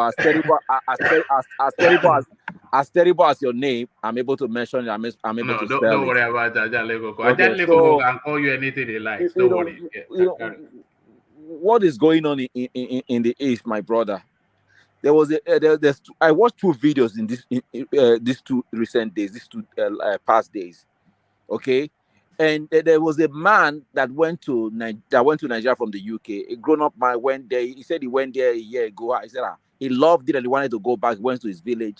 And you know that this man was, robbed, kidnapped, and this man was, telling his story. He said there's no police. He's from Anambra. There's no police at all in the east. Okay, and guess what? If you went to the comments, they were just insulting him. Why would there be police? They were just cussing out this guy that is trying to. He was just telling the truth. How he felt. They kidnapped him. Okay, after he was released, he ran back to the UK. Okay, and I watched another man who was telling them that it's time for people to start coming out every Mondays, and people were also blasting him. I was just wondering, what is wrong with these people? What do you want? Okay, so this issue, look, I'm a very caring person. I would never wish anybody dead, and I would never speak ill of a dead person. Okay, but because the fact that we don't like UZODINMA, I don't like UZODINMA as well. But we have to be, we have to look at it properly. Okay, and for us to just say, oh, I mean, we've seen so many instances where parents and communities are covering up for criminals. It's not. It didn't start today. It's been happening. Okay, but I'm not saying this what people are doing, but we should also look at it that way. Look, this is another thing you are saying. Parents covering up for criminal. You don't live there. You don't know about there. You don't know anything. But you are accusing the people. You don't live in their midst. I am not accusing them. You are just supporting. You are just saying, oh, we should believe the people. We should believe the people. Why really? If it happened in your hometown, if this incident happened in your hometown, are you going to be saying the same thing? If it happened in your hometown where you were born, will you be saying this thing? We cannot take one side. We cannot take one side. Which side do you want to take? I'm not taking any side. In present day Nigeria, you want to take government side against the people's side. I am not taking any side. You are not taking. Okay, which side are you saying now? With your position, which side are you saying? We can't believe. We can't believe. You can't believe the people. No, of a whole town. When the whole town, you see people demonstrating, coming out in their in their 100 from east side of the town and the west side of the town, and still you don't want to believe them. But you want to believe a single person because he's a governor. No, I'm not believing in UZODINMA because the governor. So what is your exact position? I am telling you. Okay. You also said that. Why would they just start shooting at them? Why did they just arrest them? I'm telling you. If they are criminals, if they are bandits without gun, why must you kill people without gun? People that are not armed. Do you know that? Okay, is what you know. You know that they are killing police officers and anybody that is wearing uniform in the east, mostly in Imo State. You know that, right? Okay. So you expect an officer that is already suspecting those people to just go to them and what if they get killed first? So what if they get killed first? So what are you saying? Police are not human beings as well. Are you saying that police are not trained on how to disarm criminals? The police officer has been killed in the east. No. They were not trained. Look. Brownberry, in this situation, officers. Ajanekoko, let me just go. Brownberry, this your argument does not hold water. I don't understand. I don't understand what you're arguing. You're trying to use the situation of other police being killed. And UZODINMA said that these were DSS. Do you know the DSS? The Nigerian DSS are well trained. They are the most well trained security outfit in Nigeria. Among the federal government security, they get more funding. So what I'm talking about here. So they don't know how to disengage people. All right, it's okay. I mean, let us just be mindful of position that we are taking when it comes to killing of human beings, particularly innocent people. Let's just be mindful. Let us. I am not. Let us show. Hold on. What you see this storyline we have to be, the first thing we have to establish is we have to be a bit sensitive in the way we handle it. For reasons that Adane Koko just said, we're talking about 14 young men. Saki was telling us 2 siblings, both the 2 males in their family. So we have to be sensitive about that. But hold on. Can you hold on, please? But we also have to necessarily have difficult conversations and take positions. Hold on, and take positions that are not palatable. So if because Brownberry is not saying these things I saying casually, is saying it based on the history of events in that space. So let him down the point, and then I'm sure he'll handle it with some delicacy. So back to you, Brownberry. What I'm saying is that let's not just expect every one of us to just fall in the line and say, "Oh, these people were." My heart is broken. Okay, that it happened. Okay, but let's not just fall in line and say, how did it happen? Oh, they just went and just killed them. They were coming from the wedding, or they were going to the wedding. So that's what I'm saying, and that's where I'm going to leave it. So we should go to another topic. All right. Before we go to another topic, let's hear from our World Peace, because our World Peace, he has come in especially to speak on this, and then I'll move you on. World Peace, you wanted to add? Yeah, one more. Thank you. Yeah. Brownberry, are you still there? Go ahead. Yeah, he's still here. Carry on. Yeah, sorry. See, this is a very sensitive matter, but the truth of the matter is this: because of what has been happening in that eastern region, we have seen situation when a whole community will be completely allowed everything. Which will be supporting crime, hiding crime. There'll be some certain situation that happened there. Don't want to spin around and blame it on government, and later you find out, we're just covering up the crime. I will just make like few examples. First of all, there was a time, if you watch your clip 1 month, 3 months ago, or 2 months, I said there was a community, a soldier killed 32 people in Edo State. You didn't hear about it. But what really happened was a land dispute that one of the people took one soldier man there. The other side of the community killed the soldier man, and soldier man came back and killed 32 people. It took the government and tried to stop that thing. But if it was the East, they would have changed the story. The government is killing us, so they are killing us, so without not doing proper research and verifying. Then there was a time in East that they came to the church and shot people dead. That time ESM just started, IPOB just started, and they were blaming on the federal government. Just later to find out there was a drug bust from South Africa that went bad. They came home to take revenge. Again, there was a wedding in East that they went there and shot people dead. And first of all, people shouted was government or whatever, just to find out was a court activity. So many situations. So this kind of situation, you make it difficult for you to really point finger to what's really going on. But from the evidence on ground, the governor might be right 70%. So Luther just came on quite long, accusing the full community of same situation. But one thing I know about the Eastern people, they are trigger lover, both the Buago, the police, or the ESM. They're all trigger lover. They seem not to use their sense in anything they do. They just seem to use. No. You can't sweep up a whole. No. Sorry. I mean, there seems to be trigger lover. They seem not to use diplomacy. Even though these people are ESM coming back from whatever, and you ambush them without, as Thomas said, without a return of fire, you're supposed to arrest these people. You are innocent. You are proven guilty. Not just open fire and just shoot everybody dead and come out and say they are criminal. It not make it difficult for you people to believe what you are saying. But you have seen situation too when the SABSM come and shoot community down. Like I said before, my friend is a victim. I said it before. I paid 500,000. If you have not experienced it, you will not understand how it goes. My friend was kidnapped from Japan. Was kidnapped in January here. February, we have to pay money.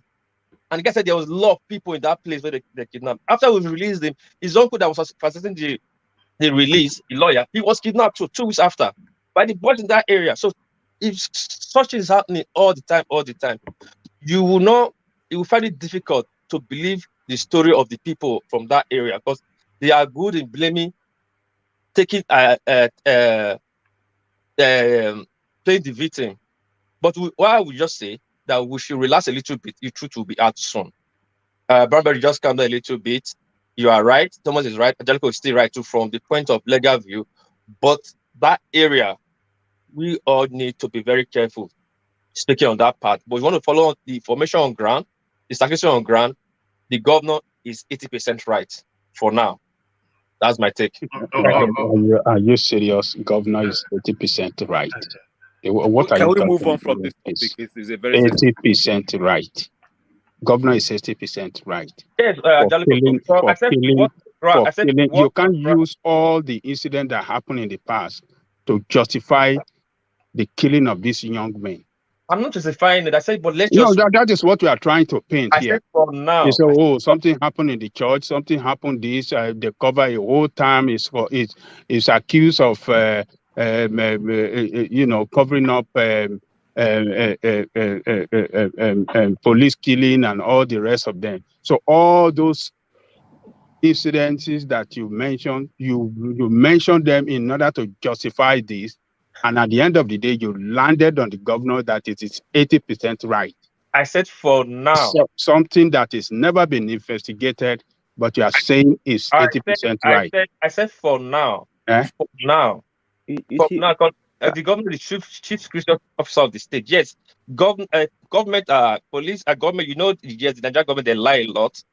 I'm not saying he's right. I said for now, information on ground, he's 80% right. Doesn't make him right. For now, the information on ground. So let's just wait. Not in 2 or 3 days, the truth will be out. Then we can hold UZODINMA, we can hold him for his actions. Or the Is it the first time? Is it the first time that the police have killed many people there? What happened? It's not the first time. Yes. It's not the first time people are killing people. It's not the first time people have used dynamite to bomb up a police station in that area too. All right. Okay. Let's do what you said, War Peace. But it's not up to you to attribute the percentage of who is right. Hopefully the more information will emerge, and then we'll get a clearer picture as to what happened. Yeah. Because this is not something that can just happen that casually. It happens too casually too often. So we'll suspend disbelief until we get more details. But thank you for that interjection, War Peace. But let me go back to Brownberry and have you comment then on the 80 soldiers that were sacked for the military for reasons of abandoning the war front, for reasons of running out of ammunition. That is Nigeria. May Nigeria never happen to you, Brownberry. Amen. No. It was like Thomas just took the word out of my mouth. I mean, they ask people to go home. Go home. You should be happy you are going home, because what is going on in the Nigerian military is not that they are not it's not that they are not. There's no money to buy weapons, but there are moles inside the Nigerian military, inside our armed forces. That's the problem we are having. And it's a situation where you've gotten into the military and you find a way to leave. You are not the one that ran away. They are asking you to leave. You go, because there is no way, as it is right now, there is no way Nigerian army can defeat these people. You cannot defeat the Boko Haram, and you cannot defeat the terrorist bandits. You can't defeat them because they have people giving them information, either from the Navy, from the army, and from the from all over. So we can't defeat these people. We cannot kill ourselves. Or is either the president has to resign, or we just wait until we have a new government. We can't. They can't do anything right now. Nothing. So they should be happy they are going home. They should be happy. If not, they will be killed. All right. Thank you, Brownberry. So thank you, Brownberry. It was a very passionate session today. People are just charged up. It's because of the topics, because of the topics. So let's take the topics to Rational Mind, who is a bit more tempered in his tone. So Rational Mind, the two key things are maybe I should I want to abandon that Imo State space, because I think the emotions are too charged there. Let me take you instead to the 80 soldiers that are, abandoned stations and effected the rescue of their own lives. So what are you then making of the fortunes that befell those soldiers? Yeah, thank you, woman. Thank you, everybody. For me, I think what Thomas said, for me, I think I want to go by that partly because I think they should be fortunate that they've been sacked in some ways, because maybe they would have been part of those 70 people that were killed just a few hours ago when they were ambushed by the Boko Haram. So that they are back home to their family, to their wives and parents or sisters or brothers, she count themselves lucky. So, but then in another way, I think they leave to fight the battle some other day. They leave to perhaps continue the struggle or maybe getting back their position in the Nigerian army. That is, if they ever get it back. Since they've been court-martialed and they have to go through the process, maybe seek some kind of legal redress and temple their grievance with the high command or with the Nigerian army hierarchy. Like, look, it's not our fault that we're missing in action or we ran away. These are the reasons. Well, I think the Nigerian army needs to revisit some of their ethic codes. I think they have some kind of codes, which is still archaic in some ways. Those ethics that they inherited from the British. And that is why they act like beasts. Even some of them who are just ordinary military men, the way they are trained and all of that, when they approach civilians, how they handle civilians and all of that. So I think they still need a lot of training too. So the corruption in that Nigerian army is no doubt why these people find themselves where they find themselves. We're talking about Rotai, who billions of naira has been discovered, and even dollars, millions of dollars has been discovered in a home that he owned, and there's still an ambassador. So one kind of ask so many questions about Buhari. What is wrong with Buhari? I mean, does that man, is he really, like the wife said, they've hijacked him, they've cornered him, and it seems like he's under some kind of servitude, under the influence of some people. Is it ordinary high, or is it something that himself just allowed himself to be used? There are so many questions we ask. The Nigerian army that he once used to be known to be, well, if not the strongest strongest in Africa. I mean, we fought so many war, the Angolan war, the Congo war. The Nigerian army, they did exceptionally, very, very well. I mean, we talk about the ECOMON peacekeeping forces. I mean, they led in Sierra Leone and Liberia, and how they performed outstandingly well. I mean, and then you look at it, and you look at what has happened to the Nigerian army. Why can't they just defeat this ragtag terrorist has been terrorizing that nation for the past almost 20 years now? And you start wondering, well, we all know there's a lot that we know as civilians, as people who are not part of the military hierarchy. We can only say this and that, but there's a lot wrong. Even those who are retired military personnel, they are all talking that this is not the Nigerian army that they once served in, and something is inherently wrong with the structure of that agency. So I think they should call themselves lucky, fortunate that they're back home, but not fortunate in the sense that they lost their job, because how are they going to take care of the family? But at least someone who still have a life, can still breathe.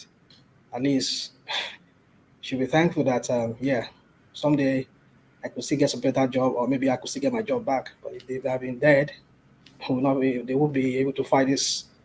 I mean, even if they're dead, their entitlement, even to their family or to their widows or to whoever, will they will be those who have been killed in the line of duty? What is their compensation today? A lot of them, their widows are still fighting for their whatever benefit that they should have had. And this is part of the rot. This is part of the this does not even begin with this Boko Haram. Even right from inception of that institution, that agency, they've always been corruption. A lot of them who served in the time past, even before the Boko Haram ever came, many of them they never got their pensions. So there's something really, really wrong.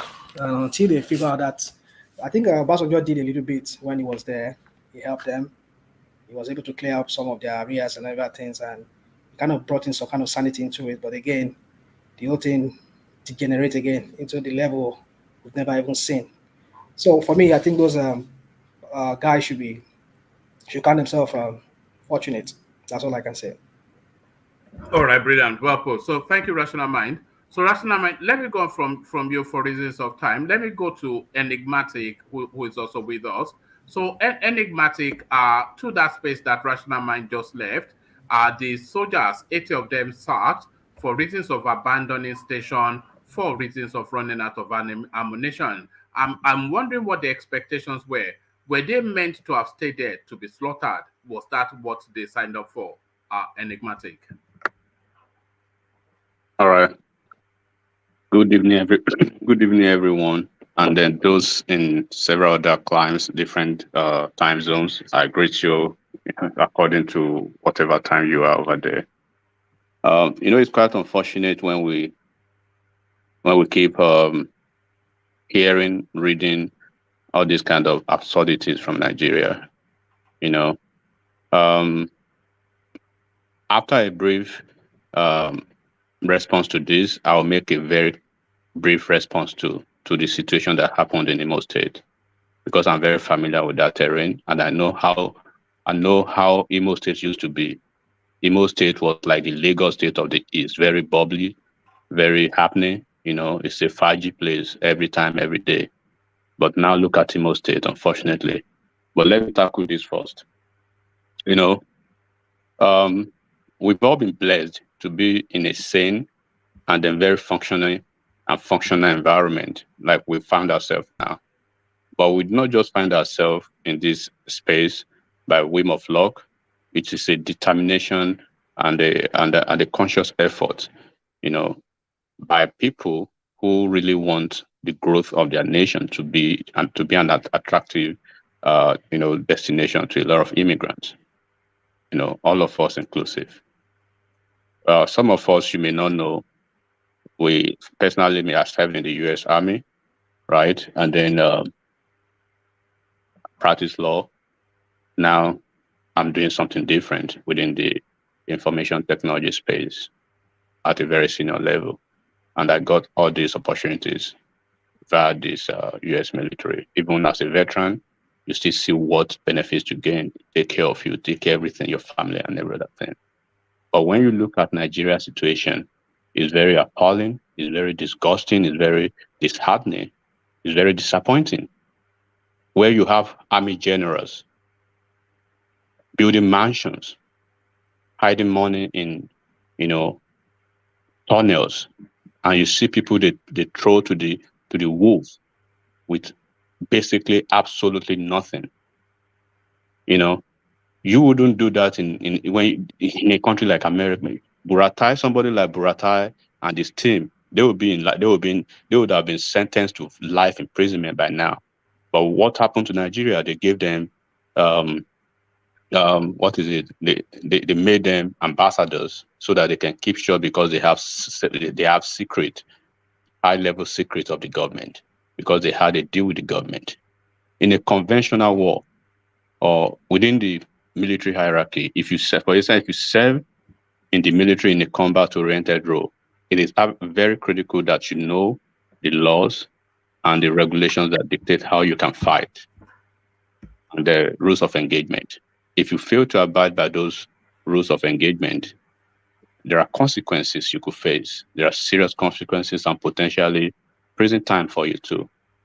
So within the purview of this, a certain organization will give you, a general overview of the rules of engagement, most likely that will affect you as a member of the military, team, and they will cover restricted weapons and equipment understanding for you to understand what you're actually going into and what maybe will be your lot when you circumvent these rules. I believe these folks understand that, and they wouldn't just want to basically deliberately circumvent the rules of the engagement as soldiers in Nigeria. And every military conflict is subject to national and international laws, including these folks. They have their rights. For instance, several governing bodies, create these laws. But when we are actually looking at the general convention that covers all these soldiers now, we talk about, the formal code of conduct within the Nigerian military laws or within the Nigerian military rules. And then even the Geneva Convention that applies to soldiers, regardless of what country they are from or where they are operating from. And then they are even covered by the Hague Convention, that governs warfare tactics and the use of weapons. Even the NATO actually get them covered. I'm saying all these things because these guys, they have so many options within the law. And that's why you see, whenever they get treated in these unpatriotic manners by those leaders who are actually putting them to the wolves and stealing their money, you see some reasonable lawyers like Femi Falana has always won the cases against them when they get court-martialed. And I wouldn't say I wouldn't say a different departure from that. When they go to that court-martial, when they have a very sound legal team, they will win all these cases. Because there's no way you throw me to the wind with absolutely no tools to do my job. And you expect me actually to use myself as a shield for people who actually knows the rules of engagement. There are moles in Nigerian military. And until they do that, I do not see any victory for them. I do not see any improvement for them. Nigerian military is a shadow of itself. The last time Nigerian military were Nigerian military the way they were supposed to operate by every standard was when Obasanjo was there. Obasanjo raised the standard. Buhari came. It's like Buhari is, I'm sorry to use this, is a cursed man. Whatever that man touches turns to dust. He has a curse on him. He has basically ruined Nigeria, has driven Nigeria to the ground. Even ordinary trophy, Nigeria cannot win a trophy. Our athletes, they struggle under this man to even win anything. Nigeria wouldn't qualify for a World Cup. The ladies yesterday, they toiled and toiled very hard. They couldn't win. They couldn't get to the final. That shows Nigeria is on the wrong path with this man right here. So if I were these folks, I would be happy and I would be thanking God. But why I'm not happy for them is because they are court-martialed by the same system that actually frustrates and disappoints them. What will happen to that system? What will happen to those those military chiefs? What will happen to them? Where are the folks that have been caught for espionage, for leaking information? There's no way under the military that nobody, even when I was there, you don't know your manifest. You do not know your route. You don't know where you are going. It is always classified. For you to get ambushed, it's an insider job. Who does that? So that's where we need to look at.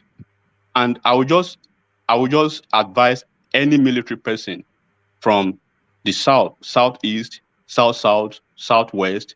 Those folks, if I were in their shoes, I would advise them for the next 8 months or 9 months of Buhari's, this last part of his administration, you guys, if you have the opportunity, take a leave of absence and stay at your home until a new government comes that is reasonable to fight this war to a logical conclusion.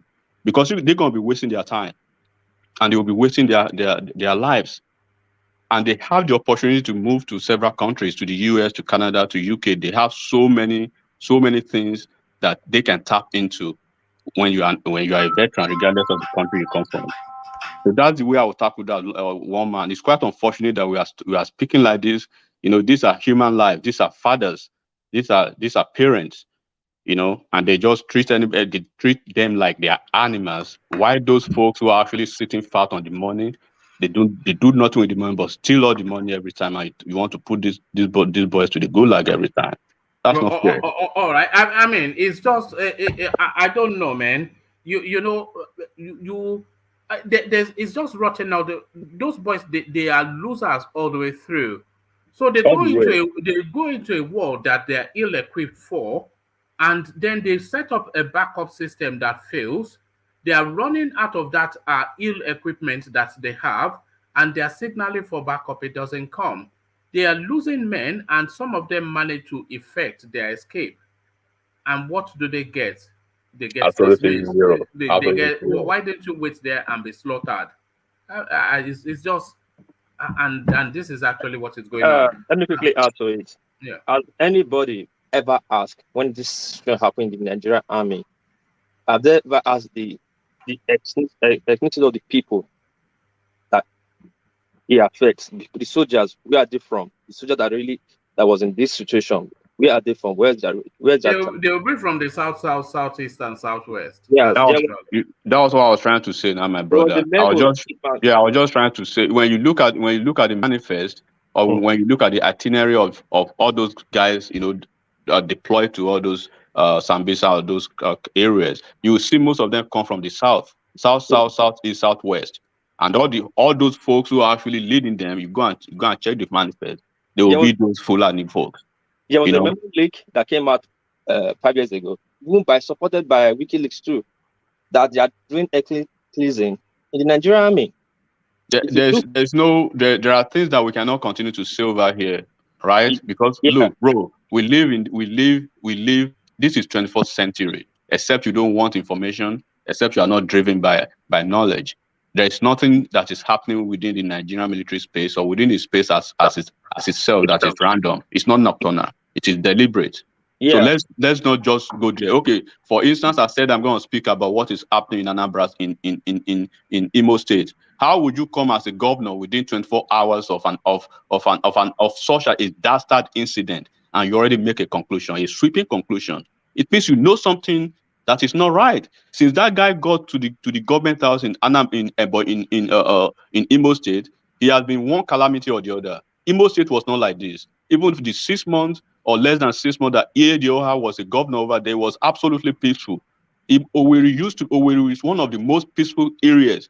When Anambra was boiling and every other part in the southeast, you know, were boiling, and Imo State has always been a cool place to be. But when this guy became the governor, it's like he signed a deal with those northerners, with those Fulanis, and that's probably they gave him the governor through the back door to just come and kill these people to Fulanize the entire neighborhood. That is not fair. These are your people. When people got killed in Ondo State and they were trying to turn the table around, you know, to change the narrative, Akeredolu stood up to them, saying, "No, this is not ISWAP. These are Fulani gangs that kill these folks. Do not say that." That's what a governor should do. If you do not have access to a factual information, what you can say within the context of a security, let me say, with this kind of a situation, you should come out. Look, I'm not clear of what is happening now. I wouldn't want to give, I wouldn't want to give speeches over here or what is going to be driving a different narrative. But until I find out the fact, then I'll be able to come out with the real information. You just do not come out to say, "Oh, DSS killed them." DSS killed 14 people, none of them survived. They killed them with that kind of a precision target. No, something is not right. I stand by the people that said this is an insider job. They killed those folks. Probably they know something. Probably just because UZODINMA they just give him another assignment. We need to kill some people. Because I do not trust that guy. That guy is selling out his people. For what? For power. To be governor, you are superintending over people you are just trying to do. to swipe for power or to just kill them.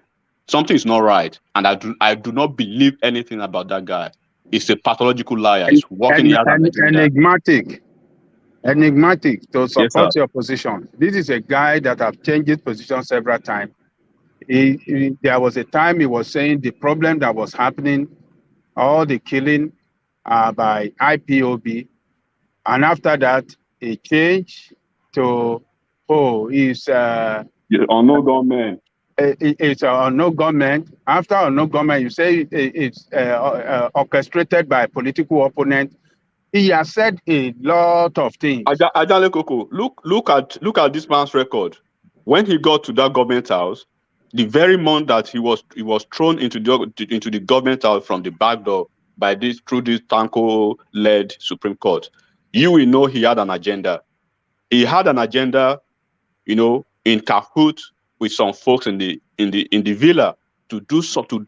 I think they wanted to penetrate the southeast through Imo State with UZODINMA to destabilize that neighborhood. And they've succeeded in having an idiot who has given himself to betray himself, to betray his people. That is very bad.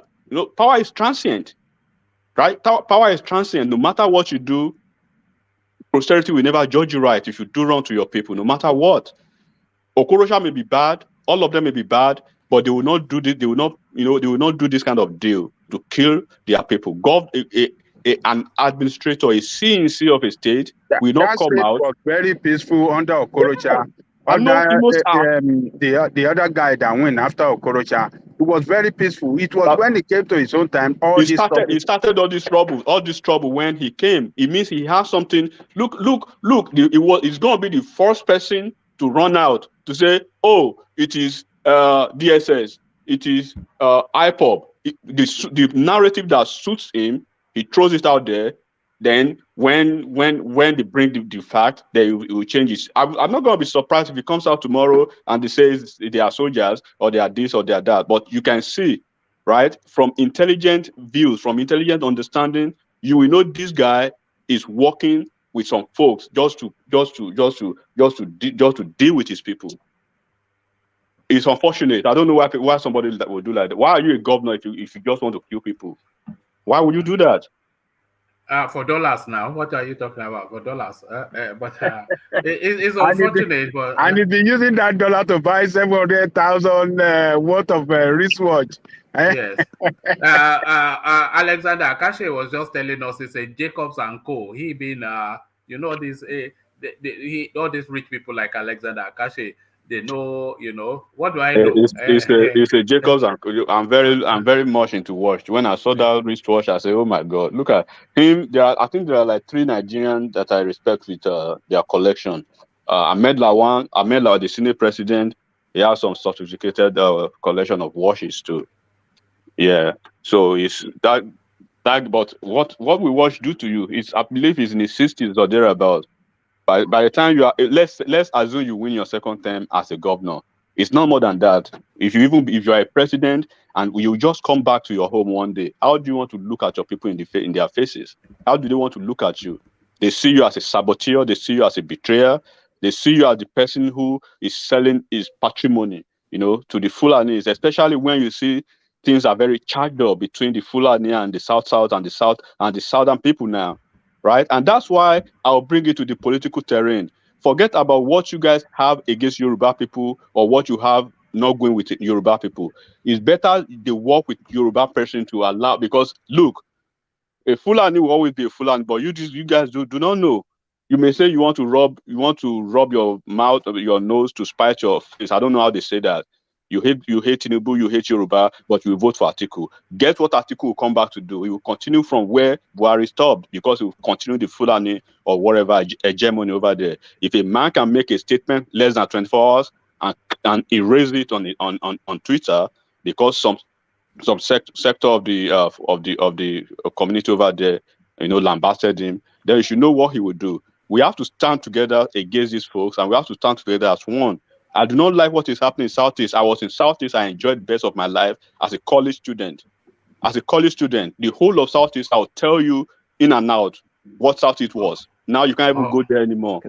all right. Enigmatic, you said, are you in front of a screen? Enigmatic. Yes, sir. Are you in front of a screen? Oh, no. Okay, I wanted to share an image with you. You said you're a watchman, but I wanted you to have a look at what TINUBU. Yes. Yes. Yeah. Richard Mills, right? Yes, that's 340 million naira, Richard Mills. Yeah, So there are some Richard Mills that go for $1 million plus, $2 million. But the problem with all these big name watches is that wristwatch? Yes. Yeah. For how much? Hello. 340 million. Ajale Coco, it's not your type. What the power? Hold on.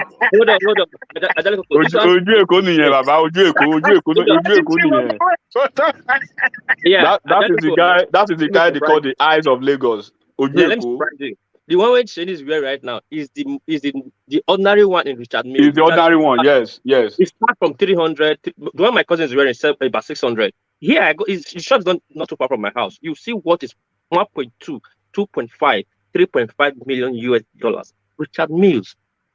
But the problem of those watches, like Richard Mills, Frank Muller, Pastor Phillips, their value of reselling is very low. But bro, you know, when you want to really make a fortune out of those watches, ensure make them like you buy Rolex or stuff like that. You see most of these stars, they alter it by making some kind of like putting blings and stuff like that. Yeah. When you do that, it will definitely reduce the value. It will lose value in the market. I will tell people, Rolex is the household watch you can buy, keep it, to increase in the next 5 years. The price that watch price that increases. Exactly. The Richard Mille, don't go there. If you buy, you just like Lamborghini. Lamborghini is very flashy, but it's valueless. But Ferrari, buy a Ferrari this year. Next 2 years, you send that Ferrari, I think twice that amount of that same car you buy. McLaren is equally a very good call too if you want to make some process.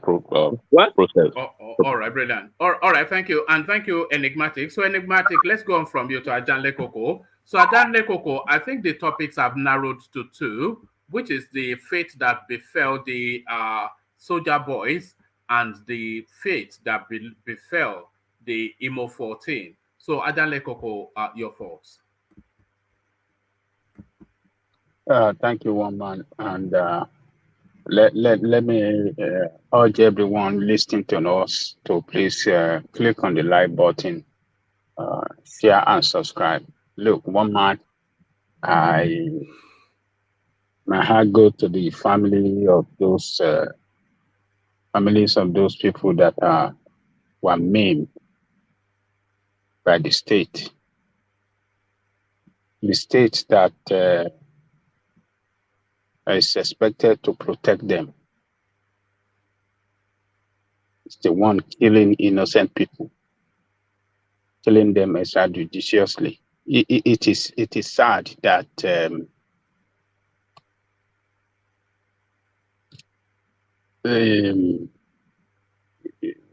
government that is given that responsibility, number one, the responsibility to secure life and property, are the one going after innocent people, killing them, and then lie against them to justify the barbaric killing of the citizen that elected them into position of power. And it's you know, we should at least sometimes when incidents like this happen, we should be able to show some empathy and not condemn our people. We should be able to stand by the people and not by any government anywhere, at any level, anywhere in that Nigeria. We have seen the way they govern that country all over. They are not truthful, they are not honest, they lie, they, run the state with propaganda and they misinform, and they never deliver. So I think it is right for us to be on the side of our people at any time, no matter what. No matter what. So when sometimes some of us want to express some kind of position against, support of useless governor, say that it's 80% right for now. You have not carried out investigation. You have not done anything. You've not had, according to him, he's not even had a full report, but he was already justifying the killing. That those guys, they are criminals, they are this, they are that. I believe if that happened to people in our hometown or our villages, we will be on the rampage. We'll be crying like. But when it happened to others, we don't want to show empathy. We don't want to care. But until when it happened to us, let us pray that Nigeria has never happened to any one of us or our family or our people, wherever they are over there.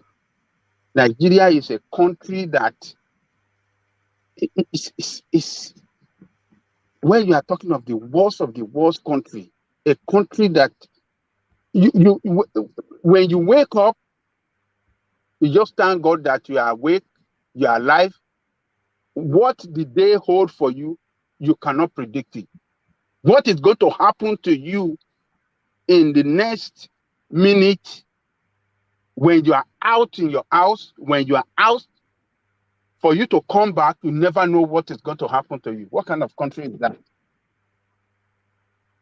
It's so unfortunate. Is it? For young men to live in the East is a big problem now. A young man. What kind of country is that? Why? We have treated a case here, one man, if you remember, the one that was killed inside the parent compound. Yes.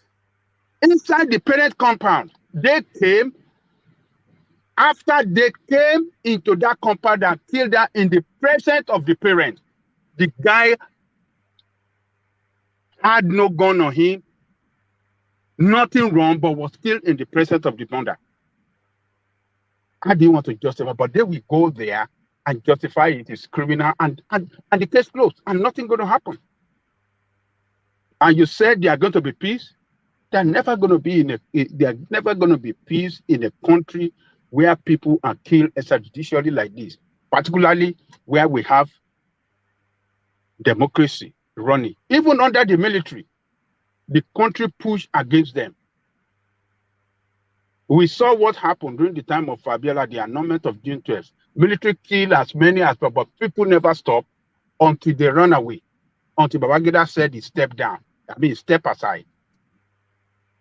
So I just want to urge us, for God's sake, when we see anything happen to our people, we have to stand up against the government and stand up against them, because government have the responsibility to protect the people, but not to kill the people. And when you don't stand up against the government, you will never get your country or your state right. When you want to believe the government that lied, government that never, carried out any meaningful impact in the life of the people, why do you want to be on the side of that? Why do you even want to listen? You don't have to even listen to them on anything. We have to condemn them. Every time, anywhere, we have to condemn them.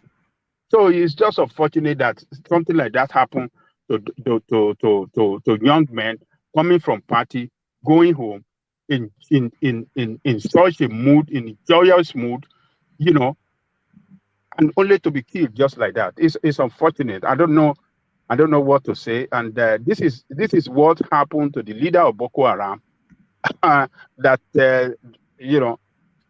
drove us to where we are today. They killed the leader. The rest of the group went into the bush, said, "We're going to revenge. We're not going to take this. We're going to fight back." And they started like play. And look at where we are in that country today. Look at where we are. The ESN, the same thing. The government allows some criminals, herdsmen, to kill people all over the country without doing anything, without checking them, and that prompted to setting up ESN for defense of people in their villages. And look at where we are in that part of the country. And look at Yoruba land. You can hear Ààrẹ Ọ̀nà Kakanfò making statements. They're writing to United Nations. They're writing to they're sending all these evidences to world bodies, different international organizations about the killing all over Yoruba land. They're documenting everything. Why must we be going through killing every day and nothing happen? They set up Amotekun, give them arms, let us defend ourselves. They refused. So what are we talking about? Is that a country? That's not a country that any one of us should defend the government. The government in that country have disappointed, and that's what we are. Just look at the military. The military today cannot even fight to defend the territorial integrity of the country. They are losing ground every day. The Nigerian military loses ground every day to terrorists. Terrorists are winning. They are winning Nigeria state. They are taking more ground. They are making more money than Nigerian state. They are better equipped than Nigerian military. So what are we talking about? They're winning, they're getting more ground, making money. Now they don't even demand small money anymore.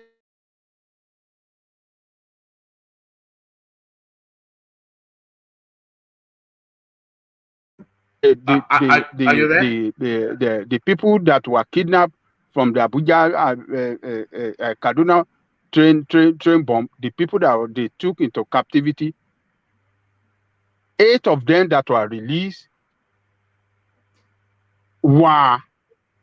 released after their family paid 800 million. And the rest still in captivity. They are expecting them expecting their family to come and pay their own ransom before they release them. Nigerian state, Nigerian military cannot rescue Nigeria under the captivity of terrorists. But the terrorists can come and rescue their own people in Nigerian prison. What are we talking about, gentlemen? They have the infantry to all over Nigeria. They release all their men from different prisons where they are kept, except those one in Lagos at Alagbon. But in other parts of Nigeria, they have released all of them. They came, attacked the prison, released all of them, and took them away. And the one in Kuje prison, how far is Kuje prison from the Aso Rock? And they operated there for about 2 or 3 hours, and police station, army barrack that are closer to there, and nothing happened. And you call that a state? You call that a functioning state? I mean, Nigeria have lost it completely. Nigeria have lost it. The military men that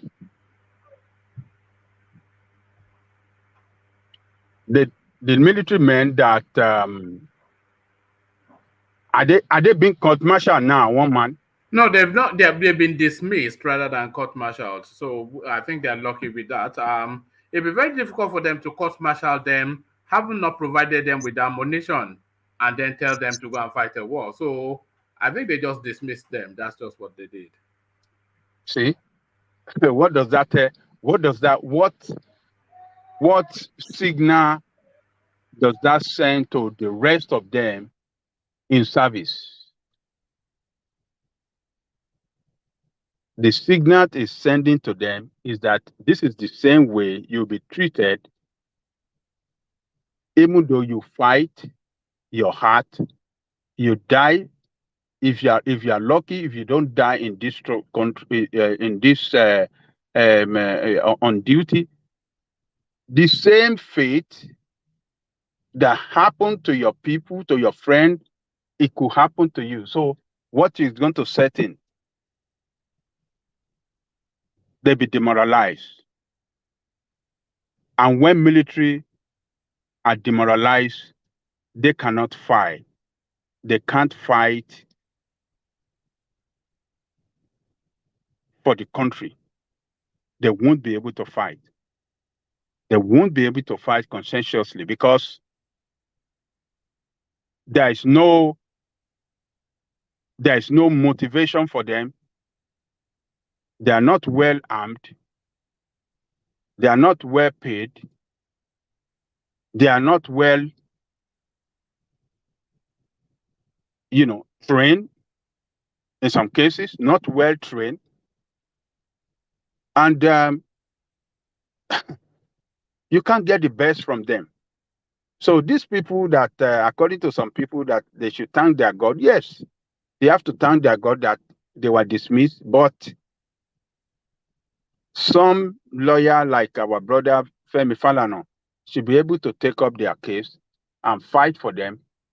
I mean, if they don't need them in the service anymore, they should be paid their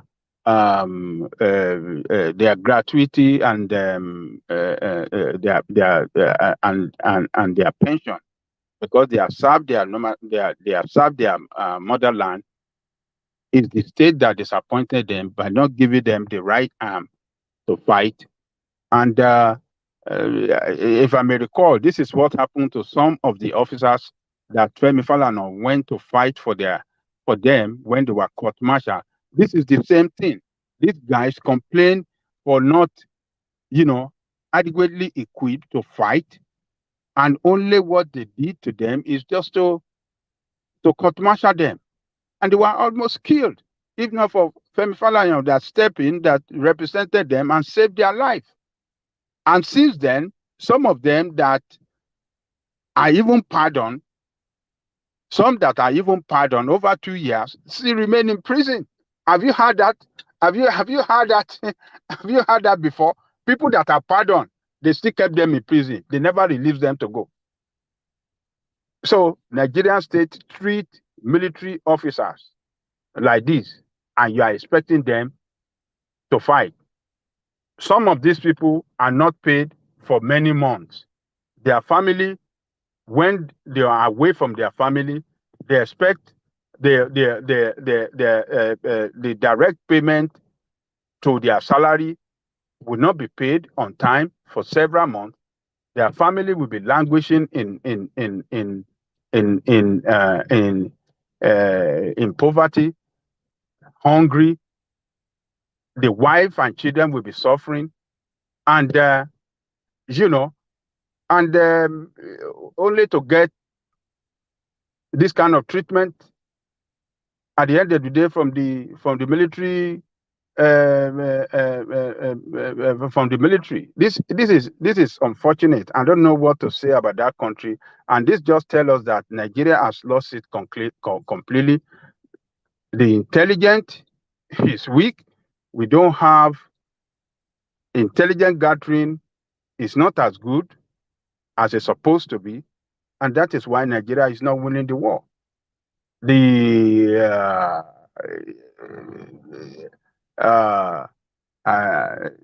intelligent gathering is poor. No right equipment.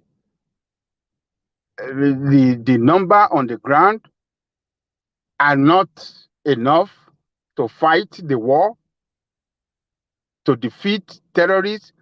these terrorists recruit every day. These people recruit every day. They recruit in geometrical order. Why Nigeria? We don't know when last that Nigerian state have recruit men into their fold. It's just unfortunate, one man. We don't know what to do. We just it just like sometimes you just want to give up. That it's a terrible situation. To, I'm looking at the comment section. Sometimes I look into the comment section, and one of the comments caught my eye. I think it was from Kulata. So if I say yes, there it is. Is usual back and forth with Aizon, friends, enemies, frenemies. You know. So he's saying Aizon, Nigeria almost numbs people. I am tired of the sad stories. So when I saw that comment, I was thinking to myself that do I actually deliberately look for sad stories to bring? But I don't really, because I look at the headlines, and what usually pops out is just there's nothing to write home about. In instances when the country is doing well, we do isolated instances. We bring them, but those instances are isolated. But there it is. Gentlemen, I want to seek to start to round off here. And I want to round off in no more than 15 minutes. So I'll be allotting no more than a 2-minute slot for closing remarks. And I would like to enforce that because I have to round off now. The weather is inclement and my whole household is, I think I can hear rumblings upstairs. So I'll start off with you, Saki, to land on Ajanle Koko, a 2-minute slot just to condense your thoughts. Saki. Yeah, it has been a wonderful week. Can you hear me? Yeah, perfectly. Carry on. All right. So please, I don't want to take your time. So you're gonna sleep. You have tried for this evening. So let's keep praying for Nigeria and do what we can. I believe that one day Nigeria will be good. I would really like Nigeria to be good. If it is good, then the black nation, the black people will be saved. So that's my thoughts. Just let me leave you. All right, brilliant. So from Saki, let's go on to Rational Mind. Rational Mind is a strict 2-minute slot. It's okay, woman. Just let me let you go. Thank you. I'll see you guys in the next session. All right, brilliant. From Rational Mind to Thomas. Thomas, closing remarks. 2 minutes. One man. Prayer will not solve our problem. What you can do for yourself, God will not do it for you. Thank you, one man. Good night. May God bless you. Thank you. From Rational Man, let's go to Charles. Charles, 2 minutes. I pray for all the killings to stop in Nigeria because it's getting too sad. May God bless Nigeria and the people who lost their life. All right, brilliant. Thank you, Charles. So from Charles to Brownberry, same rules. Yeah, thank you so much, one man, and thank you, everyone. I hope tomorrow we'll talk about good topics. And thank you, everyone. God bless. Thank you. A real delight in your company. So from Brownberry to World Peace to you. My country people, I just now don't reach the end of the day. I beg, might take 1 month, I go call the rest of the people with the when I get not put PVC move vote this back on my come out. So I'll see you tomorrow morning. Peace. I'm out. All right, brilliant. Thank you, World Peace. So from World Peace, the final word, the mighty one, Ajanle Koko, no other, Ajanle Koko, the final word. Thank you, woman. Let me thank everybody that came on the platform today for your contribution. You have all done well, and I hope you'll come back tomorrow. Those of you at the commentary section, thank you all as well for being with us from the beginning to the end. 1 month, you have done it again today. Give thanks to you. So tomorrow, when you bring another round, I promise you, we shall join you, and we'll do it again. So thank you, 1 month. See you tomorrow, the Eagle. See you. Bye-bye. All right. Thank you, Ajanle Koko. So thank you, Ajanle Koko. And that has been the session. So thank you, one and all. That has been the session. The challenge from Kulata that the stories are always sad stories. So tomorrow I will attempt to bring you stories of good cheer.